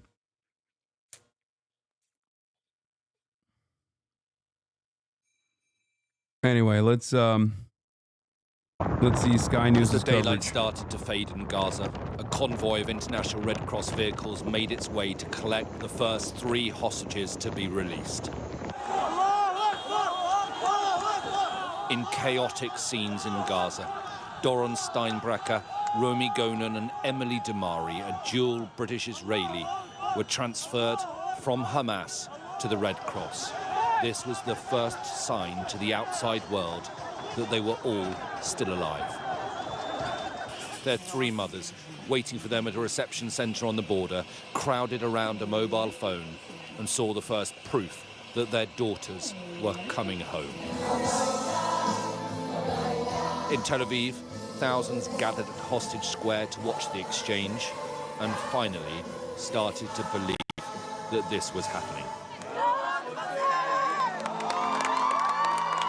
There are still Hamas fighters. Anthony Blinken said that their numbers have actually gone back to like pre-October 7 numbers in the process of Israel's offensive siege into Gaza.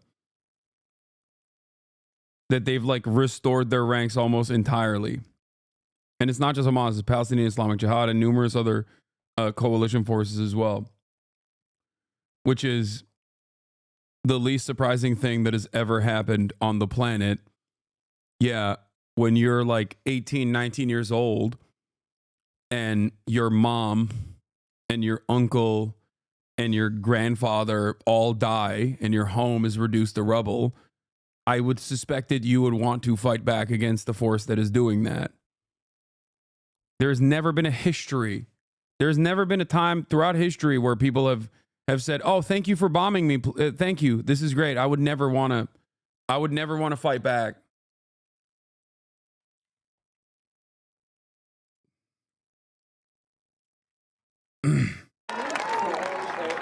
That is the moment that they Trump is having a live stream? No, he's not. In Tel Aviv, that the hostages are now in the care of the Red Cross, and it is the first time that they have seen the 3 young women alive. Their condition was unknown, but they finally have confirmation that they are alive and they're coming out. But she's alive because that is her picture right there. She's in the middle. I watched a video of a Vietnam vet last night where he came to the realization after setting fires to the Viet villages, he saw any survivor become Viet Congs. In essence, the Americans were responsible for creating more Viet Cong fighters. Of course. People don't want to fight, okay? People don't want to fight. But if you force them to fight, they will fight. I mean, this was, Internet Hippo tweeted this on October 27th, 20 days after October 7th in 2023. I'm not a political expert. But if you eliminated Hamas but killed my whole family in the process, my first move would be to start Hamas too. All jokes aside, of course, Hamas is simply a name. That's it. The real question is, do you think Palestinians have a right to fight back against Israeli occupation? And if your answer is no, then yeah, you're like, they should keep doing genocide. If your answer is yes, you understand it doesn't matter if it's Hamas or not. Like, that's why I've kept repeatedly stating that regardless of the many different initiatives that Hamas is engaged in to make themselves more approachable to the Western world and like rewrite their charter in 2017 and all this stuff, it doesn't matter.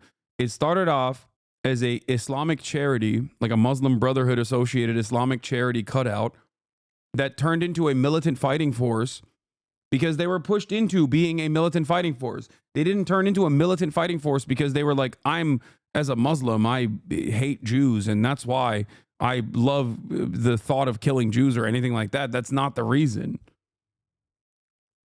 The reason is because, understandably, for many Palestinians, they have lived under Israeli occupation for 76 years, about to be 77. No shit.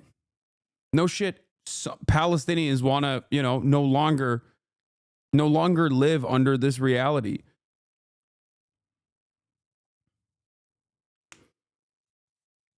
And ironically enough, the exact same settings that made the Palestinian emancipatory movement more violent, I guess, or more militant, has greatly accelerated in this last offensive battle that Israel engaged in, this last instance of direct genocide.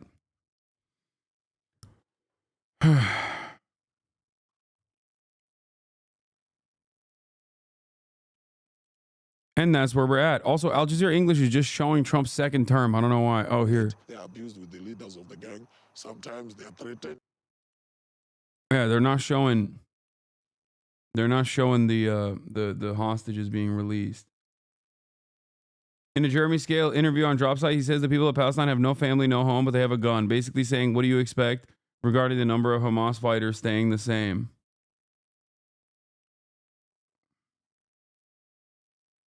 I think you are not entirely correct on that, respectfully. Really? If I came to your house and murdered your parents and you had a gun, you wouldn't fight back?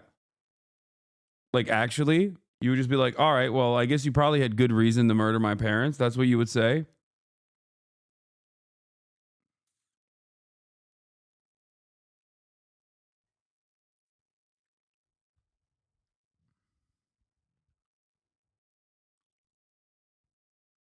Okay, please explain.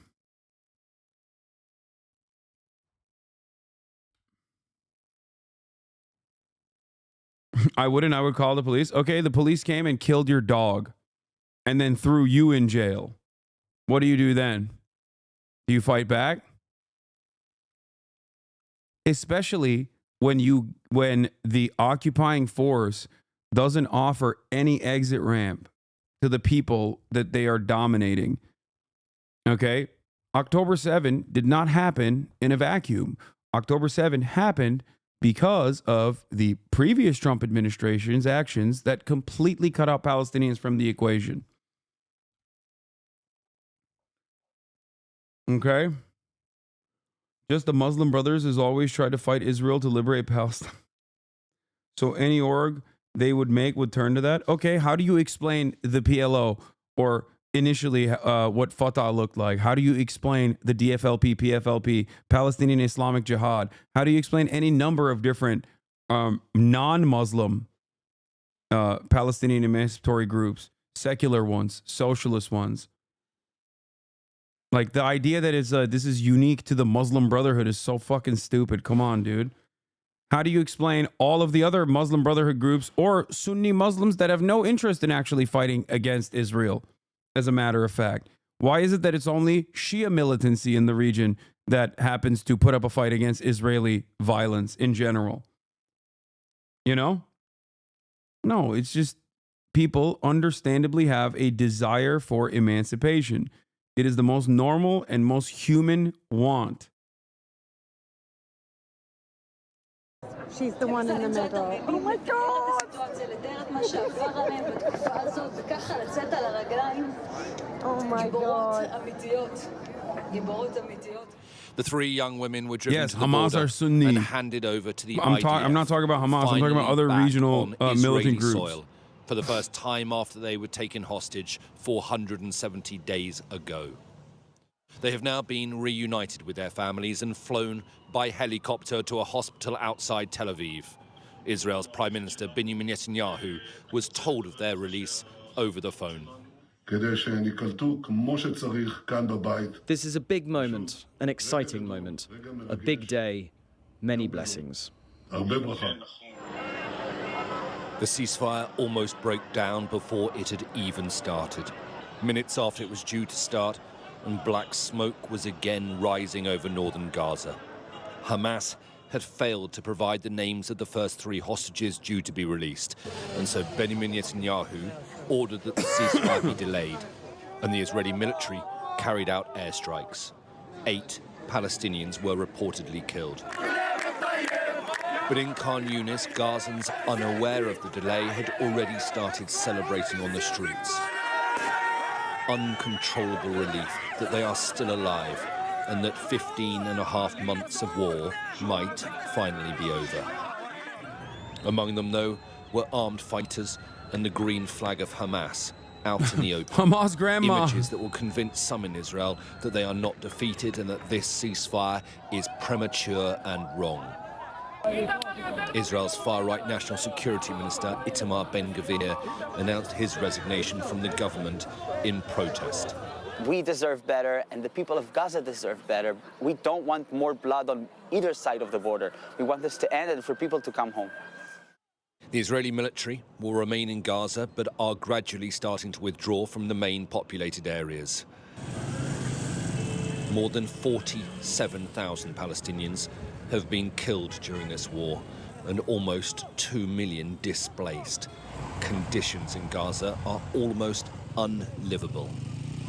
Yeah, imagine being like, damn, dude, you're putting a pause to unlimited baby murder. I'm out.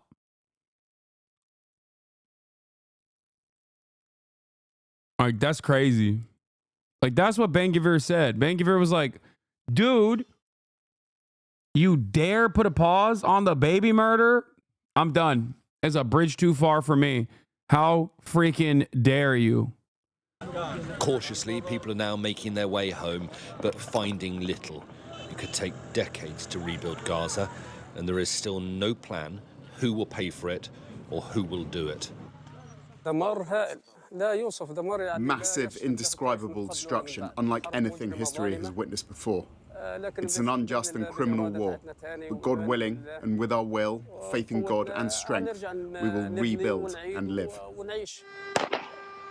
Aid has already started entering Gaza, positioned on the border, ready to move as soon as the ceasefire started. 600 trucks a day are expected to go in to gradually relieve the humanitarian crisis. 94 hostages remain in Gaza. 30 of them are set to be released over the next 6 weeks in this first phase. It's not known how many more are alive.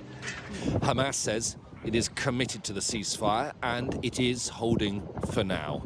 But it remains a fragile truce and there are many uncertain days ahead. Alistair Bunkle, Sky News in Tel Aviv. It's wild to think that like concrete is not allowed.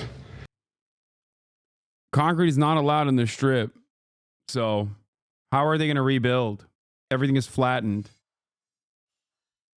Be downstairs, but thank you very much for being here this morning. The deal that I first put forward last May for the Middle East has finally come to fruition. The ceasefire has gone into effect in Gaza. Oh yeah, logs please. Dude, I don't care about your take, man. I don't care. Of course not all Palestinians will fight to be free regardless of their creed. That's not my point. My point is, even though it was started as a charity org, it was never going to be that way. Okay, dude, thank you. Thank you for explaining that the Muslim Brotherhood has no way, like people that any sort of Muslim Brotherhood style situation actually inevitably is going to be violent. Thank you. I got it. I got it, dude. I got it. I got your perspective and you got a week off. Is that good? Are you happy?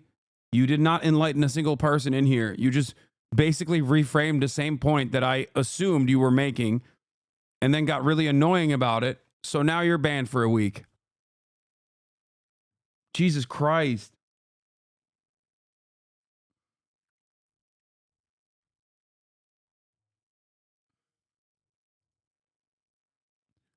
Yeah, Trump wants to build an Iron Dome in the U.S. And I'm not so sure as to what he thinks the Iron Dome is, okay? I think he thinks it's like a literal dome or something, like a physical dome. What is this? Al Jazeera said that's enough of Biden. Cut straight to the Amir al-Muminin. Oh. Oh yeah. Does anyone have the statement from what's his face?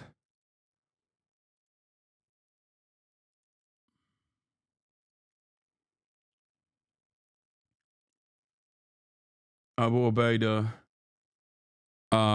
Hold on. Oh my God, it's 23 minutes long. Okay, do we have like not 23-minute long? Like what are the bullet points? My man.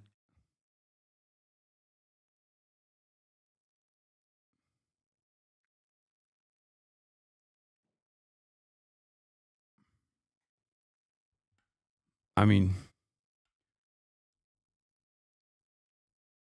let him, yeah, bro. Come on. No, I wanna hear like use ChatGPT. I would rather kill myself in a video game, inside of a video game, inside of Minecraft, than use ChatGPT to summarize an Abu Ubaidah speech. The fact that there are people who are suggesting I do so means that this community is on fire. We've lost the plot in its entirety.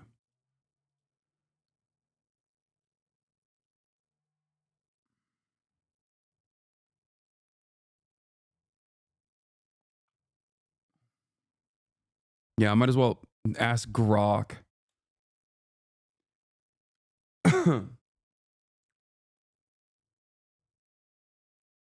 What do you consider relief besides stopping the shooting? Do you think medical aid is the primary focus? If so, you're clueless, bro. What? What do I consider relief? Like for the Palestinians? Food? construction supplies, aside from, stopping the shooting. Okay, here are the key points, okay, of Abu Ubaida's speech. 471 days have passed since the historic battle of the flood of Al-Aqsa, which undoubtedly drove the final nail in the coffin of the occupation that is now on its way to vanishing. The immense sacrifices and bloodshed by our people will not be in vain. Our people have made up unprecedented sacrifices for their freedoms. We feel great pain that our people endure, which comes at the price of liberating the land, the people, and the holy sites. Reaching an agreement to stop the Zionist aggression against our people has been our goal for many months, even from the very start of the aggression. We, along with the resistance factions, declare our full commitment to the ceasefire agreement, but this is contingent upon the enemy's commitment. We call on all mediators to hold the enemy accountable and ensure the implementation of the ceasefire agreement. We extend our thanks to our brothers in Ansar Allah and our comrades in arms in Hezbollah who paid a heavy price during our battle. We salute the Islamic resistance in Iraq and our brothers in Jordan who crossed the border to confront the occupier. The battle of the flood of Al-Aqsa began from the outskirts of Gaza, but has changed the face of the region and introduced new equations to the conflict with the occupying entity. This battle led to the opening of new fronts and forced the enemy to seek international support. We fought alongside all the resistance factions as a united front throughout Gaza, delivering devastating blows to the enemy. Our Mujahideen fought with immense courage until the final hours of the battle, operating under what seemed like impossible conditions. We were up against unequal confrontation, both in terms of combat capabilities and combat ethics. While we struck at the enemy, they resorted to brutal and heinous methods of violence against our people. The greatness of this means, like he's saying, we killed soldiers, they killed civilians. The greatness of this battle is reflected in the leadership of his martyrs, including Ismail Haniyeh, Saleh al-Aruri, and Yahya Sinwar. Any attempts to integrate this entity into the region will be met with a flood of awareness and resistance from the free peoples. Today, the responsibility on our people in the West Bank is growing, and we offer a special salute to Jenin, the sister city of Gaza, in its heroism and steadfastness.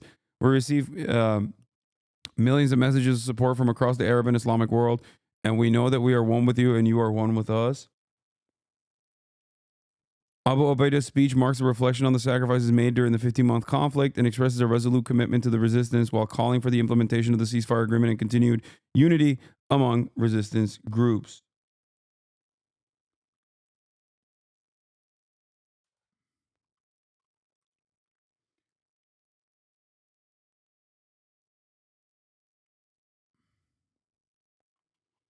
He also shouted, Yemen checks suppressed news. No, I saw that it wasn't Abu Ubaidah, but it was a random Palestinian fighter that shouted out the Ansar Allah movement. But he also mentioned Ansar Allah by name as well.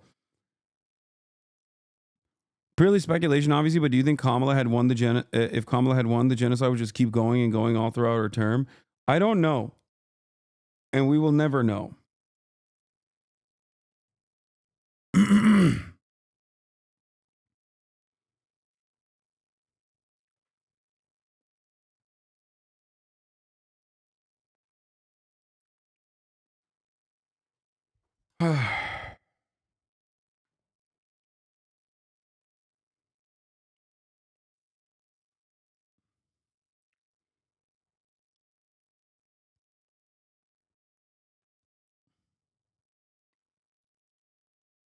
What? What is this? Joe's been signing executive orders without knowing, and he's not signing and not remembering what he signed. We need a thorough investigation into how this could have happened. Bro, this is the free press. Okay? Like, I mean, I know Joe is senile.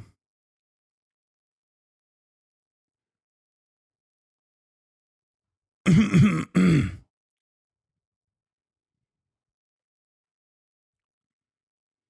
you think of a more spectacular foreign policy failure in recent history than Brandon's handling of Israel? No.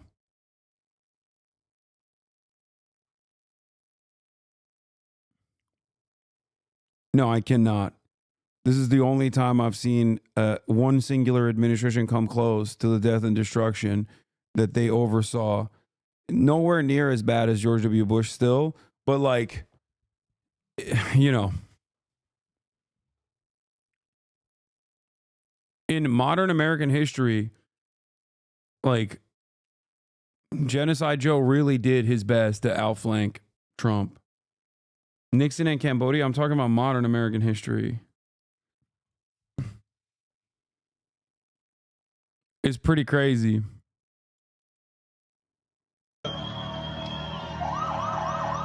The families received the buses carrying the free Palestinian captives as part of the exchange deal between Hamas and Israel in the town of Beitunia, west of Ramallah.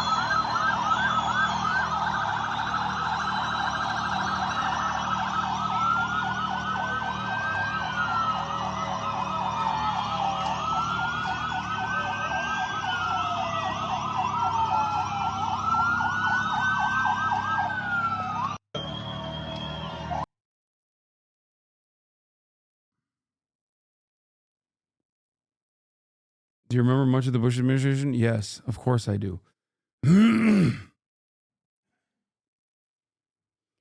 I think some of the things that are crazy is like, no, the difference was people were on board, generally speaking, in public with George Bush's invasion of the Middle East. No, that's not correct.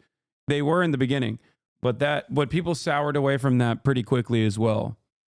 But never to the same degree, never to this degree of like overt resistance from the broadest subsects of the population. Like the American people were almost united wanting to put an end to this. Okay? And it's so crazy. It is so crazy to me that in spite of it all, they threw away their chances of stopping fascism from coming back into power, specifically so they could continue, so that they could continue the death and destruction in Gaza. Back by jubilant crowds.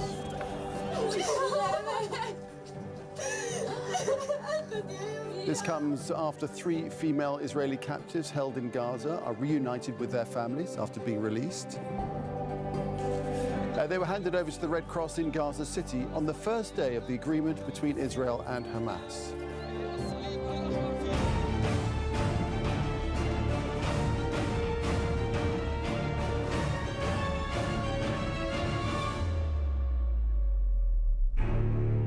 Yes, dude, I saw that they got gift bags. I know. The ceasefire in Gaza. Israel has now released 90 Palestinian prisoners as part of the deal with Hamas. They are now in Beitunia. You can see these are live pictures now. There's one of the buses that left from Offa prison in the occupied West Bank and has now arrived there.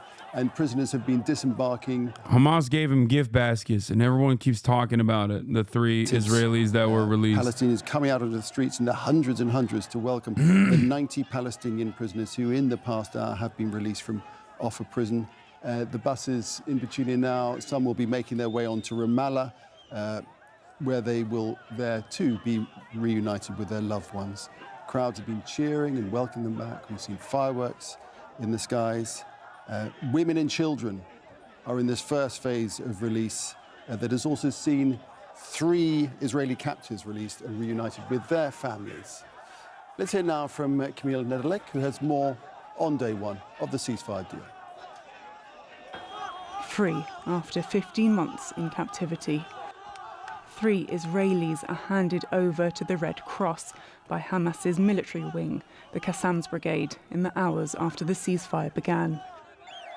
Thousands of Palestinians crammed into Saraya Square, celebrating what they hope is an end to the genocide in Gaza. Later, the Israeli army released this footage of Doron Steinbrecher, Emily Damari and Romy Gonin as they were taken into their custody.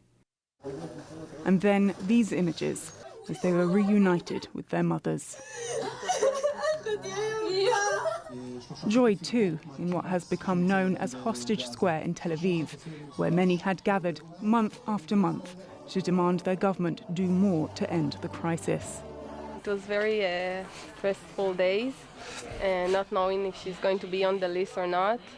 And now seeing her and see that she can walk, and yeah, it's a really big relief. In the occupied West Bank, hundreds of Palestinians held their own vigil near the Offa military prison. Israeli forces fired tear gas at them and forced the crowd to disperse. Before 90 prisoners were finally released in the dead of the night, most of them women and children. As the ceasefire took hold, Palestinians forcibly displaced by Israel's war returned to Rafah, Khan Yunis and Jabalia. to find communities flattened, homes destroyed. We came here this morning as they announced the ceasefire. We came with hope, thinking we might find a single room, anything simple, just a small shelter to protect us. But when we arrived, we found this, tragic. From the moment we reached Jabalia, we knew nobody had been spared. We realized we wouldn't find a single house standing. But like many, Amal has nowhere else to go and says she'll have to rebuild her life and that of her families with what she has salvaged. As part of the deal, aid convoys from the UN's World Food Programme have begun entering the Gaza Strip through crossings in both the north and the south. I wish I could go back and help. We wish that every minute that passes we could go to these people. They have no food, water, medicine or shelter. All of their houses have been hit by strikes. They have nothing left. With more than 2 million people fully dependent on food assistance, homeless, and without any income, the trucks will need to keep on coming. Camille Nedelek, Al Jazeera. Well, let's get the very latest from our correspondent Nida Ibrahim, who was in the occupied West Bank the last time round, covering the Palestinian prisoner release of November 2023. And let's look at these pictures now. We can see the buses arrived there in Petunia, and people, the prisoners, have been coming off. Women and children coming off. And we were just talking, this is an important, much needed moment.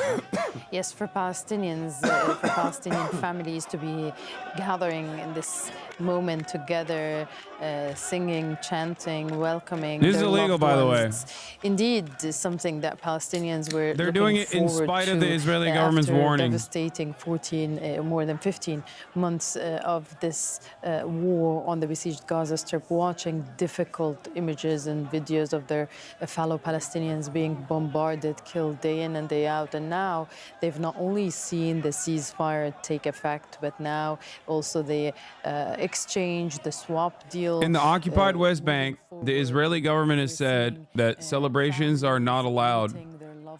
We've seen the bus make its way. They did that last time as well. Military prison, and all the families were gathering near the buses, trying to get a glimpse of their loved ones. You can see some of them on board the buses sort of blowing kisses outside to the crowds outside. Tell us more about those who have been released. One of them was Rula Hassanin, a writer and a journalist. She was crying indeed as she was seeing these crowds greeting her.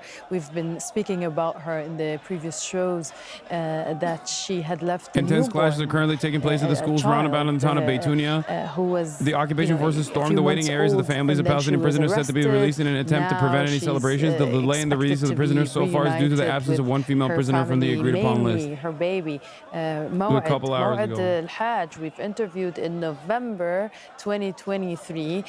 He had been released in that captives deal that took place at the time. Then he got rearrested again, and now we expect his father to be greeting him. The last time we've seen his father being so What last emotional. time? What do you mean, what last time? There was another 7-day ceasefire that took place. Do you not remember? Where they released Palestinians that they detained? His issue was that he was participating in a demonstration to support the Bedouin community near Jericho. So, these moments are cherished by Palestinians. They, for a change, are seeing some sort of happy news. We've seen fireworks, but it's not far from anyone to remember how difficult it is in the besieged Gaza Strip right now, how much the people have suffered, sacrificed, we're in so much pain. So, yes, they are celebrating, but they're keeping Gaza and Gazans in their hearts and minds. And there's no guarantee that some of those being released won't just be rearrested again, because that's what's happened before. Yeah, Nick, I counted at least 3 names on this specific list today that I've interviewed in November 2023 when Palestinian prisoners were released as part of the ceasefire deal that took place at that time. So it is, an Israeli occupation. This is the occupied West Bank. So there's no guarantee whatsoever that the Notice how there's no Al Jazeera reporter on scene here, despite the fact that this is occupied Palestinian territory. And this is simply like someone with a camera that they're beaming footage from. If that comes as a surprise to you, that is because Israel made it illegal for Al Jazeera to operate in the area. Okay? That's it. That's right. Al Jazeera is banned in both Israel proper and also in the West Bank as well. Yes, the Palestinian Authority is Israel. Here's Jeremy Scahill's approach to this as well. The bans on Al Jazeera's reporting from the West Bank and Israel has really altered the scope and depth of its coverage. It is particularly visible in the situation with the wait for the Palestinian captives to be released. In November 2023, Al Jazeera was on the ground reporting on the families and also the Israeli attempts to crack down on celebrations. Al Jazeera's ban also resulted in a major gap in the coverage of the recent battles and sieges in Jenin. This type of censorship is not only a total disgrace that should be denounced by anyone or any nation claiming to support a free press, but it is also leaving the public less informed about issues of vital importance.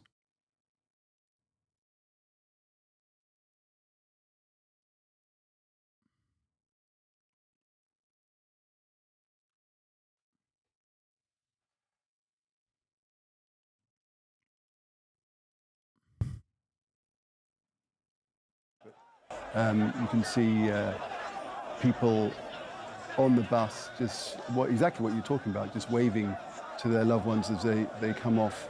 And the crowds just outside, just emotions running very high. Indeed, it's a very emotional moment, and remember, not just for the families of prisoners, but for the Palestinian community as a whole. Why? Because it was the PLO who decided that? Does not have no, that was a PLO decision, or had someone in Israeli jails, or knows someone in Israeli jails. So it's an issue that's very close to Palestinians' hearts. Okay, Nida, hang on there, because we'll be back with you in just a moment. But I just want to go to talk about the 3 Israeli captives who were reunited with their families, as we reported earlier on. And they were reunited earlier on Saturday. For that part of the story, let's go to Hamda Salut, who's in Amman, because Israel has banned Al Jazeera from operating within the country. So Hamda, so we've been seeing emotional reunions there too, with these 3 released Israeli captives. They've had their medical checks, and now the slow process of reintegration is underway.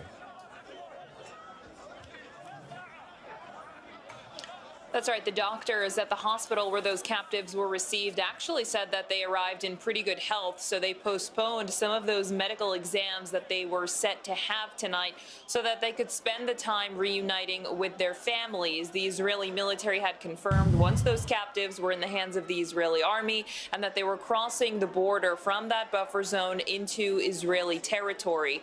They were then airlifted to a hospital where they were, of course, reunited with their families, but the 3 women were reunited with their mothers at a military base in the south at a town near the Gaza border. But nonetheless, this is something that the family members have been waiting for nearly 15 months. And they say that even though they have their children back, this is a time where the ceasefire deal should be seen all the way through so that the remaining captives could also be released. This is something the families have been outspoken about since the start of this ceasefire deal, since it was talked about, since the details of it emerged, rather, saying that this is a deal that needs to go to phase 3, because if it's just to phase 1 and that fighting continues, that means that only 33 captives would be released. And Hamda, tell us about the Israeli premier, because he's been speaking as well, hasn't he? That's right. Benjamin Netanyahu spoke to a general in the Israeli military who is in charge, essentially, of now the transport operations for these captives, getting them from the Red Cross, getting them across the Gaza border into the hands of Israeli forces, who will then airlift them to the hospital. He said essentially that Israel is prepared to do anything it can for the captives that are being released. But you have to remember that Benjamin Netanyahu is under so much pressure from the right-wing sect of his government now that this deal is in place. In fact, it cost him one of the factions of his coalition, Ben-Gvir's far-right Jewish Power Party, who submitted their resignation in protest of this deal. But Netanyahu had reportedly offered other right-wing members of the government, we're talking about Smotrich and his party, Religious Zionism, offered them some sort of assurances that Israel is going to go back to the fighting, which it's a little bit still unclear exactly what that means. Netanyahu has been talking about full American support,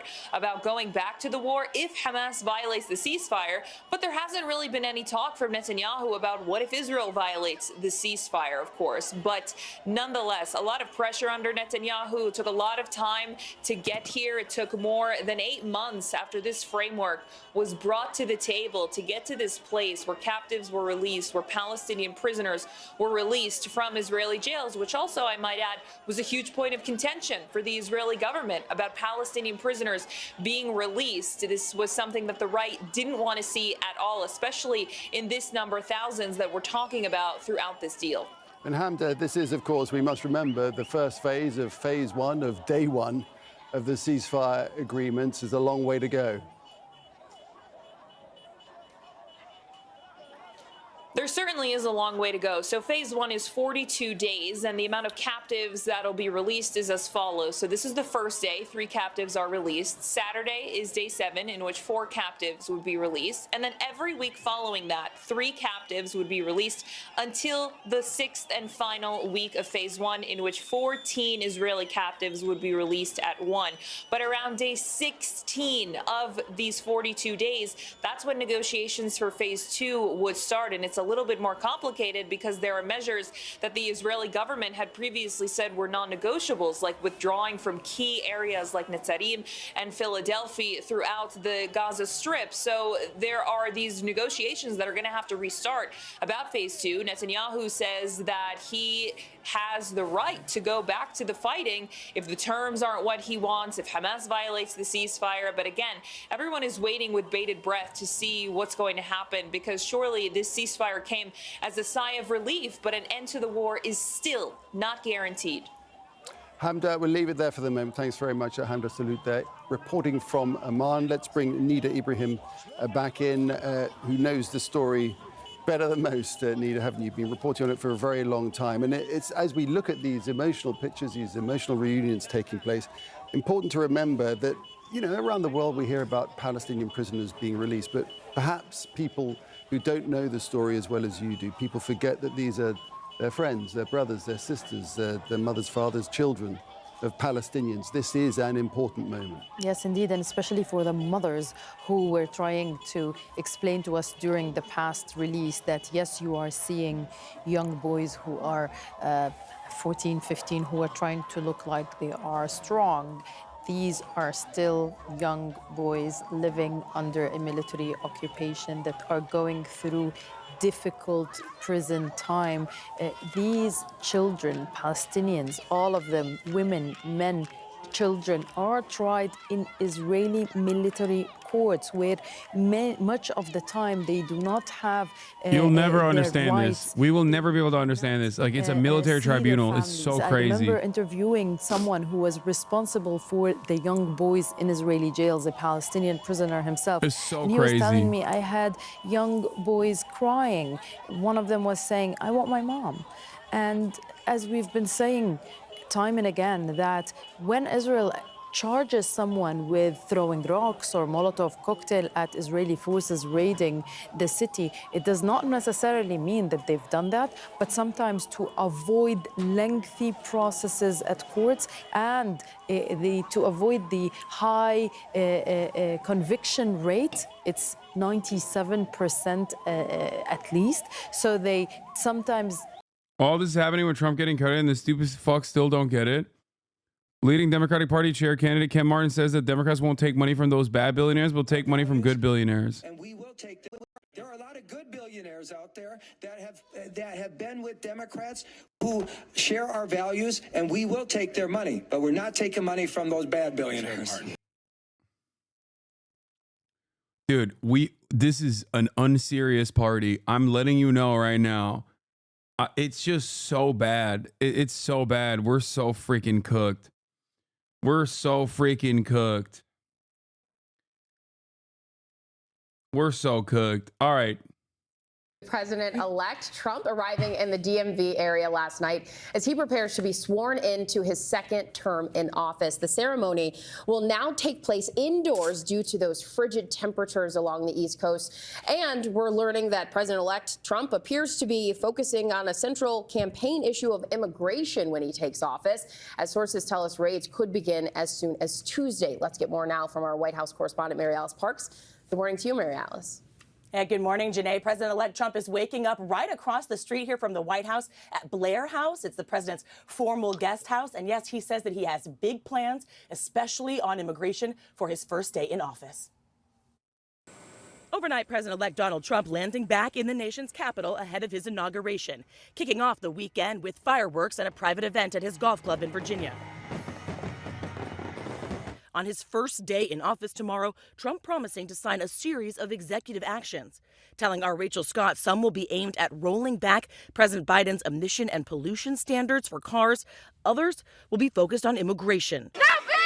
Cities, especially in blue states, bracing for immigration raids to ramp up and start as early as this week. There's going to be a big raid all across the country. I haven't done SNL yet. I will get to it in a little bit after this. Yeah, Chicago is just one of many places. Dude, Thomas Homan is such a goddamn hog. Like, he is literally a Harkonnen, dude.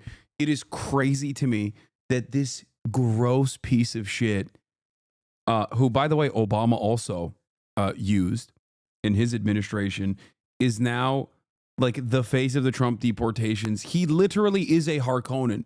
Like, he's just like spitting every time he talks. He's so gross. Obviously, everything inside of him is gross, but like, it's crazy that he also, like, the evil within him has escaped. It's breached containment and it's coming out of him. Coming out of every hole that he has in his body. He's like, I'm gonna tell you right now, we're gonna eat the children. We're gonna eat them. We're gonna put them in a detention facility. I'm gonna eat them. If you don't like it, you can get out yourself. Trump's incoming border czar, Tom Homan, telling ABC News they are reviewing plans in Chicago and elsewhere, and that the focus will be to seek out those undocumented immigrants who are considered a public safety threat and a national security threat. In the nation's capital, the final preparations for the inauguration. A new platform quickly being built inside the Capitol Rotunda after Trump's decision to move the swearing-in ceremony indoors because of the cold. 4 years ago, the inside of the Capitol was still being restored following the January 6th riot. The head of the D.C. National Guard telling me they learned a lot of lessons from that attack and are ready for this year's inauguration. Nearly 8,000 National Guard troops from 40 states already in the nation's capital supporting local police. One of the guardsmen here to ensure a peaceful transfer of power, Philadelphia's Sergeant Breeze, an immigrant from Liberia, who tells me he joined the National Guard to help get citizenship 3 years ago, and that being on this mission is a great honor. I'll say what my father said when he brought us over here. This country is one of the best countries you can be in. There's possibilities for everybody. I'm a sergeant. I'm leading my troops. It's a great opportunity, man. And this is, of course, President Biden's last full day in office, and he's squeezing in one final trip. He's headed to Charleston, South Carolina. He has a speech to mark Martin Luther King Jr. Day. He still credits South Carolina with helping to get him to the White House. Whip. All right, Mary Alice Parks, thanks so much. Meanwhile, President-elect Donald Trump preparing to tackle the border in his first week in office. New reports signaling massive deportation operations will begin Tuesday. Incoming border czar Tom Homan joins me now. Tom, welcome. Thanks for having me. So the libs are ready. Juan Soto hater. Tomorrow I will hate watch like no one has ever hate watched before. Yeah, we're going to do it. We're going to do it big. So these raids, multiple cities, Chicago's been mentioned. What are your thoughts on that? And do you worry about some of these sanctuary cities resisting your authorities? Well, look, I won't categorize raids. They're going to be targeted. I can't deal with this. I can't. He's so gross, dude. He is such a gross little monster. Enforcement operations. When ICE goes out, they're going to know exactly who they're looking for, pretty much where they'll find him. It's a well-planned operation. They'll know possibly who's in the household, including children. This is a well-planned enforcement operation. Every target of this operation is well-planned, and the whole team, a team will be out there for officer safety reasons. Sanctuary cities, it's unfortunate. You would think the sanctuary cities, if they care about public safety, if they care about the safety of their communities, they'd let us in their jails. I mean, that's where we want to arrest a bad guy. We want to arrest a bad guy in the safety and security of a county jail, where the officer is safe, the community is safe, and the aliens safe. But the sanctuary cities are going to force us into the community. The aliens safe. Because they're going to release that public safety threat back in the community, which is a huge public safety threat. So I wonder why they're doing Chicago first, because it's a sanctuary city run by a pretty competent blue liberal governor, J.B. Pritzker. Like Florida, or not Florida, sorry.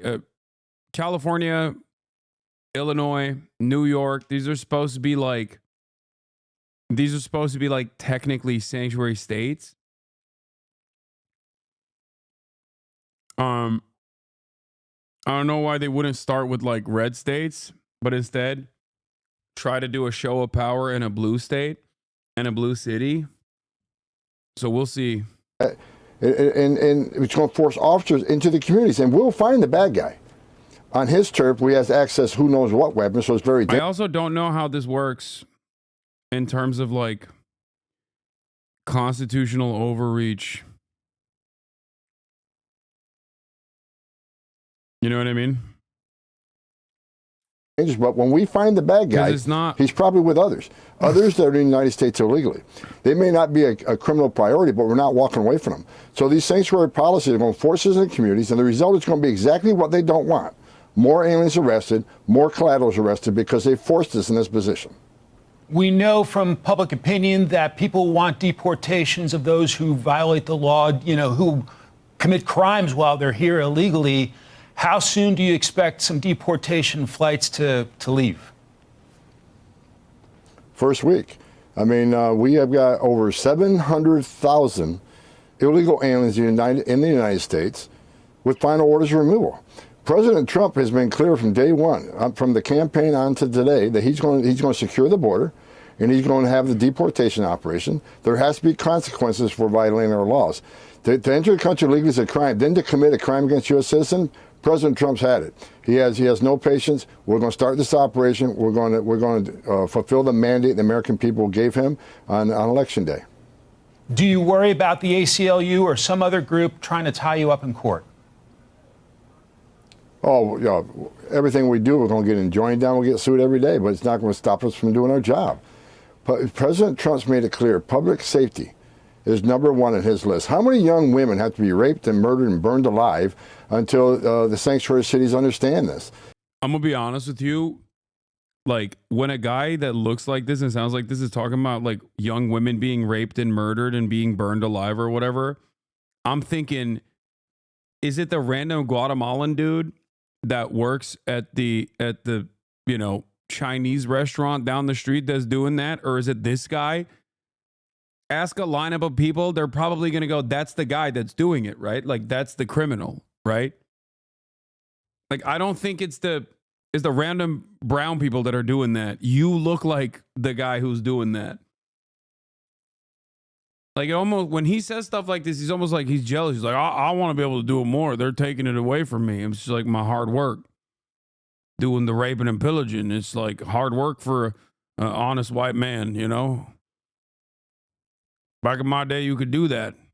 Now the Guatemalans came over. They took our jobs on that front.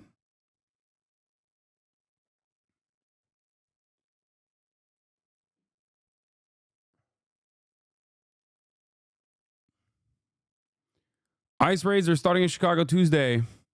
Know your rights. Community is important now more than ever. Defend yourselves.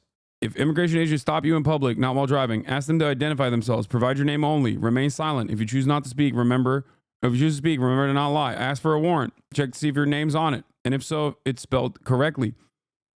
Record and report the incident. Stay calm and don't run. Don't share your personal or loved one's information, name or address. Don't take ICE to your house to pick up your ID. Do not sign anything. Do not consent to being searched. ICE lies. Do not agree to what ICE asks. For example, do not follow them to their office, to immigration offices, or do not agree to meet them for coffee. Know your power. If you are home and immigration agents come to your home, keep calm. Do not open the door. If immigration agents enter your home without your permission, verbally express that you do not give them permission to enter your home and search your belongings. Ask for a search and arrest warrant. Do not answer any questions. Exercise your right to remain silent. If you do choose to answer questions, remember not to lie. Do not sign any documents. It's crazy because like I remember doing videos on this last time Donald Trump became president. And things have not changed. Ask to speak with your lawyer or a loved one. If you feel safe, record the event with your cell phone, either through video or audio only. ICE lies. Do not agree to what ICE asks. For example, do not follow them to their office, to immigration offices like the USCIS, or do not agree to meet them for coffee.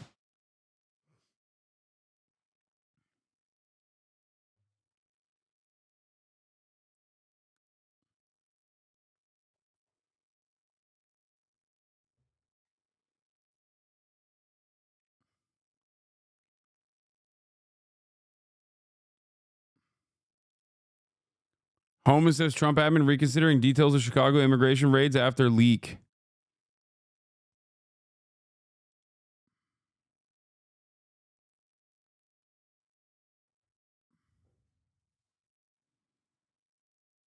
It's about public safety. Every elected official, whether you're a mayor or a governor or on the city council, your number one responsibility is protecting your community. Help us. Come to the table and help us. We're not asking you to be immigration officers. We're asking you to help you make your community safer by those who are here illegally. So we're going to do this with or without their help. I'm sure we'll be sued, but bring it. They're not going to stop us. They're not going to bully us from doing this job. The American people are demanding safe communities, and ICE, under President Trump's leadership, is going to give them safer communities. Trump's border czar has privately told GOP lawmakers to temper their expectations with the initial deportation operation, citing limited resources, according to multiple sources. It's a part of a broader, behind-the-scenes level setting of what's possible. Trump has said he wants to deport 15 to 20 million undocumented immigrants. The current convos are looking at deporting 1 to 2 million people, with an understanding that anything beyond that will require a lot more money and resources. That is crazy. Oh, just a couple mil, dude. 1 to 2 million. That's insane. 1 to 2 million people is an insane number, dude. What the hell? It's also, not only is it inhumane, okay, but it's also unimaginably, it's unimaginably cruel. It's incredibly inhumane, and it's also super expensive. Expensive both in the detention mechanism, expensive in terms of the cost of the, did you clean it up? Yeah? Okay, thank you. Expensive in terms of like the detention facilities that they have to pay for. And last but not least, expensive because all of these people make up a very important part, a very significant percentage of the labor force. That's it. How many executive actions do you expect from President-elect Trump right off the bat to set a tone in your area of expertise? Did you just have a conversation with Kaya? No, my brother, man. I'm not going to get ahead of the president on that. I know that many are going to be signed. I've been involved in those discussions. I know what's coming, but I'm not going to get ahead of the president on that. We'll wait and see what happens on day one. All right, you're a smart man. It was worth a try, though, Tom. Do you expect your actions in the first week to essentially set a tone for the next 4 years of what this administration is going to be all about? You're going to see the first week. You're going to see the shock and awe on the border. You're going to see the interior. President Trump has got a great amount of great people in the cabinet he's bringing in. Governor Kristi Noem, you know, she's going to be a rock star. I've talked to her many times. She gets it, and she understands the importance of securing the border and doing this interior enforcement operation. We got a great cabinet work. You got Pam Bondi coming in. That's going to be a great AG. So President Trump put a great team together. We're going to secure that border the highest level ever. We're going to get back to the most secure border in my lifetime that President Trump had during his first administration, but this time we're going to finish the job. When you secure the border, you save lives. That means less overdose deaths from fentanyl coming across the border. That means less sex trafficking of women and children. That means less people on terrorist watch lists entering this country. We're going to end it this time. We're going to fix it, and American people are going to see the success of President Trump in his second term. Tom, I know how busy you are. Grateful for your time. Wishing you the best, sir. Thank you. This is what Trump ran on. He ran on scared politics. I think it's important to center this conversation to talk about immigration some, and that the last full month of the Biden administration here in December was the lowest crossing at the border since 2020 when Donald Trump was president. Do I agree that if there's bad people here that have committed major crimes, they should be kicked out of this country? Absolutely. But 68% of all the Latinos in America know somebody that's undocumented. And for all you folks at home, that's the folks who's picking your salad and milking your cows. On CNN tonight, in South Dakota, our farmer came on this show and talked about how he had voted for Donald Trump and didn't really think Donald Trump was going to deport the men and women who are milking his cows. Milk's finna go up. Buckle up. Well, I want to, you made a point here about criminals, because I think they've been pretty clear for logistical reasons that they are going to start with let's figuratively speaking, the lowest hanging fruit, the easiest thing for them to accomplish.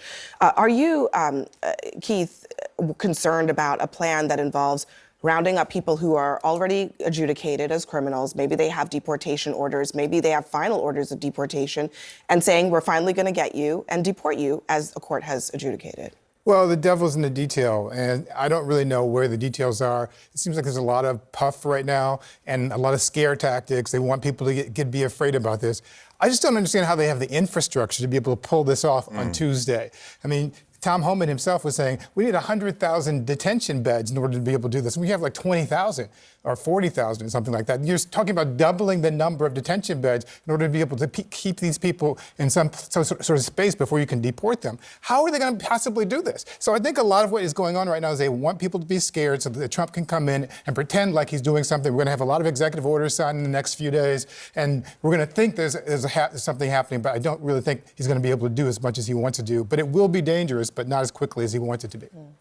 I think, though, that what's important to remember is that a lot of the policies that were put in place by the Biden administration are going to be taken away, so that hopefully we go back to the Trump way it was, where the stay in Mexico policy. I mean, we had a week and a half ago in Boston, we had a situation where an illegal was in a housing unit with over $1 million worth of fentanyl, an AK-47 and weapons. And these are the type of people that they want to get rid of. We have These American are the people, citizens in Las Vegas and New Orleans who are killing people as well. I mean, we have American citizens in the United States who are committing acts of terrorism, who are committing murders and crimes. In fact, American citizens, natural-born American citizens, are more likely to commit those crimes than people who come here as immigrants. Then they have to face a court as well. It's easy to pick out a case and cherry-pick this and say, this is the problem that we're all facing because this one person did this one horrible thing. And we can all agree that that's a horrible thing. But that's not how you make policy. You don't make policy because of anecdotal evidence. You make policy based on facts and statistics and data. Yeah, and the fact remains that the overwhelming number of immigrants here are law-abiding people who are paying taxes, who are following the law. And this sort of notion of like, we must remove all of them as rapidly as possible, and that's the problem with America, that's a really dangerous way to look at it. Well, they're not going to be able to remove all of them. That's right. I think almost everybody acknowledges that. This is one of the best panels I've seen on it, both with Torre and Chuck Rocha. Like, this is one of the best panels I've seen on CNN so far. It's like they flipped the script entirely. Instead of having like 11 assholes in suits that are former or current Republican advisors, you know. And so, are we going to see? Yeah, where's Scott Jennings to just like, well, where's Scott Jennings? I need to see Scott Jennings say some racist shit to be like, hey, when we're done with the Mexicans, we should do it to the blacks or something. You know what I mean? But in a liberal, appropriate way. Bunch of activity on Tuesday, and then it's going to taper off when people turn to other issues that come up, because to get to even 1 million is going to take quite a long time. It could take the entire year, let alone 11 million. That's probably not going to happen. You'll see activity. I don't know about a lot of activity, but for anyone who thinks that Donald Trump is bluster and bluff on this issue, he ran on it. He didn't run on scare tactics. He ran on what was either. Yeah, they got Fat Jennings instead. They're the top issue or the second top issue among the American people for the entirety of the campaign. And so you're going to see him deliver on his promise. It will be a promise made, promise kept to start moving forward on that. But I will say, I think it is a fair criticism that expectations have not been appropriately set. I think like former White House spokesman for President George W. Bush.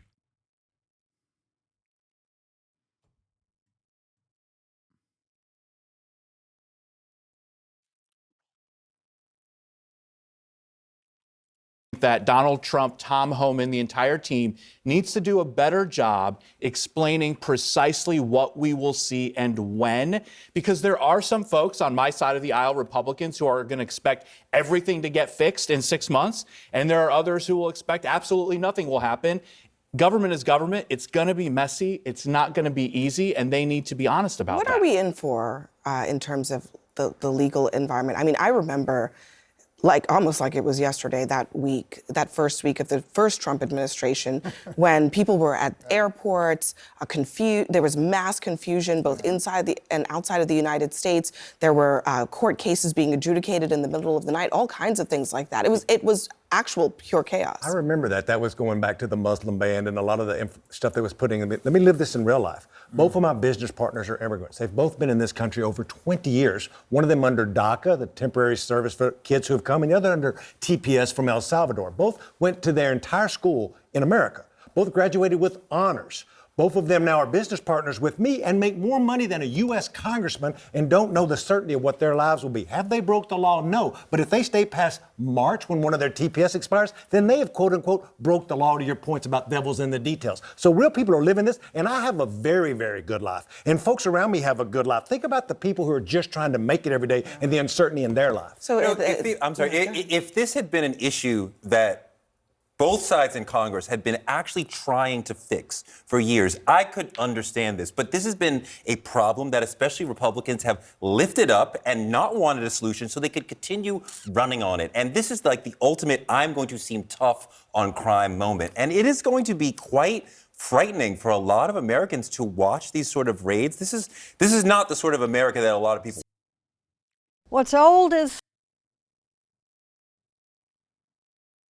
All right, let's get to Dave Chappelle. Did you see the new New York Times poll? I did. A new New York Times poll shows high support for deportations ahead of Trump taking office, including 63% supporting deporting people who came here during the Biden administration. So here's the issue. This is what happens when the Democratic Party completely cedes ground to the Republicans on this agenda and doesn't ever counter message for the past 4 years. And as we now enter the final phase of full tilt fascism, we arrive at two different alternatives. Okay, I'm going to tell you exactly what's going on here. Either A, people are going to start seeing how awful and how cruel and how ruthless this stuff is when it, happens in their backyard and quickly change their attitude. Okay, or B, the much worse outcome is we're totally on board with fascism. Okay.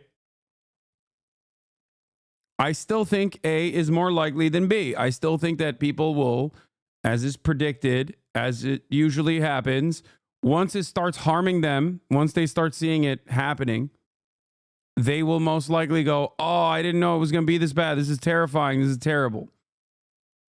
Okay? I don't think people are going to be like, oh, yeah, America is truly great now that we deported the Mexicans. Because it's not true. Because, once again, I repeat and I remind you that the deportation stuff is not beneficial. It's not. Under no circumstance is it actually a good thing. It's not going to lead to better job opportunities. It's not going to lead to cheaper rent, cheaper housing. It's not going to lead to any number of different things that Trump has lied about. It's not going to decrease the crime happening in cities. Okay? Unless you want a white ethno state, first of all, a shit ton of Americans who are not undocumented are also not white. So, no.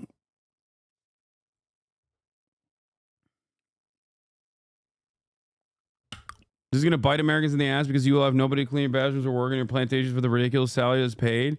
No, I also think that is a part of it as well. My dad loves it. I went to high school and played soccer with an undocumented kid in South Carolina. We're fucked.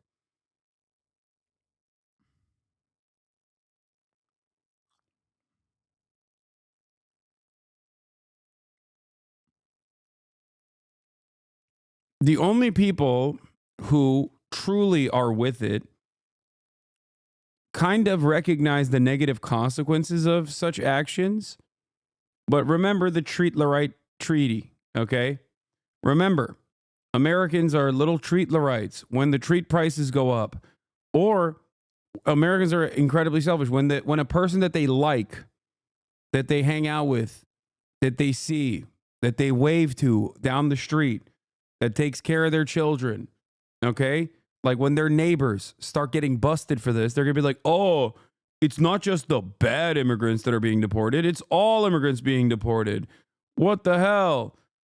And that is because there is no such thing as bad immigrants, okay? The people, the undocumented migrants that come to this country and do crimes are going to prison already. If you thought that they weren't going to prison, you're delusional, okay? You think the police force is woke? That ICE is woke? And they're just going, yeah, sorry. I know I want to, they catch a serial killer. Okay. And then they're like, wait, what's your nation of origin? And the guy's like, El Salvador. And they're like, no, we have to let you go. Like, that's not how this works. I'm delusional. You are delusional, you're saying. I'm the delusional one because I don't believe that the police departments are actually, in a very woke way, releasing undocumented migrants that are doing rapes and doing like a number of different crimes. That's what you think. Like, I'm the delusional one. You're the sane one because you know the truth that police departments all around this country are actually catching serial killers, rapists, arsonists, and the like, and then releasing them when they tell the cops that they're, I'm fucking finished, chill. Okay, well, now you're banned, okay?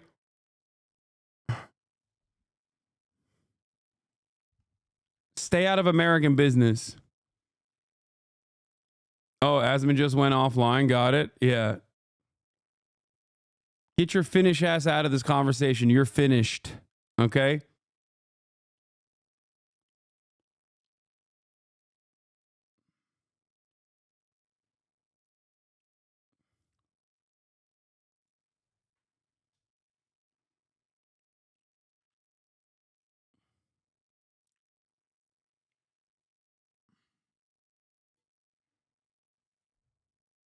Anyway.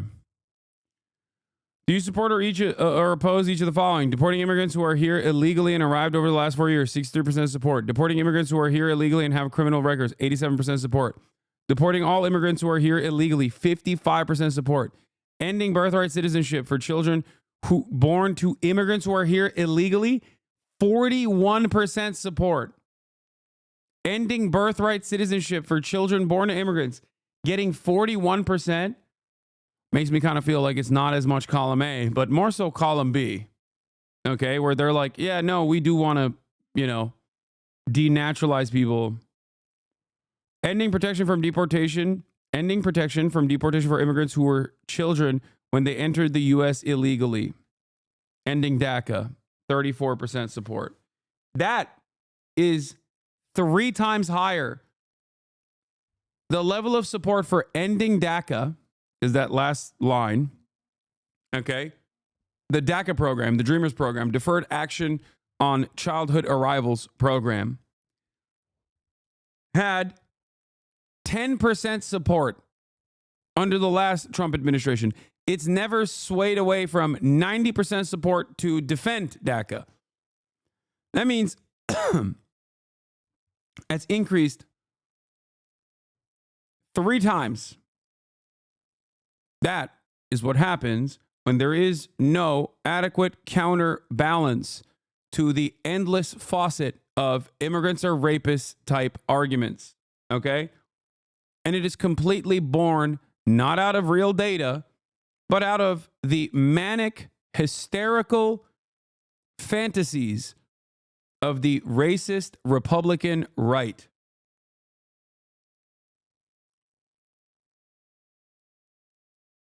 It's crazy. If you knew even a little bit about all of the rules that are set in place for DACA, you would understand why this is insanely cruel to suggest.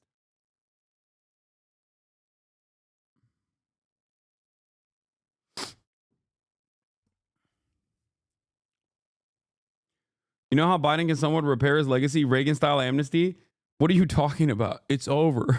Donald Trump is president starting tomorrow. It's done. Joe Biden is done. I mean, he's been dead for quite a while now, but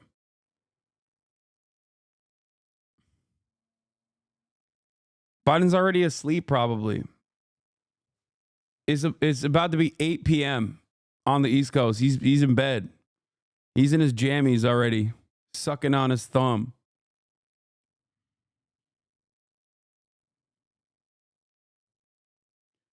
On that note, let's get in. No, he didn't. No, Dave Chappelle didn't help Donald Trump win the election. Please stop. If you were to talk about Dave Chappelle being hacky and constantly hitting on the anti-trans narratives or whatever, that's one thing. But if you think that a singular comedian had any sort of impact, like that it's no different than saying I made Trump win. And now I'm feeling a little disrespect. You said 4 out of 10 jokes. A couple of the things that he said, including like Luigi's eyebrows, is you're right, not the best jokes, but I've also made those jokes. So now I feel like you're shitting on me as well, okay? But I guess you're right. Someone who is Dave Chappelle's level of like as supposedly one of the best comedians, like top of the game, shouldn't be making jokes that I've made as well. Make this turn, I'm shocked. I don't think a lot of people understand. He's older, definitely out of touch. Okay. And no longer as good at his jokes as he once was. But one, he's Muslim, and two, he's always been fairly pro-Palestine. Like, that's not out of touch, question mark? Yes, a lot. Come on, man. A lot of his jokes are like, bro, I think you guys forget, like, dude, I am the #1 Dave Chappelle former stan, okay? Like, I have been a fan of Dave Chappelle for a very long time. I used to consider him one of the greatest comics of my generation, okay? And having said that, Hasan being woke of the day boring? No, it's just, dude, I didn't forget when Dave Chappelle had fucking Elon Musk on stage and the entire room was booing him and he was trying to defend Elon Musk and be like, oh, you guys need to chill out. Like, it's not just the transphobic stuff. And it's not even like him making jokes about trans people in general, because, you know, Dave Chappelle is supposed to be an expert. Dave Chappelle's an expert comedian. Like, an expert comedian is capable of crafting a funny trans joke. The jokes, and he has in certain instances. My argument always was that his trans jokes were hacky. It was hack material. But that's not the reason why I'm, critical of Dave Chappelle in general. But yeah, it's not surprising that he's pro-Palestine at all. If you consider someone who has like transphobic opinions so much so that it like kind of ruins their understanding and their overall set, and then they just like change a lot of their set to basically how people are reacting to him making hacky jokes, and that further ruins their material in general, because then you're just an old man yelling at the sky, yelling at the clouds, constantly talking about cancel culture or whatever. It's just the worst thing that a comedian can do, in my opinion. But if you think that means that they're going to also be like bad in terms of their analysis of like race relations, or bad in terms of their analysis of like, Palestine or whatever, you're wrong. Community WeHo joke. Yeah, no, he didn't even do any trans bits in this open anyway, in his monologue anyway. Look at this clip from last Chappelle monologue. It's exactly what you just said. I think it's an indictment of his humor and how low he's fallen that you, a goofball Twitch streamer, could be making the same type of jokes. Okay, fucking calm down, all right? It's not like I'm the least funny motherfucker out there.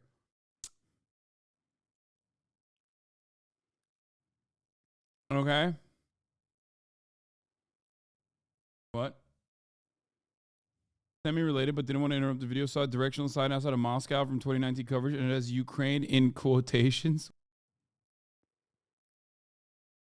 Subjecting people to SNL should be considered a war crime. Well, this is the war crime special, baby. Hey, Let's continue. girlfriend. Oh my God, they're dunking on Claire McCaskill too. That's okay. Rachel, Claire, throw us a lifeline. Can you please say something of substance about this week? Of course. Oh, and hold that thought, Rachel, because somehow I'm getting breaking news that Trump just said he is sending Don Jr. to explore the possibility of purchasing the Emerald City. Well, seems like he... I don't understand any of this. Am I not politic brained enough? They're making fun of Ari Melber constantly using like rap lyrics. They're making fun of MSNBC constantly hyper focusing on every little dumb thing that Donald Trump does in an effort to desperately drive ratings.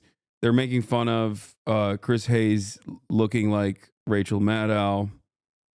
I think the problem is we don't watch enough MSNBC. If they did something similar to this with Fox News, you would know, you would understand it better, because we do watch a lot more Fox News than we watch MSNBC because it's MSDNC. Finally saw Wicked. Stephanie Rule, what's the bit about flirting woman? Stephanie Rule always like takes her glasses off, and I guess she looks kind of, you know, she looks like she wants to fuck. I don't know. I don't know enough about Stephanie Rule to understand that joke. She has bedroom eyes. Oh, he did. Okay. And he loved Wicked. And I'm just now realizing that he thinks the Emerald City is Greenland. Speaking of Wicked, They could have shit on Claire McCaskill a lot more, in my opinion. I think she opens herself up to a lot more scrutiny.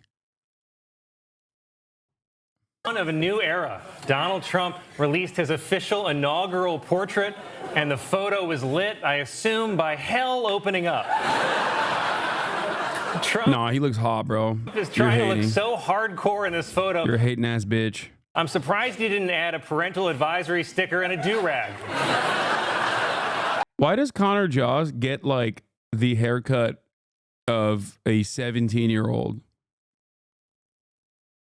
Like that's I feel like at that point it's like kind of unacceptable to have this haircut. Says you? What do you mean? My haircut's normal. Or Colin, not Connor. My bad. I just did a...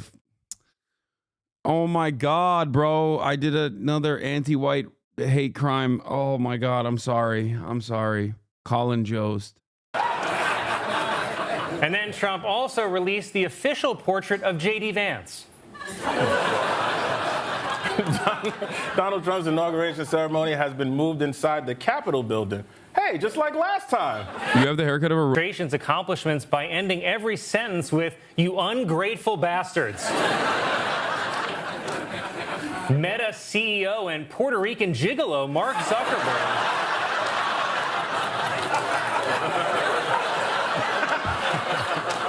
flew down to Mar-a-Lago to meet with Donald Trump, and boy, are his knees tired.